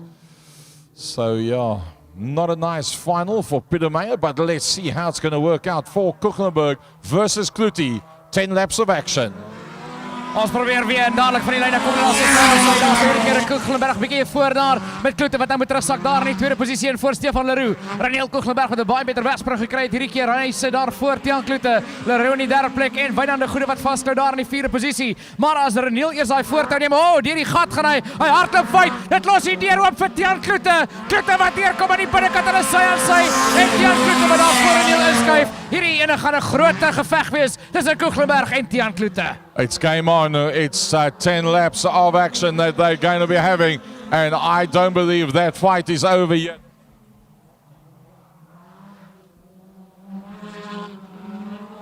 Negen rondes in hierdie wedren as Raniel Kuchlenberg ry daar so die tweede posisie met Stefan Leroux daar so in die derde plek. Wynand de Goede wat daar agter hulle sit in die Peugeot 306. Is die veld nou begin uitversprei daar so Raniel Kuchlenberg wat nou sy ritme teruggekry het. Hy die voortou in hierdie wedren. Tiaan Kloete gaan alles probeer om daar by hom uit te kom, maar hy gaan bietjie harder moet probeer as dit. 7 to go. Can Tiaan Kloete make a plan to get back onto the back end of Raniel Kuchlenberg? Remember, Raniel is the reigning class champion ahead of Brennan Green. Brennan Green also out. So not only Peter Meyer, but Brennan Green not making it out to the final. Kuchlenberg saying, whoa! Kuchlenberg bounces towards the outside of the circuit. That little hollow in the circuit almost caught him out. He just held it away from the wall and carries with 5 to go in the final. Ja, dit is die finale van die Tiger McWills 2.1 en Raniel Kuchlenberg wat dadelik seker gemaak het. Hy kom weg daar van Tiaan Kloete, want Kloete wat baie gevaarlik is vanaf daar in die tweede posisie in die Tigra. Stefan Leroux wat deurbeweeg in die derde posisie in die 2.55 met Wynand de Goede wat vasklou daar in die vierde plek. Hy probeer alles om daar by te bly, net nie genoeg onder voet om daar by Stefan Leroux uit te kom nie. Maar aan die voorkant, Raniel Kuchlenberg, daai gaping tussen hom en Kloete word al groter en groter as hy alles reg doen hier in die finaal. Yep, just 4 more laps to go for Raniel Kuchlenberg. Tiaan Kloete on this surface. I don't think Tiaan Kloete's car is as adept to that surface as what it is for Raniel Kuchlenberg, because earlier on the looser, wetter surface, there was nothing much between them. But look who's coming into play in third position. Well, Gary, I think something might be going wrong in that car because Stefan Leroux is now starting to catch up and coming to fetch him from that third position. He's closed up right onto that back bumper. There might be problems underfoot there for Tiaan Kloete as he's all of a sudden dropping off on the pace and Stefan Leroux finding a lot of pace in that third position. Yeah, Leroux definitely closing up on the back of Kloete. I think Raniel Kuchlenberg, yeah, you can hear he's lifting off just a little bit early now. He's not hammering it the way he was earlier on with just 2 to go. He's got the full length of a straight on the rest of the pack. He's done it all right lap for lap. Now it's just a case of nursing it, keeping it together, hoping nothing breaks and bringing it home all in one piece. That little hollow in the track, car bounces pretty badly as he goes through there. For some other reason, the setup of that motor car has got more of a reaction as he goes through the hollow. Watch him as he comes through for the last time.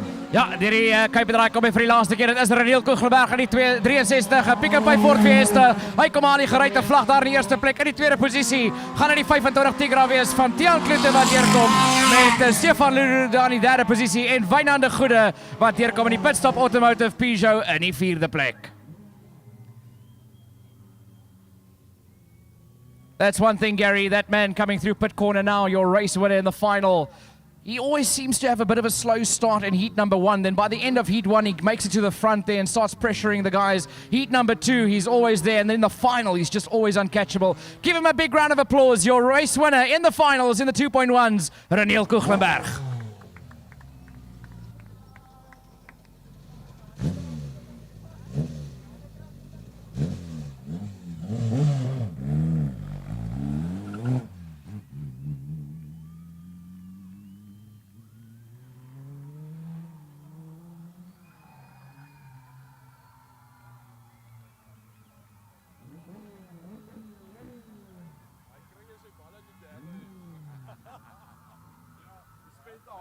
Pumping them up.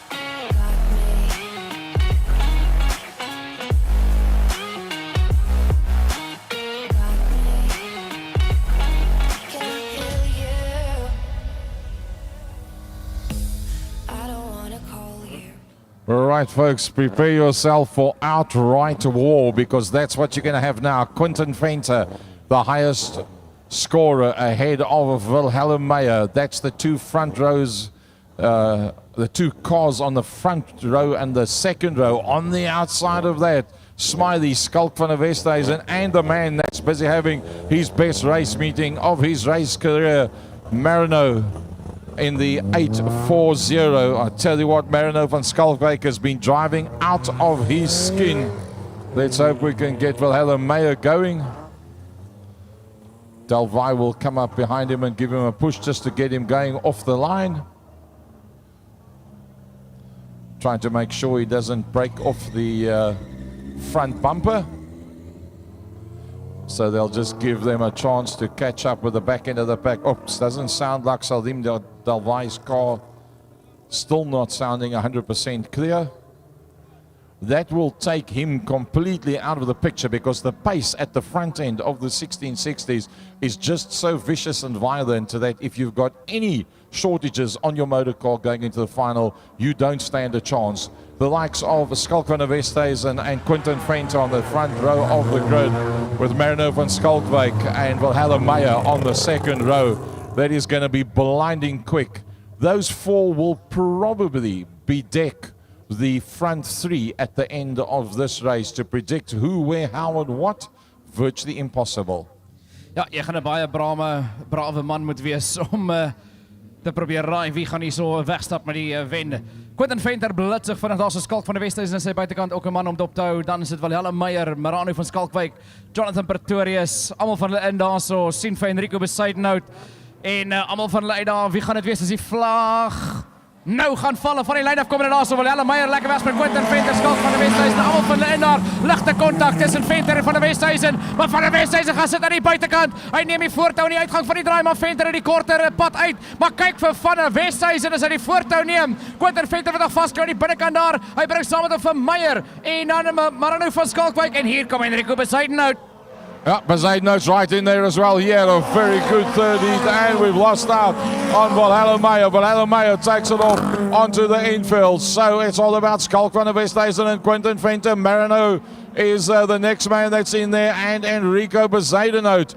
Well, that front three, I think that nobody's going to be able to really put too much pressure on them. But Enrico Bezuidenhout is doing a brilliant job, and I think that in hindsight, if Enrico Bezuidenhout carries on the pace that he is, he might just turn that front three upside down. Ja, Enrico Bezuidenhout wat definitief nog 'n rol kan speel daar onder daai voorste drie van der Westhuizen, Venter en van Skalkwyk. Saam met daar Jean Becker wat baie wyd hardloop daar deur die kuip en draai, gaan sit baie wyd.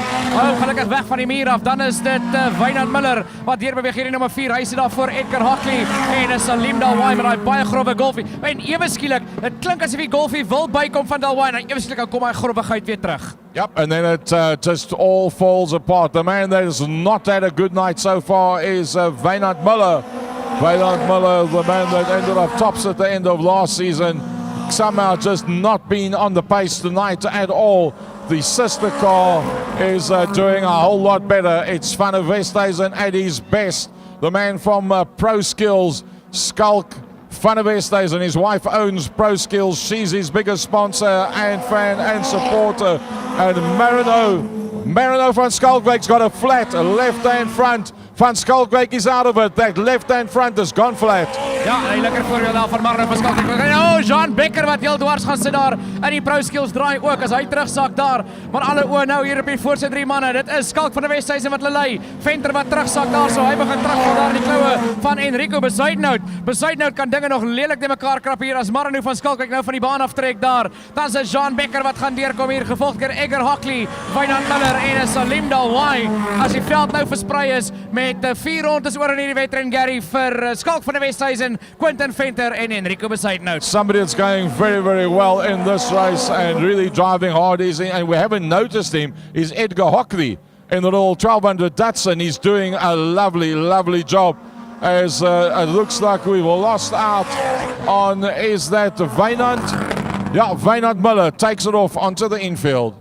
Ja, Wynand Miller wat die nummer 4 kan na die binnebaan toe vat. Lyk asof hy wil probeer terugkom op die baan hier so. Ja, hy gaan terugkom op die baan. Daar agter Enrico Besuidenhout as hy nou 'n ronde agter is. Hy is nou heel aan die agterkant van die pak. Dwars kom sit die Datsun daar van Edgar Hockley agter Jean Becker. As hy ook dit weer teruggemaak het op die baan. Maar aan die voorkant is die geveg. Nie regtig 'n geveg vir Skalk van die Weshuis nie. Hy is op sy eie aan die voorkant daar, maar die geveg lê nog daar vir tweede en derde as Venter 'n fout maak. En nou kom Enrico Besuidenhout en weer eens Miller. Miller wat weer eens gaan tol daar.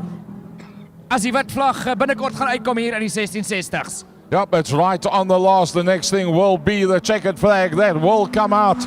So let's see how that one's going to play itself out. The last lap for Van der Westhuizen.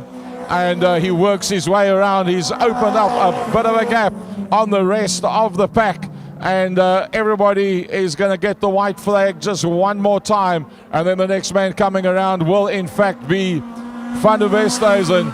And for this one, the man that will be swinging the checkered flag, Jesse Huggett, swings the checkered flag in the final for Quinton Venter, and Rico Bezuidenhout coming through in a third position. A lovely dice between the front three, and I'm sure it would have been a lovely surprise as Jean Becker comes through, Edgar Hockley comes through, and then Salim Delvay with what's left of that motor car.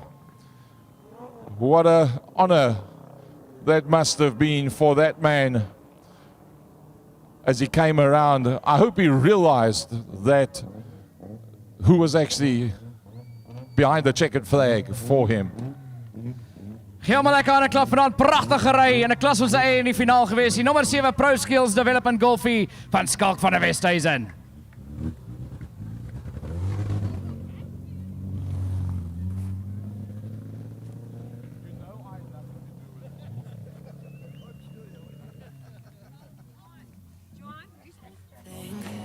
I'm the one you go to whenever you feel like you're about to sink.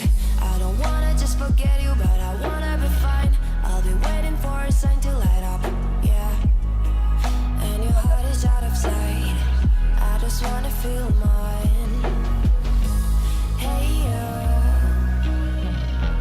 I could become the one for another one. Hey you, maybe then you'll know that I was never one. I'm gonna be the one for another one. Maybe then you'll know that I was never one. Well done, Skalk van der Westhuizen. A brilliant night's racing by Smiley. And wow, awesome stuff. One of the nicest gentlemen that you will find in motorsport is in fact that man in the Pro Skills car, Skalk van der Westhuizen. I like to refer to him as Smiley because you just never see him in a bad mood. He's just such a nice person, a thorough gentleman. If there was more people like that in motorsport, we would be a lot better off.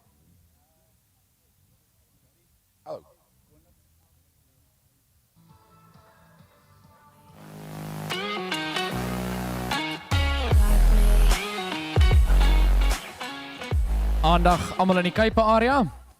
Net herinnering daarso vir al die stockrods en die 1660s, die top 3 in die finaal. Julle moet onthou, julle kan slank begin oplyn daar in die Kuipe area, die top 3 van die stockrods en die top 3 van die 1660s en die top 3 van die 2.1s. Dan wag ons nog net vir die hard rods om te ry, dan daai top 3 wat almal gaan uitkom vir die Butchers Picnic.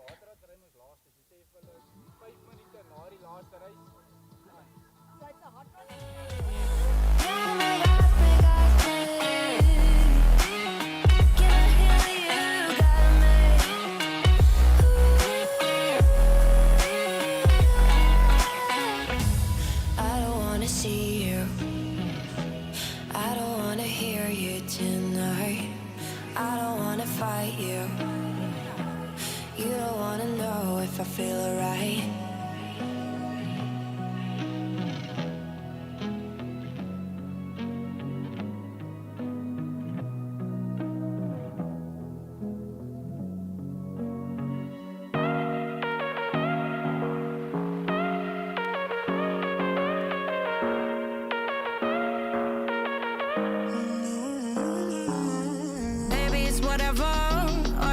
But you long gone, it don't matter.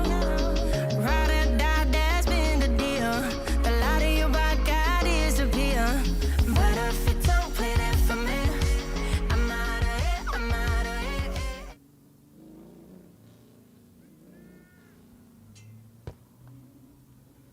Die V8 klas wat dan uitkom vir hulle finaal. Hulle het dit een keer probeer, bietjie moeilikheid opgetel in die uitgang van die prouskieelsdraai en nou het hulle 'n tweede kans om dit reg te stel. Adrian Mostert in die 531. Nissan Skyline 6-silinder flexie. Dan die 44 Weska bakwerke flexie daar van Dwayne Prinsloo. Die 244 BM daar in die hande van Rudy Viljoen. Die nummer 200 LG Towin Lexus daar in die hande van Emma Legrandsie. En die 737 flexie daar van Neville Huishaven. Well, Emma Legrandsie finds herself on the outside of the second row alongside Rudy Viljoen. And she was way off the back of the pack with the start of the second race. So she might fancy her chances of breaking into a top 3 with this one. Well, we're about to see how this one's going to play itself out. 10 laps of action in the finals.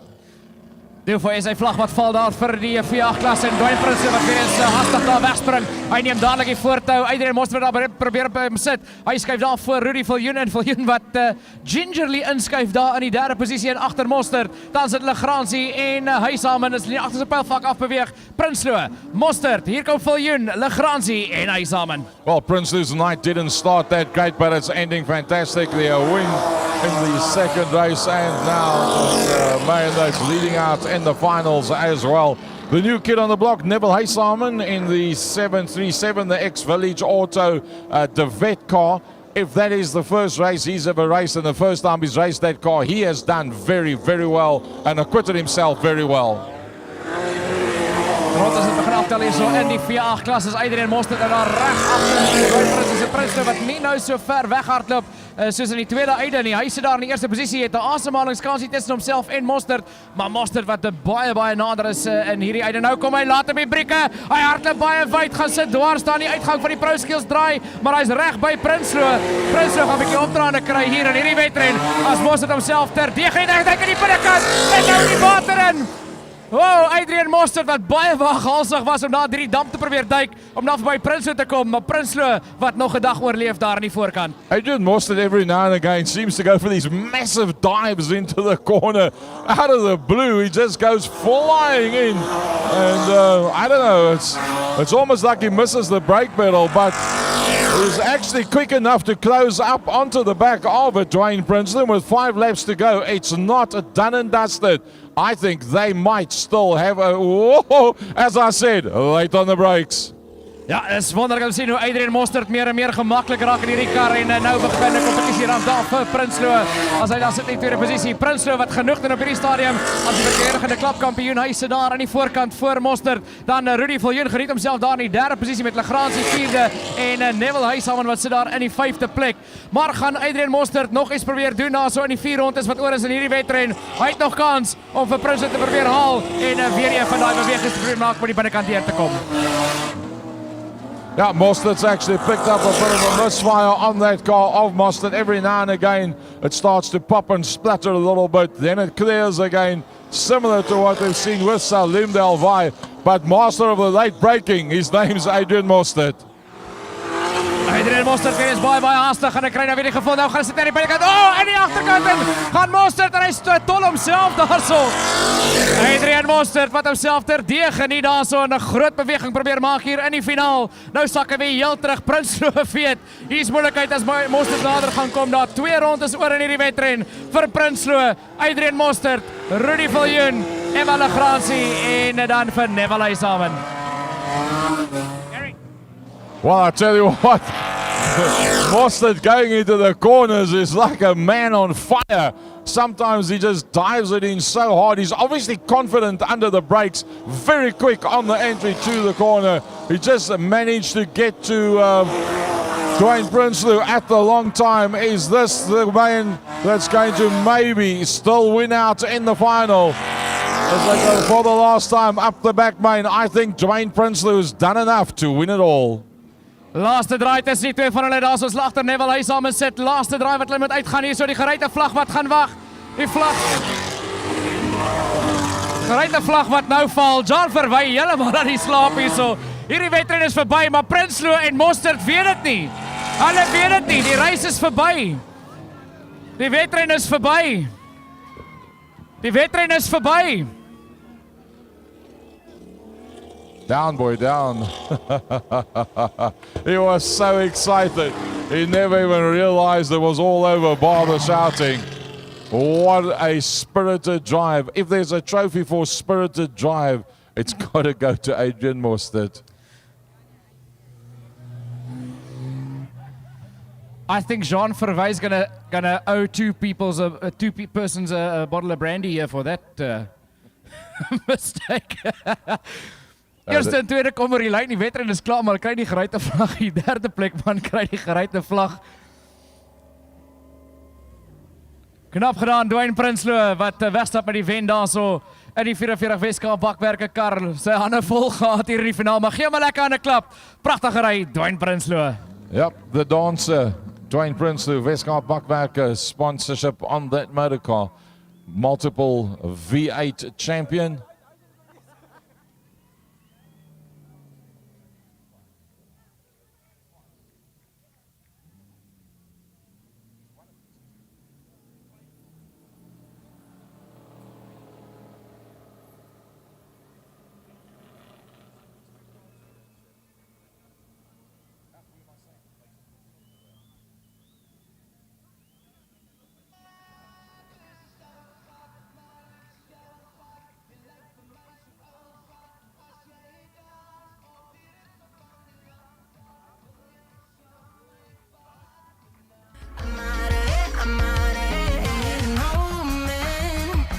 Tell me you're no good. I'm brushing away to you, the weight of you, of my shoulders. Done with my cigarette, and when all the smoke is clear, I'm brushing away to you, the weight of you, the weight of you. I need an old man. Well, Gary, if that's how the celebrations start, I can guarantee you we're going to see a little hip wiggle there in the clubhouse when we do prize giving later tonight. Dankie, daai man gaan 'n bietjie cheat. Hy gaan 'n bietjie cheat as hy. Folks, those of you remember the days of Tigerberg Raceway, that man was known as the dancer. And he was, whenever he had an opportunity to go up to get a trophy, because remember at that stage of the fight he was racing with a car called Thor, which was very, very heavy. And it was, I mean, he was just outnumbered in terms of everything else that was up against him. And he didn't have the same kind of financial package. So whenever he got a chance to go up for a trophy, we would play loud music and he would dance and do the whole trick and what have you. And that's where he became known as the dancer. And, well, till today, that's something that's never, ever gone away. And I'm pretty sure if you come to the after party, Dwayne goes up, believe you me, he'll do the Tigerberg shuffle.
Cape Thunder V8 sprints geborg deur Snap Change uit op die baan vir hulle finaal en dit is Kenny Gous wat daar op paalposisie staan aan sy buitekant die nommer 10 van Erhard Versaghi. Daleen Gous en Brian Hansen en van agteraf Graham Parkins wat sy pad gaan deurveg. Doen vir SA vlag wat gereed staan hier vir hulle Kenny Gous wat dadelik die voetleers en weg is hy. Dadelik wegspring daar so hy is die voorkant met Daleen Gous in die tweede plek. Erhard Versaghi wat terugsak na die derde plek toe as Gous in sy binnekant deurgekom met Graham Parkins wat nou gaan met deurveg. Hy is reeds daar verby Brian Hansen as Versaghi daai gat te slaan aan die uitgang van die Kuipedraai. Aan die buitekant gesit Graham Parkins, hy gaan met hard werk daar om te kom as Kenny Gous verdwyn in die verte en daar in die voorkant. Daleen Gous in die tweede plek, hier kom Graham Parkins, hy skuif op derde toe. Parkins wat nou daar vir Daleen gaan haal daar vanuit die derde posisie. Maar Kenny Gous wat hulle lei aan die voorkant in die eerste plek. Tweede is Daleen Gous, dan Graham Parkins met Versaghi en Hansen in die laaste twee posisies. 10-lap final here for the V8 sprint class with Kenny Gous starting to pull a gap there on Daleen Gous. Graham Parkins is getting closer and closer. Daleen Gous making that number 16 car very, very wide and making it difficult for Graham to get there. Now she pulls a bit of a gap, but late on the brakes goes Graham. He moves up right up onto that back bumper once again. Kenny Gous comfortably leading this one with Daleen Gous in second. Graham Parkins, he now going to drive for the outside because it late on the brakes, pitches it sideways, moves up into P2 is Graham Parkins. Erhard Versaghi wat ek nou nader en nader begin kry daar aan die agterkant van Daleen Gous as hulle daar aan die agterste pylvak afbeweeg. Gous in die moeilikheid want hier kom Versaghi. Versaghi sit sy oor daar op daai derde posisie. As Daleen daai posisie verloor het aan Graham Parkins. En aan die agterkant van die veld die 76 daar van Brian Hansen as hy binnekort ingehaal gaan word deur die voorloper. Dis Kenny Gous in die nommer 4. Kenny Gous lei hulle daar so in die nommer 4 in die eerste posisie, dan is dit Parkins in die tweede plek. Hy doen alles daar in die nommer 21 kar om vir Kenny te gaan haal, maar hy het 'n groot gaping wat hy moet opmaak daar voor die rondes aftel. Daar is nog 4 rondes oor in hierdie wedren vir die Cape Thunder V8 sprints. Gous wat nou daar reg by Brian Hansen is, Hansen wat die blou vlag kry om te sê hou jou lyn. Kenny Gous is nog vas. Gous wat daar sy buitekant deurglip. Dan Graham Parkins daar in tweede posisie as hy die limiter begin slaan daar. Hier kom Daleen Gous in die derde plek met Erhard Versaghi kort op hake. Versaghi wat 'n skuif op probeer maak, hy gaan laat op die brieke. Gaan sit aan die buitekant, gaan hy kan opskuif. Nee, net nie. Net nie genoeg gedaan daar deur die draai vir die nommer 10 nie. Maar hy's daar reg in die agterkant van Daleen Gous. As Brian Hansen weer eens die blou vlag kry daar met Graham Parkins. Wat, Parkins wat 'n foutjie maak daar in die uitgang van die Pro Skills draai. Probleme wat inkryp daar vir Graham Parkins as hy heeltemal van die pas af klim daar, so hy sukkel verby Brian Hansen te kom. Wit vlag kom uit. Laaste ronde daar vir Kenny Gous. Gous begin sy laaste ronde. Wie gaan die volgende een wees? Graham Parkins wat nog vasklou daar. Hy's in die tweede posisie, maar definitief iets fout gegaan daar vir hom as hy heeltemal van die krag af is daar. Daleen Gous in die derde plek, Versaghi wat sukkel om daar verby haar te kom en Brian Hansen in die laaste posisie. Maar die man wat hier deurkom, hy kom al die gereide vlag is Kenny Gous in die eerste plek. Kenny Gous maak eerste klaar in die nommer 4. Definitief 'n probleem wat ingekryp het daar vir Graham Parkins as hy nou hier gaan deurkom agter Brian Hansen. Hy kom al die gereide vlag, hy maak tweede klaar. Gevolg deur Daleen Gous in die derde plek, Erhard Versaghi in die vierde posisie en vyfde wat gaan aan Brian Hansen. Dit was jou Cape Thunder V8 sprints gewees. Altyd 'n plesier om hulle te hê as Graham Parkins homself gaan geniet daar in die Kuipedraai met 'n lekker donut. Gereide vlag wat gegee word daar vir Kenny Gous. Gee hom 'n lekker hande klap. Pragtige wedren vir die meester homself, Kenny Gous.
Aandag aan die Kuipe area, alle 4-silinder drywers. Alle 4-silinder drywers, kom asseblief onmiddellik gou by die Kuipe hek bymekaar. Jean Verwy wag daar vir julle alle 4-silinder drywers onmiddellik na die Cape hek toe. Jean Verwy wag vir julle daar.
Finaal vir die Hot Rods, nie die laaste wedren van die aand nie, maar die finaal vir die Hot Rods. En dit is Eugene Zogby wat hulle lei daar in die nummer 34, aan sy buitekant die 44 van Hansie Moore.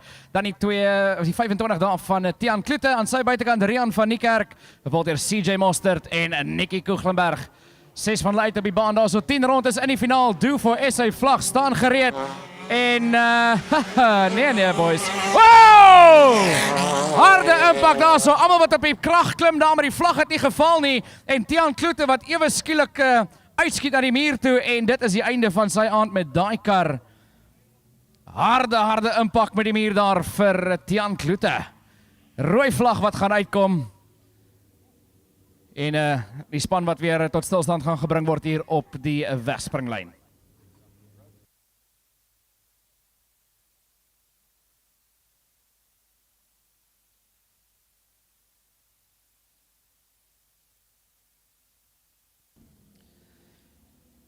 Gary, that's always one of the saddest pictures to see. One of the happy pictures knowing that the driver's okay when they get out of the car. But getting out of the car and going and leaning up against the wall and just looking at the damage, you can see the utter disappointment when something like that happens. But we're just glad that Tiaan is okay. Yeah, the fact that he's looking at the back of the car makes me think that there might have been something that broke on the back suspension, and that could have been what propelled him straight towards the wall. So yes, the first thing is the implication in terms of the physical side of it. The second thing is a case of it costs a whole heap of bucks to be able to, let's just see if we can get to watch it on the video.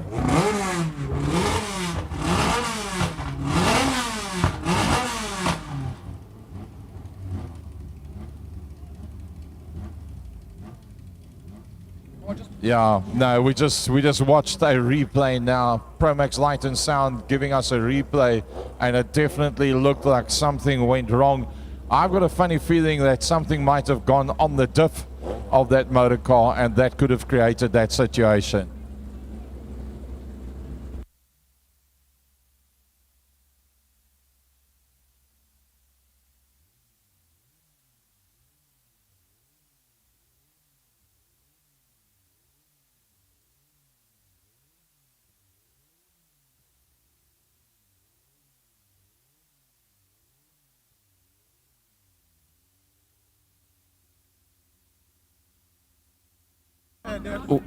We've just had a quick look at the video, and it looked like something broke on the back of the car. Tiaan Kloete, what did you experience on the restart? Uncle Fleming was hard, and that's all. It looks like the pennite rod at the back of the car must have broken, and saying that the impact was very, very hard.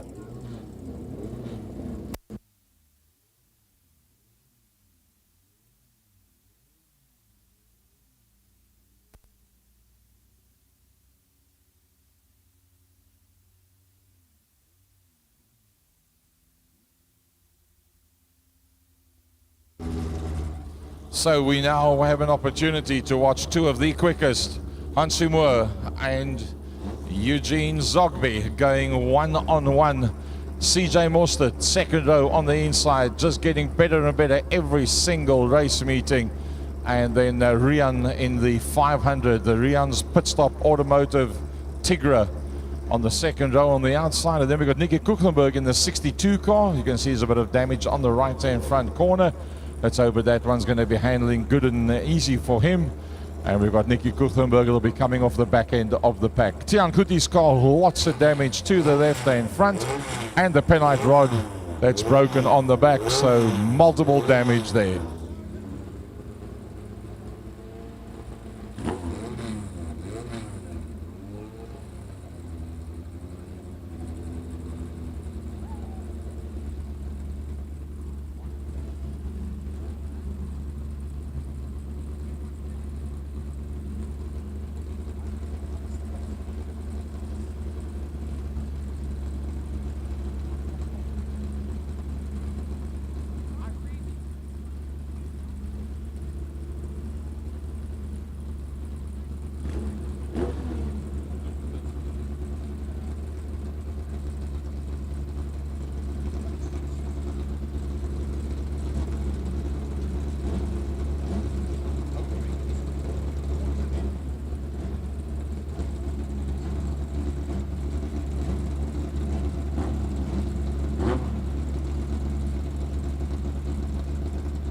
So just give the breakdown guys an opportunity to get that one sorted out.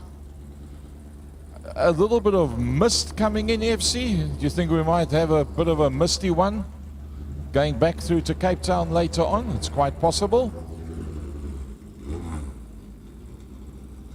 Yeah, it actually does start like the mist is starting to roll in here over Weskus Ovaltrack. That's always the hazards of racing in the evening here, is at certain time the mist starts barreling in. And I mean, the last race, we basically finished the last race, and within 5 minutes that whole fog bank came rolling in over the circuit. We finished that one just in time. Hopefully we're not going to run out of time with this one, with the Butcher's Picnic going to happen after this. I know Jean was calling the four-cylinder drivers to say, you know, I know we said the top 3 in each of the four-cylinder classes, but you know what? If your car's not on the trailer yet and you want to join, you're more than welcome. Well, that could be pretty interesting. You often find a lot of guys at the end of the race, they don't want to take a chance on a Butcher's Picnic, and they rather load their cars. So you might find some of the top 3 have decided not to join in, hence the opportunity for other guys to join in. Other way, it'll be classic, exciting, and enjoyable to watch for all of us around the circuit.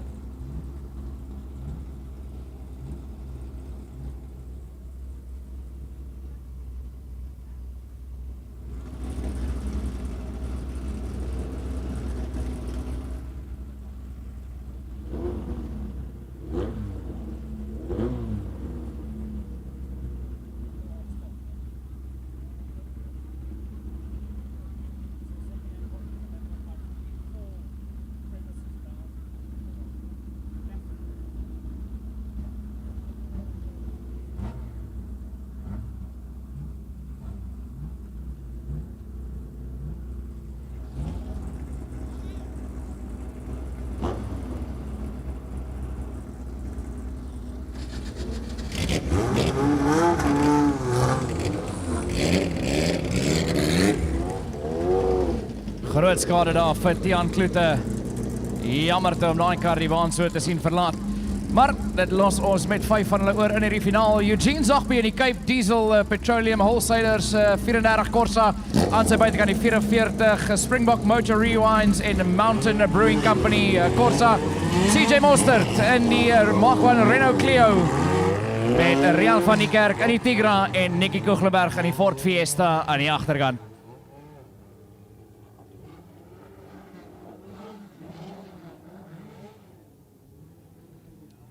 Tian, hang hom in jou bar.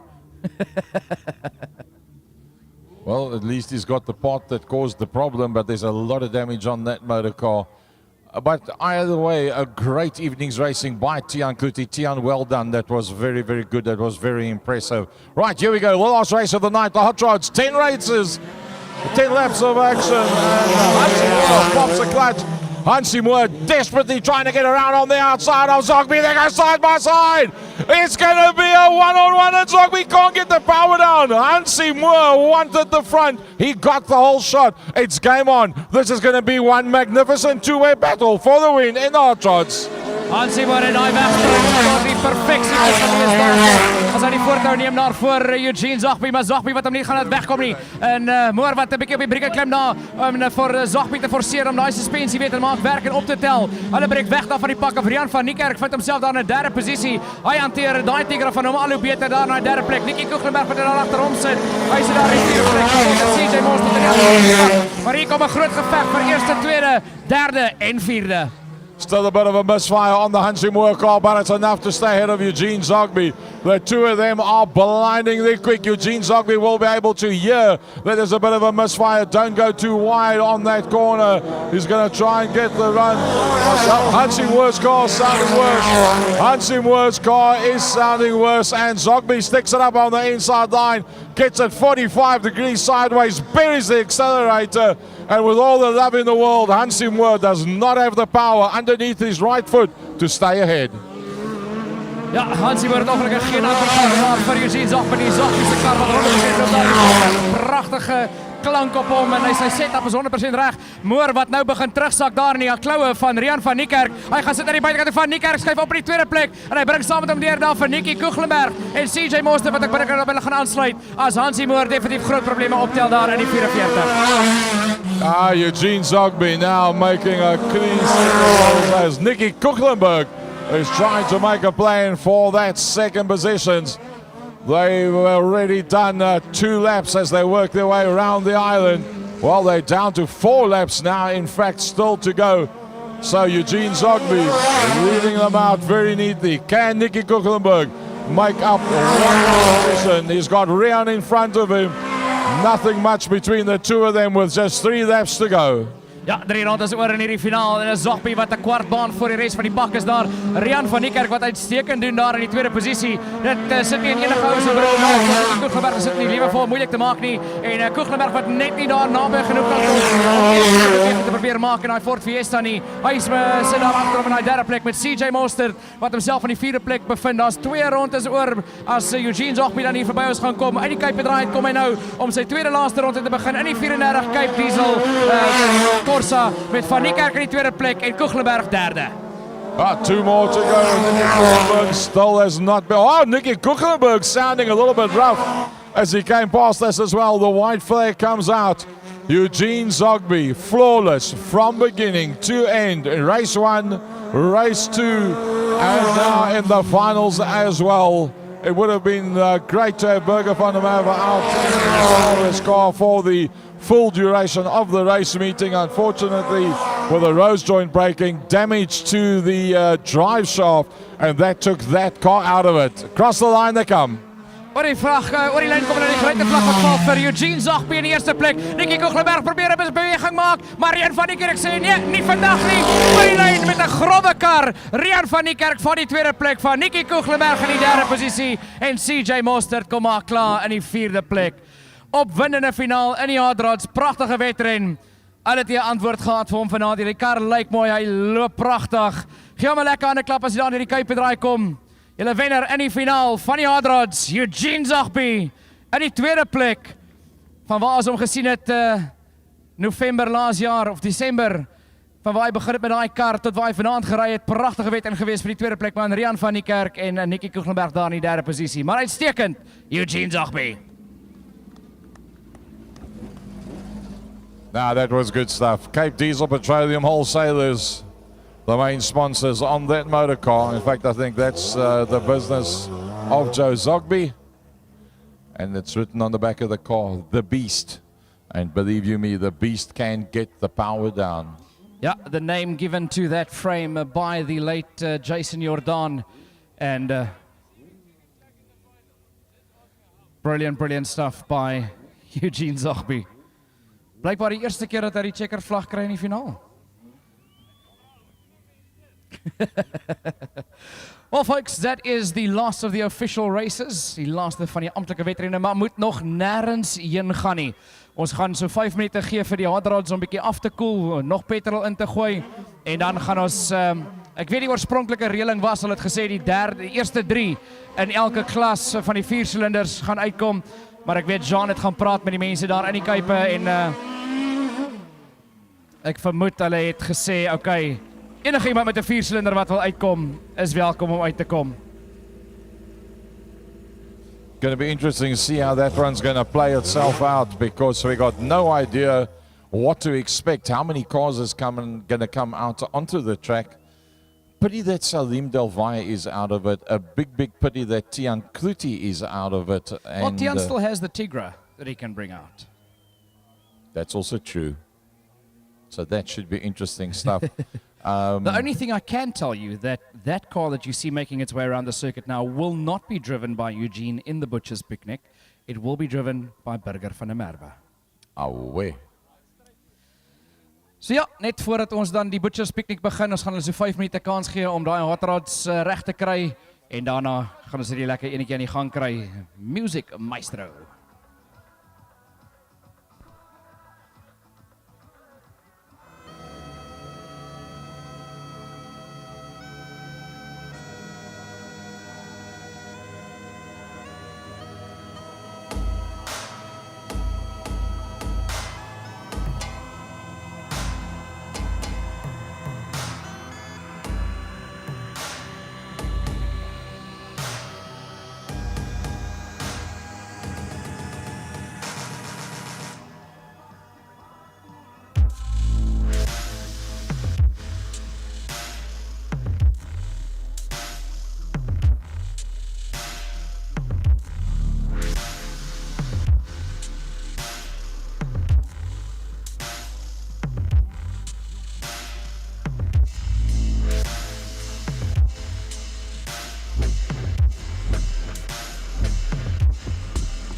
get you in my sight.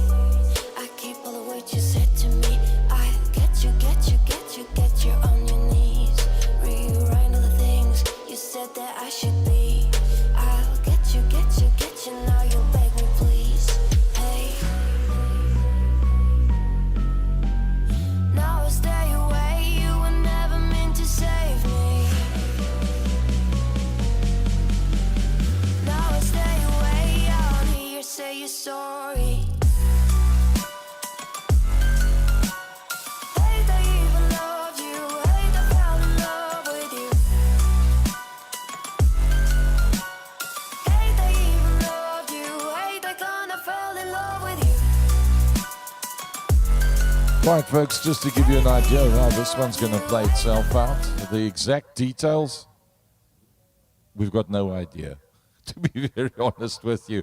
All we know is that all the 4 cylinders, it was going to be the top 3 of each class. I think they've now opened it up to whoever wants to. I think they're going to be standing in classes. It'll be probably stock rods at the front, then the 2.1s, then the hot rods behind that. Guesswork. But the other thing is, In between there's someone you'll have the 1660s as well. yeah, the 16. Is that a class? 1660s? Yeah. Oh, yeah, they actually raced earlier this evening. Prachtig, prachtig. So, yeah, and the chances are they might even make it a standing start. Come on, Philip. Let's do something different. Before we have the Butcher's Picnic, we're going to have an officials race, a handicap race. Philip in front, John's got to catch up.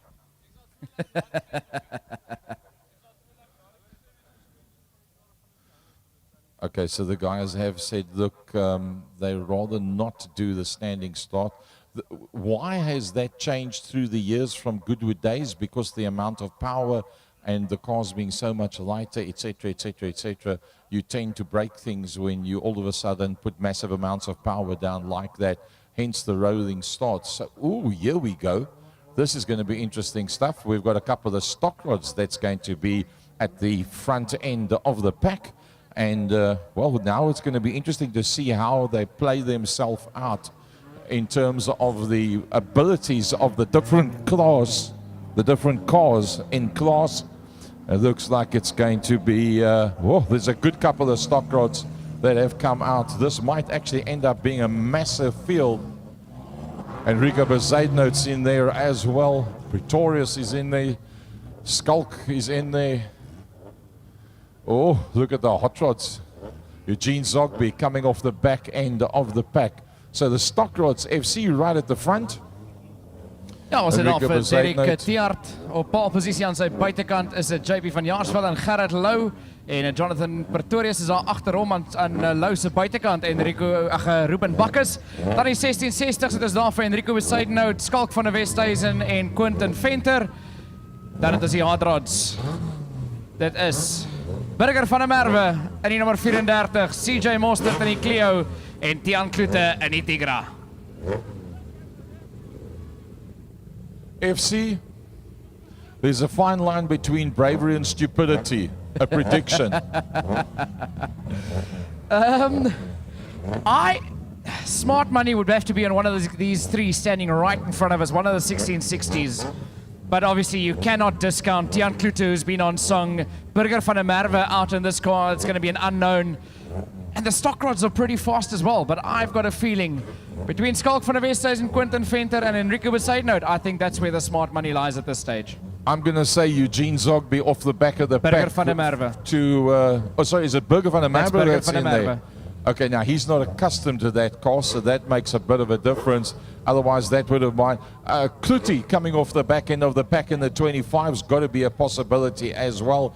The 3 1660s, well, any one of the 3 of them could come up first, second, and third in their grouping. And, well, all the guys that's there at the front, JP van Jaarsveld looks like it's him on the front of the grid on the outside. Alongside that is the 22, which is also a very, very quick entry in the hands of Derek Tiaart. Derek Tiaart's been in utter top form today as well. So if the gaps is big enough, I think the Hot Rod boys might have a hard time coming off the back end of the pack. Ja, het gaan 'n interessante ene wees. Kom ons kyk wat gebeur. Butcher's Picnic time by Weskus Ovaltrack. Weskus, is julle gereed? Sy. Wit vlag wat uitkom, hulle gaan nog een keer om die baan beweeg. Hulle moet daai gaping los daar so die 1660s wat by mekaar moet kom. Derek Tiaart in die 22, JP van Jaarsveld in die 116, die 16 van Gerrit Lou, dan die 144 van Ruben Bakkes, die nommer 6 van Jonathan Pretorius en die nommer 13 daar van 113 van Mynie Pretorius. Dan die 142 van Enrico Besaidnout, die nommer 7 van Skalk van der Westhuizen, die 77 van Quentin Venter, die 331 van CJ Mostert, die 34 in die hande van Burger van der Merwe en die 25 van Tiaan Kloete wat van die agterkant van die pak af gaan kom. I'm going to make a prediction. I'm going to say the Stockrod boys are going to work together to hold everybody else out. That's what I think. 12 laps of action. Anything can happen in this one. Weskus Oval gonna come alive with a butcher's picnic. Down towards turn number 1 they go. The 22 car will probably get the whole shot going down into turn number 1, and yes he does. Tiaan Kuti off the back of the pack. The 22, the super duper quick 22 car in the hands of Derek Tiaart at the front. From here on out, it's open season, folks. Derek Tiaart wat hulle lei daar met JP van Jaarsveld en dan Gerrit Lou. Hier kom Ruben Bakkes en Jonathan Pretorius. Die 66ste is daar by hulle. Dis Enrico Besaidnout wat daar reg by hulle sit. Gevolg daar deur Mynie Pretorius. Dan is dit Skalk van der Westhuizen en Venter. Baie wyd gaan sit Bakkes. Dan sit die Hadras daar van der Merwe, Mostert en Kloete. Maar op hierdie stadium van die geveg, 3 rondes of 2 rondes in, is dit die Stockrods van Tiaart van Jaarsveld en hier kom Lou as JP van Jaarsveld binne toe duik. JP van Jaarsveld wat die voortou neem en die Butchers Picnic. Wow, brilliant stuff with JP van Jaarsveld and Tiaart that's there at the front. Gerard Lou's doing a brilliant job. The Funkert entry of Enrico Besaidnout is right in there as well. Even van der Westhuizen can't get through there. Can you believe it? Pretorius a little bit further back. The Stockrod boys are showing them the way around. Enrico Besaidnout is out of it. Enrico Besaidnout is out. Van der Westhuizen climbs in. Have a look at the 77. Well, he's starting to work his way through now. That is the beginning of the 1660s going towards the front end of the field. Ja, dis Quentin Venter wat begin opbeweeg in die pak. Dan so kyk vir CJ Mostert aan die binnekant deur van Burger van der Merwe. Maar van Jaarsveld lei hulle daar so met Gerrit Lou. Hier kom Quentin Venter en Derek Tiaart hulle sy aan sy daarso. En die Bouskill sny in. Dis Venter wat opskuif tweede toe. Lou sit in die derde plek. Dan is Skalk van der Westhuizen met Bakkes. Dan Mostert wat deurkom gevolg deur Pretorius. Dan is dit Burger van der Merwe, Mynie Pretorius en Tiaan Kloete. Maar aan die voorkant Gary, hier gaan groot dinge kom vir JP van Jaarsveld, Quentin Venter en Skalk van der Westhuizen. Yeah, JP van Jaarsveld's doing it all right. He's got Brendan Venter. Quentin Venter is in there as well. Quentin Venter, and then you've got Skalk van der Westhuizen. Now Skalk has won races this evening. He's won the final this evening as well. He's got himself up into that third position. Then it's Gerard Lou. Gerard Lou not that far behind them. It's just a bit of a gap going back to the rest of the guys. And well, Zogby's car in the hands of Van der Merwe has not been able to do much. I think you might just find that the way they are now with a 77 of Quentin Venter going to the front might just be the end result with 6 to go. JP van Jaarsveld with Skalk van der Westhuizen right in there. Gerard Lou in fourth. And CJ Mostert of the rest of the guys off the back of the back. CJ Mostert all the way up into 5th position right now. Ja, as die rondes begin aftel hier so in die Butchers Picnic is dit Quentin Venter wat hulle lei. JP van Jaarsveld wat nog uitstekend doen daar in die tweede posisie. Uit 'n hart Johannes Skalk van der Westhuizen agter hom daar in die derde plek. Gevolg deur Gerrit Lou vierde. Dan is dit CJ Mostert, Burger van der Merwe. Oh, van der Merwe het amper verloor in die uitgang van die Kuip bedraai met Ruben Bakkes daar agter hom. Maar kyk nou vir Skalk van der Westhuizen, hy gaan sit buite van Jaarsveld. Maar van Jaarsveld se Stockrod is blitsig in die eerste pylpak. Laat op die brekke gaan van der Westhuizen en is van der Westhuizen wat opskuif van die tweede plek in. Yeah, he's got himself up into that second position, but it's Quentin Venter that stays ahead. JP van Jaarsveld from Gerard Lou. Behind that is CJ Mostert. Then we've got Burger van der Merwe in there behind that. Can you believe it? It's all about the 77 car. He's done a brilliant job. He's at the front end of the pack. I don't believe anybody's going to catch him from there. They've got 3 more laps to go. Quentin Venter at the front with Skalk van der Westhuizen. JP van Jaarsveld, Gerard Lou, CJ Mostert, and then Burger van der Merwe in there behind that with just 3 more laps to go. Maynard Pretorius en Jonathan Pretorius, die twee van die laaste manne op die baan hier so in die stokrots van hulle, as hulle stadig maar seker ingepalm word hier deur die voorlopers. Dit is Quentin Venter en Skalk van die Westhuizen wat uitgeklei hier vir eerste en tweede. In die derde plek die stokrots daar van JP van Jaarsveld en Gerrit Lou, CJ Mostert en Burger van der Merwe daar reg agter hulle met Ruben Bakkes. Kort op hulle hakke is dit Maynard Pretorius en Jonathan Pretorius, maar die geveg vir eerste en tweede is aan die gang in die Butchers Picnic. Saam kom hulle deur die Kuip draai. Die wit vlag is uit die laaste ronde vir Venter van die Westhuizen en hier kom JP van Jaarsveld. JP van Jaarsveld leading out for the Stockroad guys. Amazing drive by JP van Jaarsveld. But Quentin Venter and the man from Pro Skills who has done such brilliant racing this evening. The two of them will be almost side by side when they come up towards the line. Quentin Venter from Skalk van der Westhuizen, JP van Jaarsveld from CJ Mostert, Gerard Lowe and then Burger van der Merwe as they come across the line. That is how they come through across the line. The Butchers Picnic, everything you were looking forward to this evening, folks. That is exactly what we've just done for you. I think that was an utterly amazing race and what a lovely way to finish off tonight's racing here at Weskus FC. I know you're going to miss it when you get back to America. Oh, hell yeah. I see a couple of live stream tickets being purchased throughout this year. Brilliant, brilliant stuff out here in the Butchers Picnic. Lovely to always be out here at Weskus Ovaltrack. A big, big thanks to Jean Verwey and his team for putting up an amazing show once again. Give this man a big round of applause. Your winner of the Butchers Picnic, the number 77, brilliant drive in a 1660. It is Quentin Venter. All right, folks, and the man that's going to be handing out the checkered flag here tonight is, in fact, the legend himself, Jesse Huggett, that's on circuit, that gives Quentin Venter a nice handshake and says, Quentin, go around with that checkered flag. Jesse Huggett, the legend, joining us here this evening. And well, what can I say? It's been an amazing, amazing, amazing night's racing that we've had here at Weskus Oval. En ieder en elkeen van julle wat saam met ons was, baie dankie. Het was lekker om julle saam met ons te hê. For all the folks at home that have been watching the live stream, I hope you guys have enjoyed it thoroughly. And I look forward to seeing you guys again. FC stacked the foot into. It's just not going to be the same without you here.